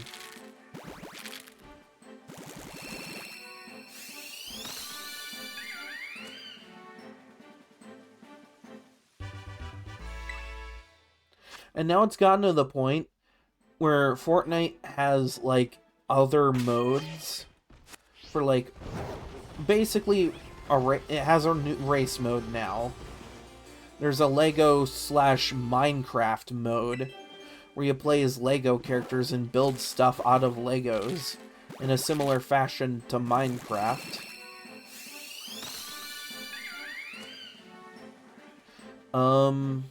There's a Rock Band mode, where you can play instruments and do stuff with it.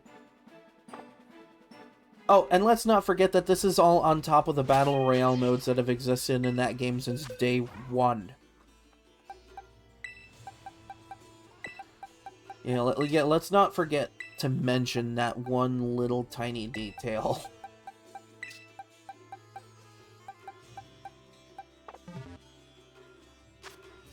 I'm getting more proportionate amount of monkeys again.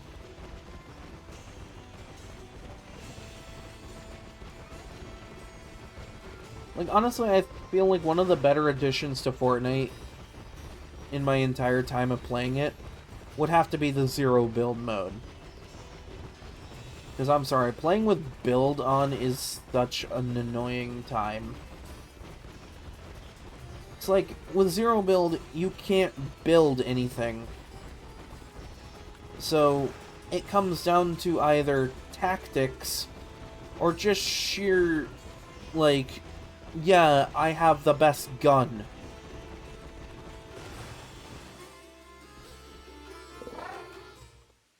But in build mode, if you shoot at someone once, they have a tower up, ready and fortified within 5 seconds. Like, how the fuck are you supposed to compete with that?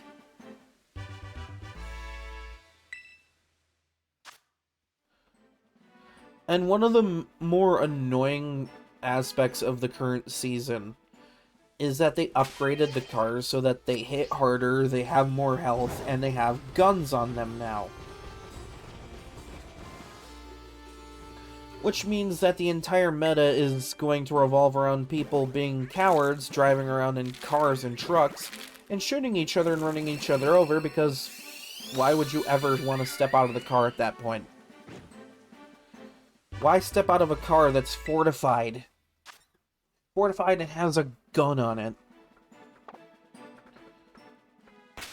Like, some of the memes to come up from that have been hilarious.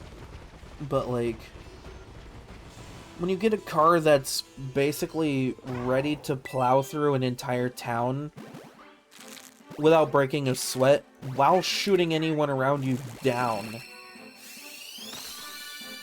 there's no challenge. If you're on foot and one of these cars comes barreling at you, you may as well say your prayers to whatever God's willing to listen to your bullshit.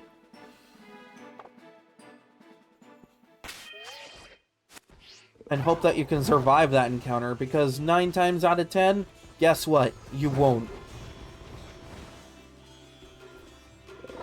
And it fucking sucks. But if you're the guy in the car, you don't want to leave the car. Because what if someone's waiting nearby to steal the car? Because if they get away with stealing the car, then you're basically fucked anyway.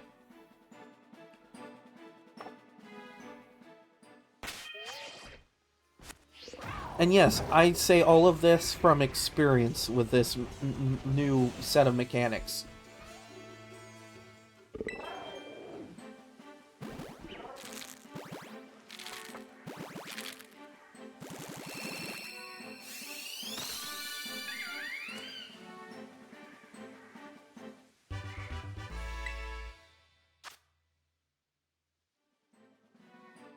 And, like, the weird part is they introduced this pair of, like, rocket thrusting gauntlet things that you can wear and just punch people with.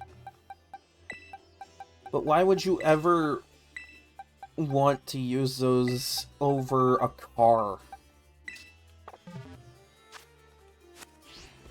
Like, if you can successfully get away with driving up to a guy, climbing out of the car, and then proceeding to use these said gauntlets to punch them to death, then awesome. Congrats. You did it, I guess.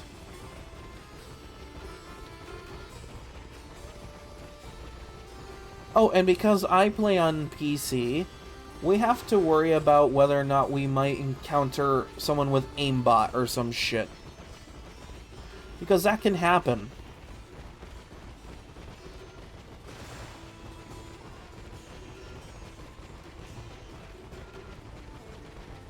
And that annoys me to no end. I don't think I've encountered anybody using an aimbot yet, but let's be real. The fear of encountering someone with an aimbot is not comforting at all.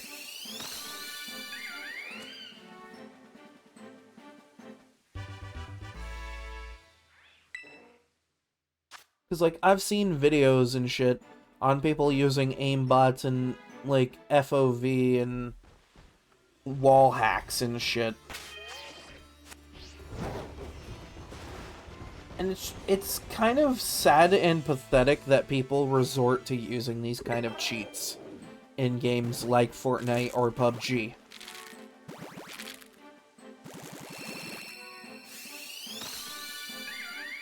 Like, oh boy, as if you weren't already bad enough at the game, you're so bad that you have to download software to make you feel like you're a better player.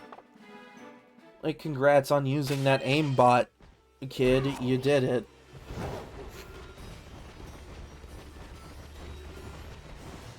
Like, I'm sorry, if you have to use an aimbot to win a shooter game, you may as well just play an on-rails shooter game. Because that's basically what you're doing. You've turned a shooter into an on-rails-esque sort of experience.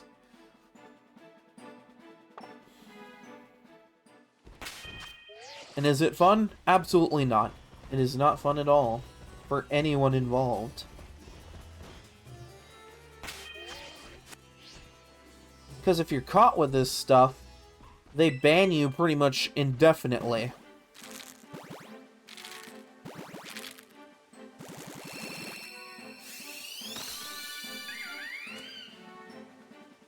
And since we're on the topic of Fortnite, the only person I can think of off the top of my head that's ever been banned for using an aimbot was, like, that FaZe Jarvis guy.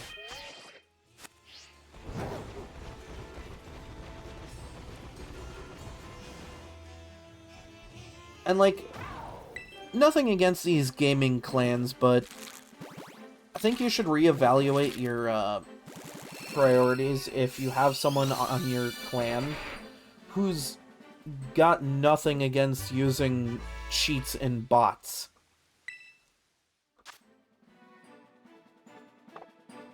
See, maybe this is why I'm not a part of a clan or anything.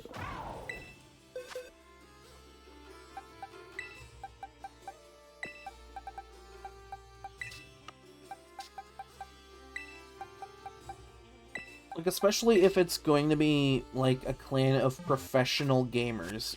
You gotta keep an eye out for that.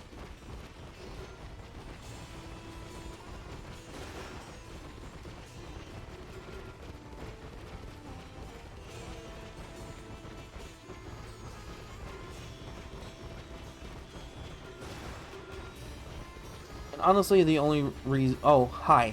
Welcome in. Like, the only reason I know anything about anybody in FaZe Clan is because I've seen videos about people caught cheating in games or some shit like that. Oh, I'm doing alright. Just kind of talking about random crap while breeding Pokemon. You know, typical Wolfy behavior.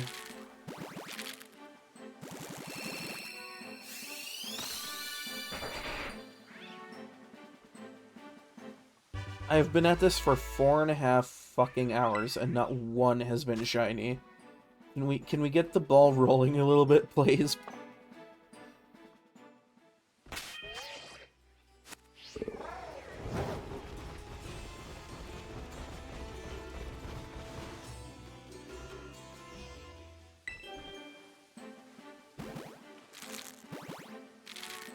Yeah, I have actually.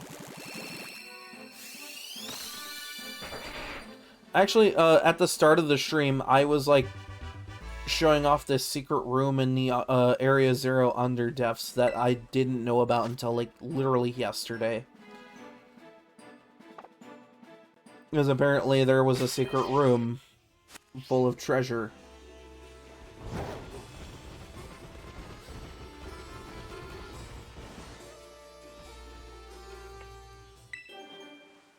So I went and showed that off and then started breeding monkeys and lizards.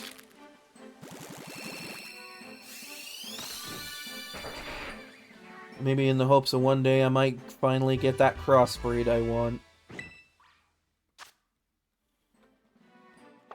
Can you imagine a fusion between Chimchar and Trico? Like, what would that be like? You know, I may as well just get Pokemon Infinite Fusions and try to figure that out on my own. Because at this point, like, we're not gonna get an official answer.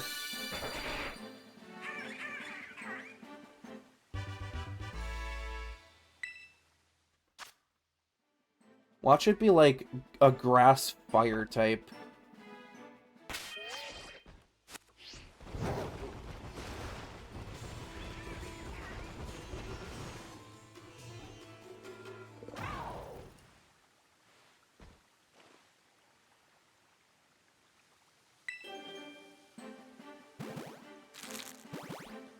Those are in this game, aren't they?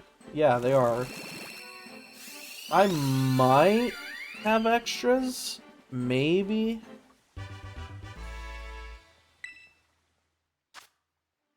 Oh, there goes the thunder outside again. What is it with me this week in streaming during thunderstorms? Yeah, I might have extras, but I want to finish hatching these eggs. Because of the way the game saves when you go to do anything online. I don't want to save and have boxes full of stuff I have to release. It's easier to just soft reset the game.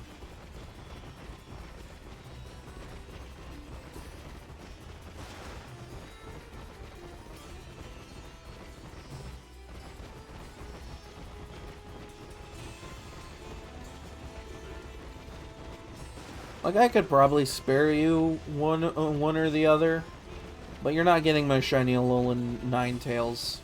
She's special.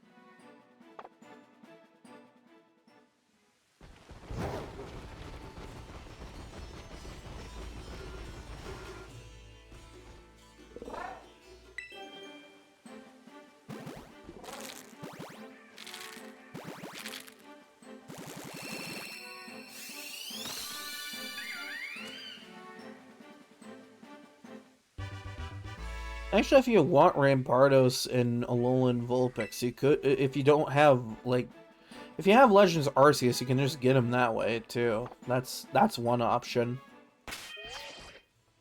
Thing is, like, Alolan Vulpix is through a specific side quest late in the game.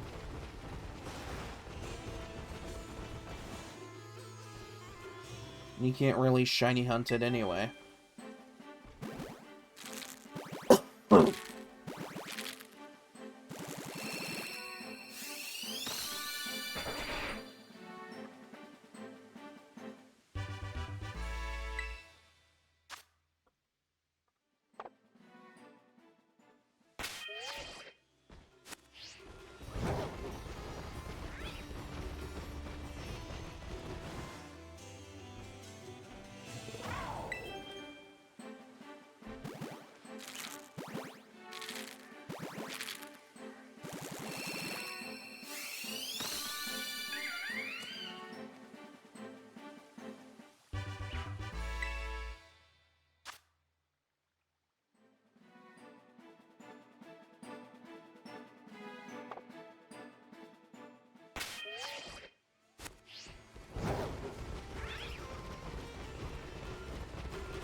Yeah.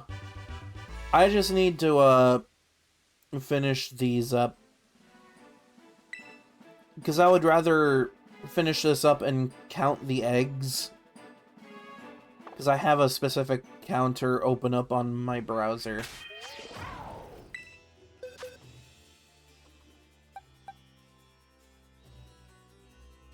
Because the way I'm doing it is, I hatch them, and if I get no shinies, I just count what I hatch. And then I reset the game, so that way I don't have to, like, release a bunch of them.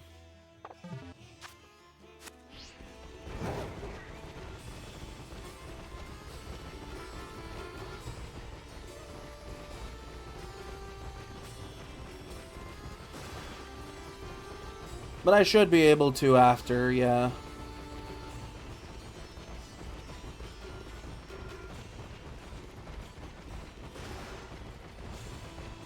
No, what's funny is a week ago I was, doing this exact thing, and someone else in chat was like, hey, could you spot trade me Koraidon for like 2 seconds so I can complete my decks? I'm like, yeah, sure.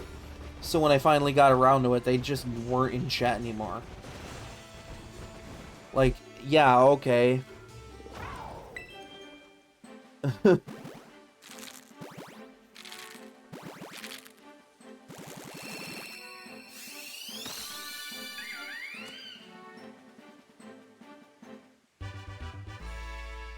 Like, I was fully willing to do that, too.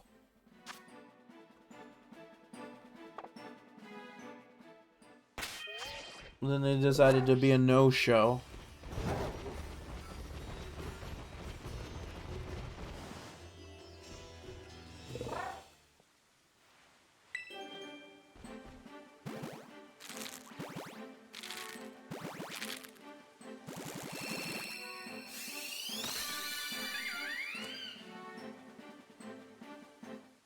He's a monkey.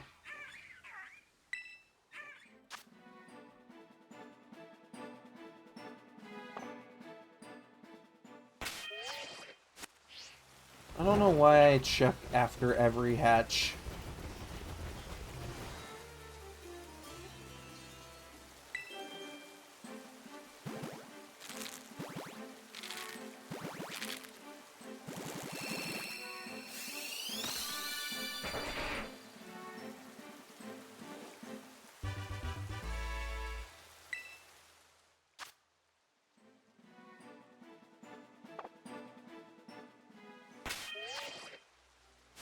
Okay, a couple more.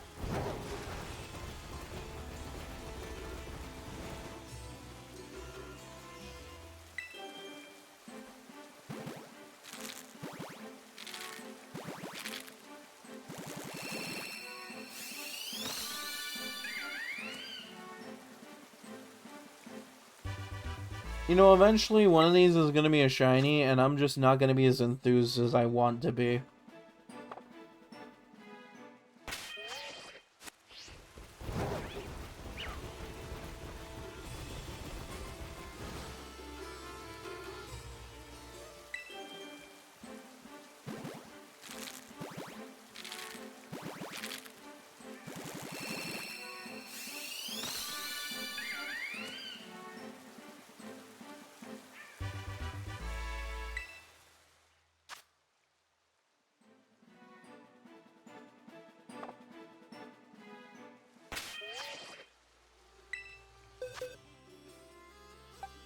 Well, it's come down to the last egg.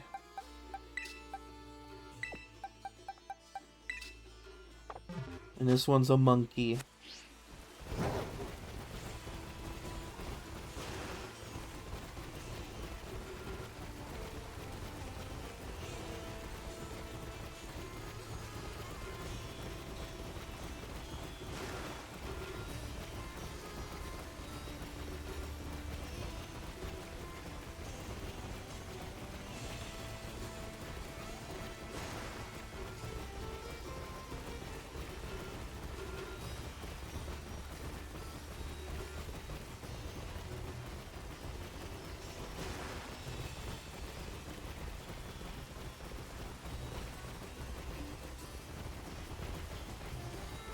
I saw that guy.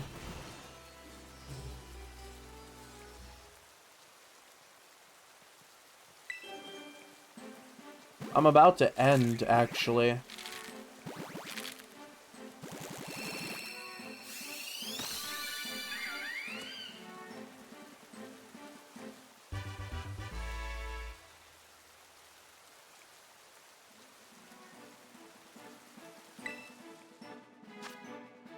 You know, because I'm not gonna be here in like 30 minutes. I'm almost done streaming for the night.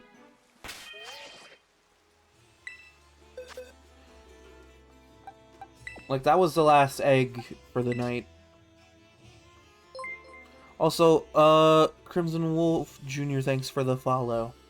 I can appreciate it. Hope you have a good time here. Yeah, I've been at this for 4.5 hours. There's only so much of this I'm willing to handle at once.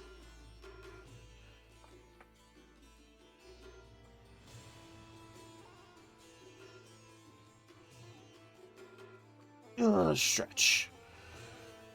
Okay, let's count what I have.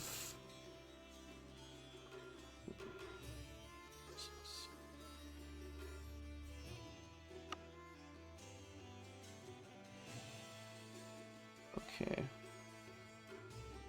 Yeah, give me a minute.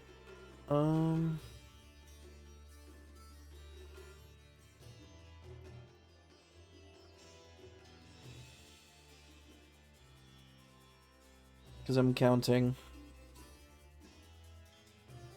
Okay, time to count the monkeys I bred.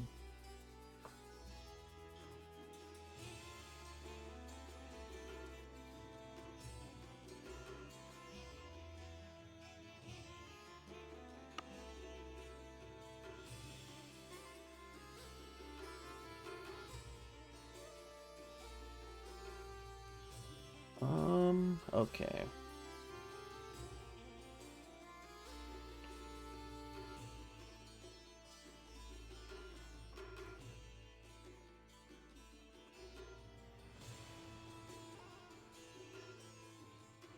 Alright, so as far as Chimchar to Trico ratio, Chimchar is now at 158 and Trico's 152.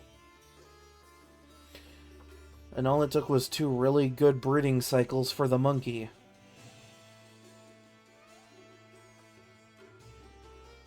Okay, let's reset that so that way those are gone.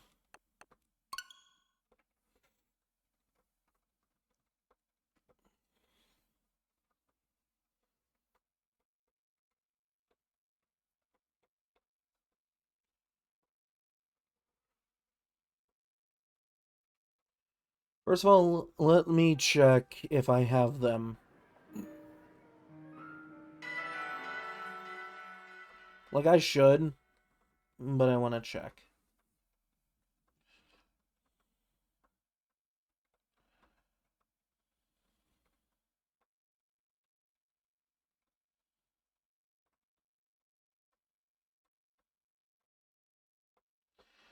If it'll load, there we go.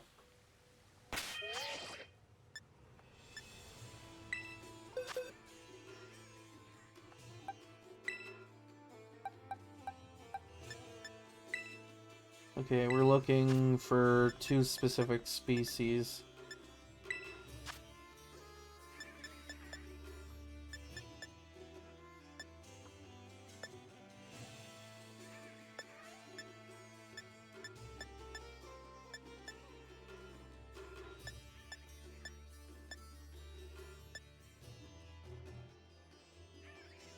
Do I not have Rampardos on here?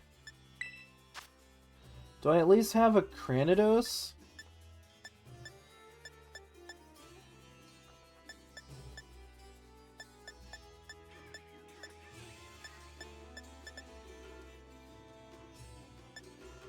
Okay, yeah, there's Cranidos. And it's only one. It's the only one. He's the only one.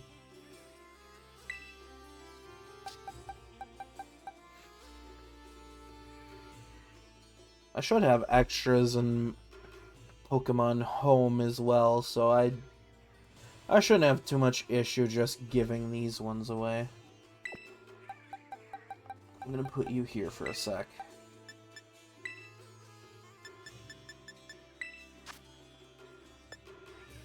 Okay. Oh wait, no, we're looking for Vulpix now. Will this search both versions? I mean, it should.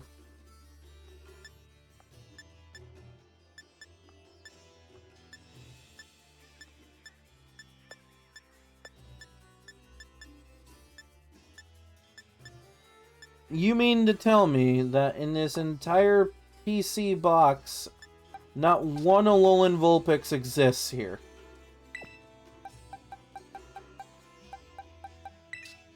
No, you know what?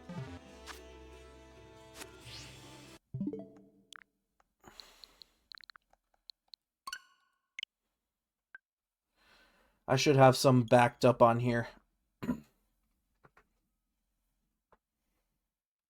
I'm opening Pokemon Home for this.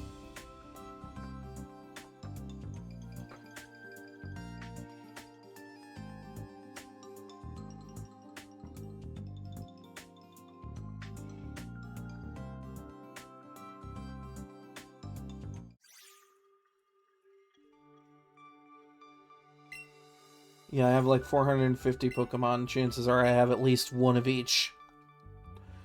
Because a lot of them are from Legends Arceus. Okay, let's...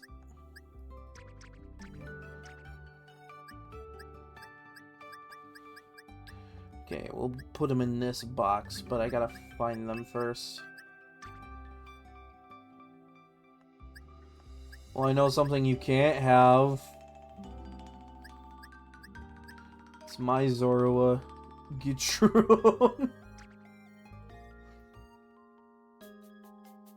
Oh, I have a regular Ninetales. I play a lot of Pokemon.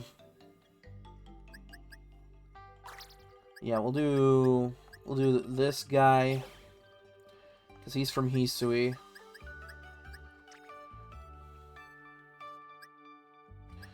I still have these for some reason.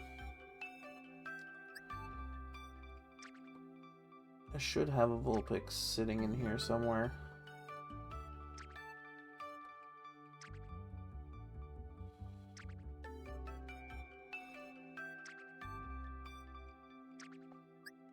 I mean, this is technically Vulpix. No, you want the you want the cool one, not the hot one.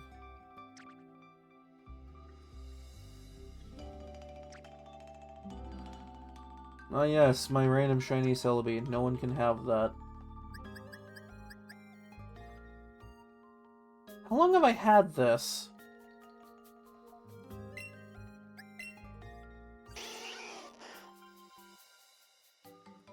Oh, okay, Sword and Shield, right. Gotcha. Yes, you'll do nicely. You'll do nicely.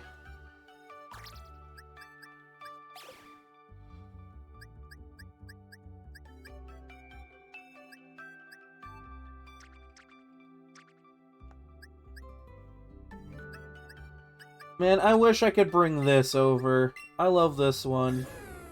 My little pink onion boy. Little pink time-traveling onion.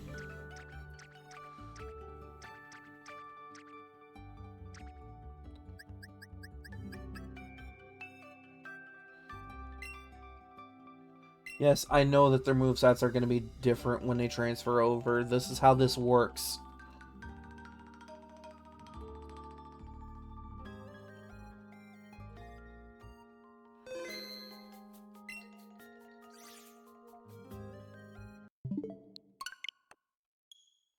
Those should be in my box.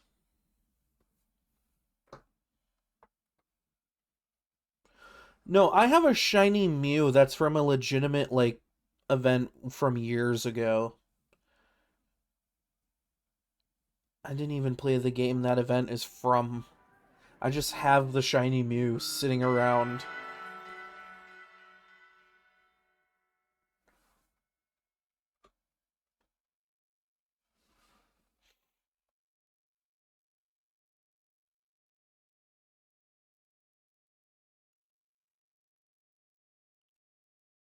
God, this always takes forever to fucking load.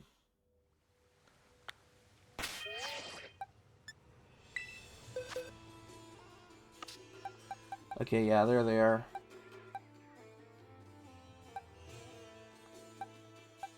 I didn't realize someone marked this thing. Here, change markings. I don't know what any of that means, but you...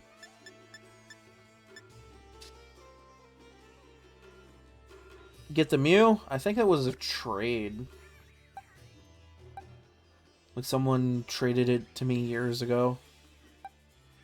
Like back when I played Sun and Moon.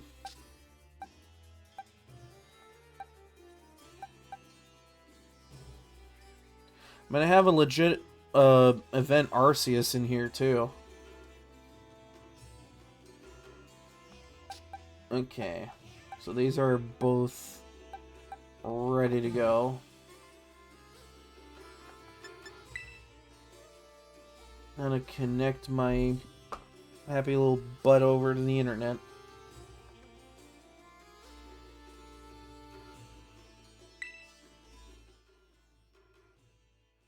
Yes, I know Pikachu stuff.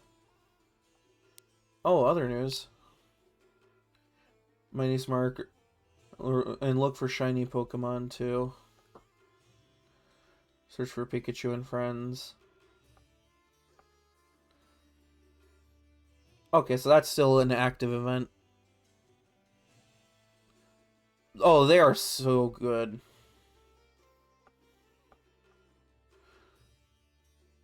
Yes, the shiny Gimmighoul Outbreak event comes back. I hated that last year. I didn't even get a shiny out of that. I just... what I did was I caught everyone that I encountered in a raid because of how little the difference is in the shiny is. And ended up having to release a bunch of them because, like, they weren't shiny.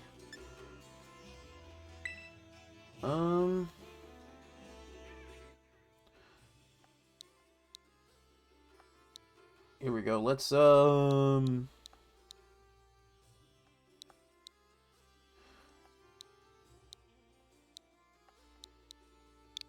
we go. Let's just do this randomly. It looks like a face.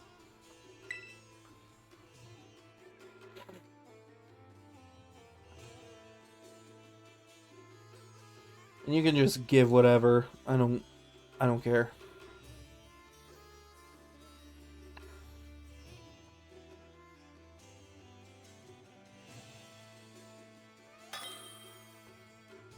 Wow, I found someone. It's not like I'm being stalked or anything. Why are you two bouncing over here?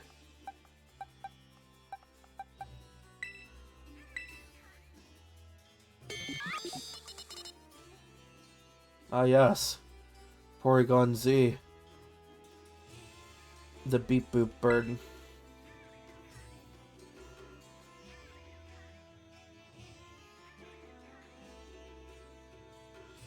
Just a random beep boop bird.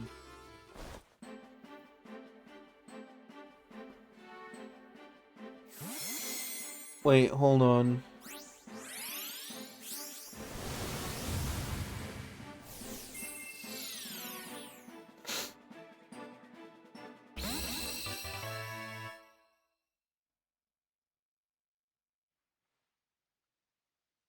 Japanese, huh?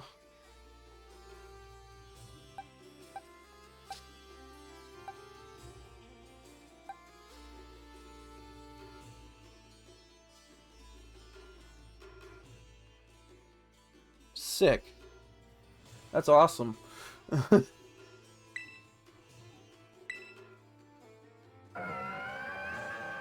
Oh, you're not even blue. But I love you all the same. You're so... beautiful. I've been meaning to shiny hunt one of those.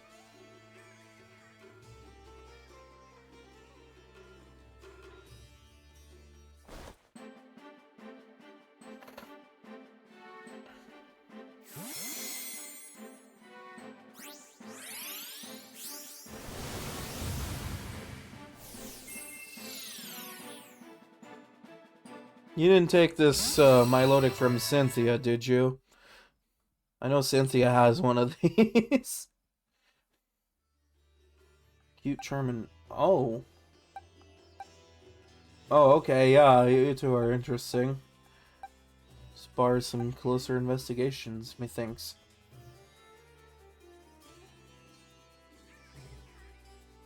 No, you know what's crazy about this?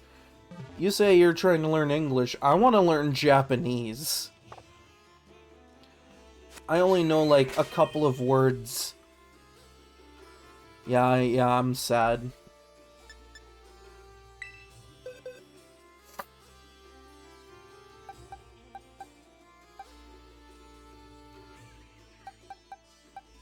Hey, I'm happy to help.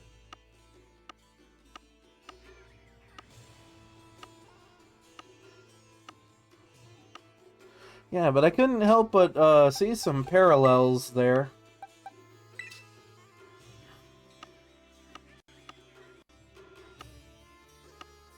Yeah, anytime. I don't mind helping out. I'll figure out what I can do with these in time. I can't breed Porygon, can I? Can I? I don't know.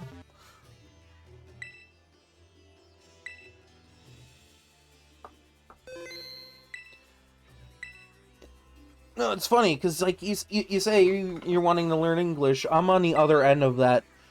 Very fluent in English. Also, thanks for the follow. I really heckin' appreciate that.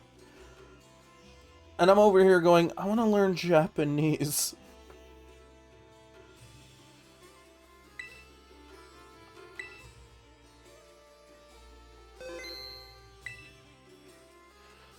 Well, I think that's enough of that. Let's,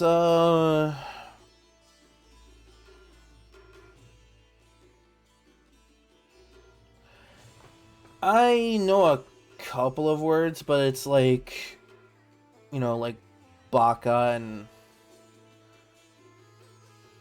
I can't think of any more off the top of my head at this current moment. You kind of put me on the spot here.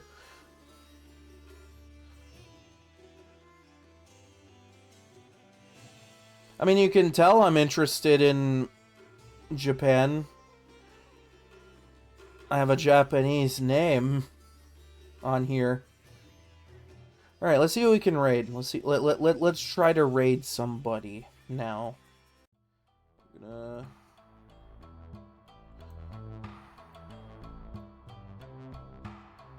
No, up a little more. There we go.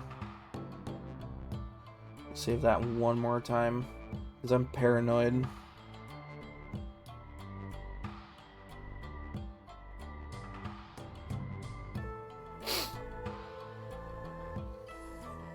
Yeah. Let's open up Twitch and see who's currently going.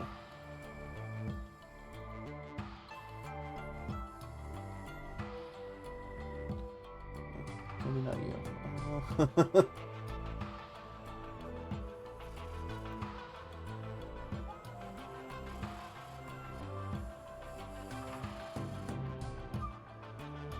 Yep, we're doing it. We're doing it.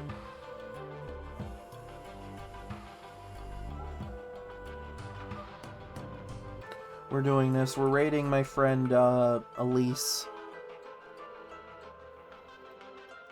I feel like every time I see them live, I'm like, yep, I have to raid them. Elise, Trash vs. Kinko VT is currently playing Digimon Story Saber Sleuth, which I do have on my Switch now, so I can play that at some point. Maybe. If I ever get around to it. Probably. Alright. And while that's getting ready, thanks for hanging out. Really heckin' appreciate it. I'll be back on Friday evening. About this time, actually. With something. I don't know what I'll be playing quite yet. But it'll be something fun. And with the guys. So, fun. So until then, stay safe, have a good week, and I will see everybody on Friday with, whatever the hell I'm gonna be playing.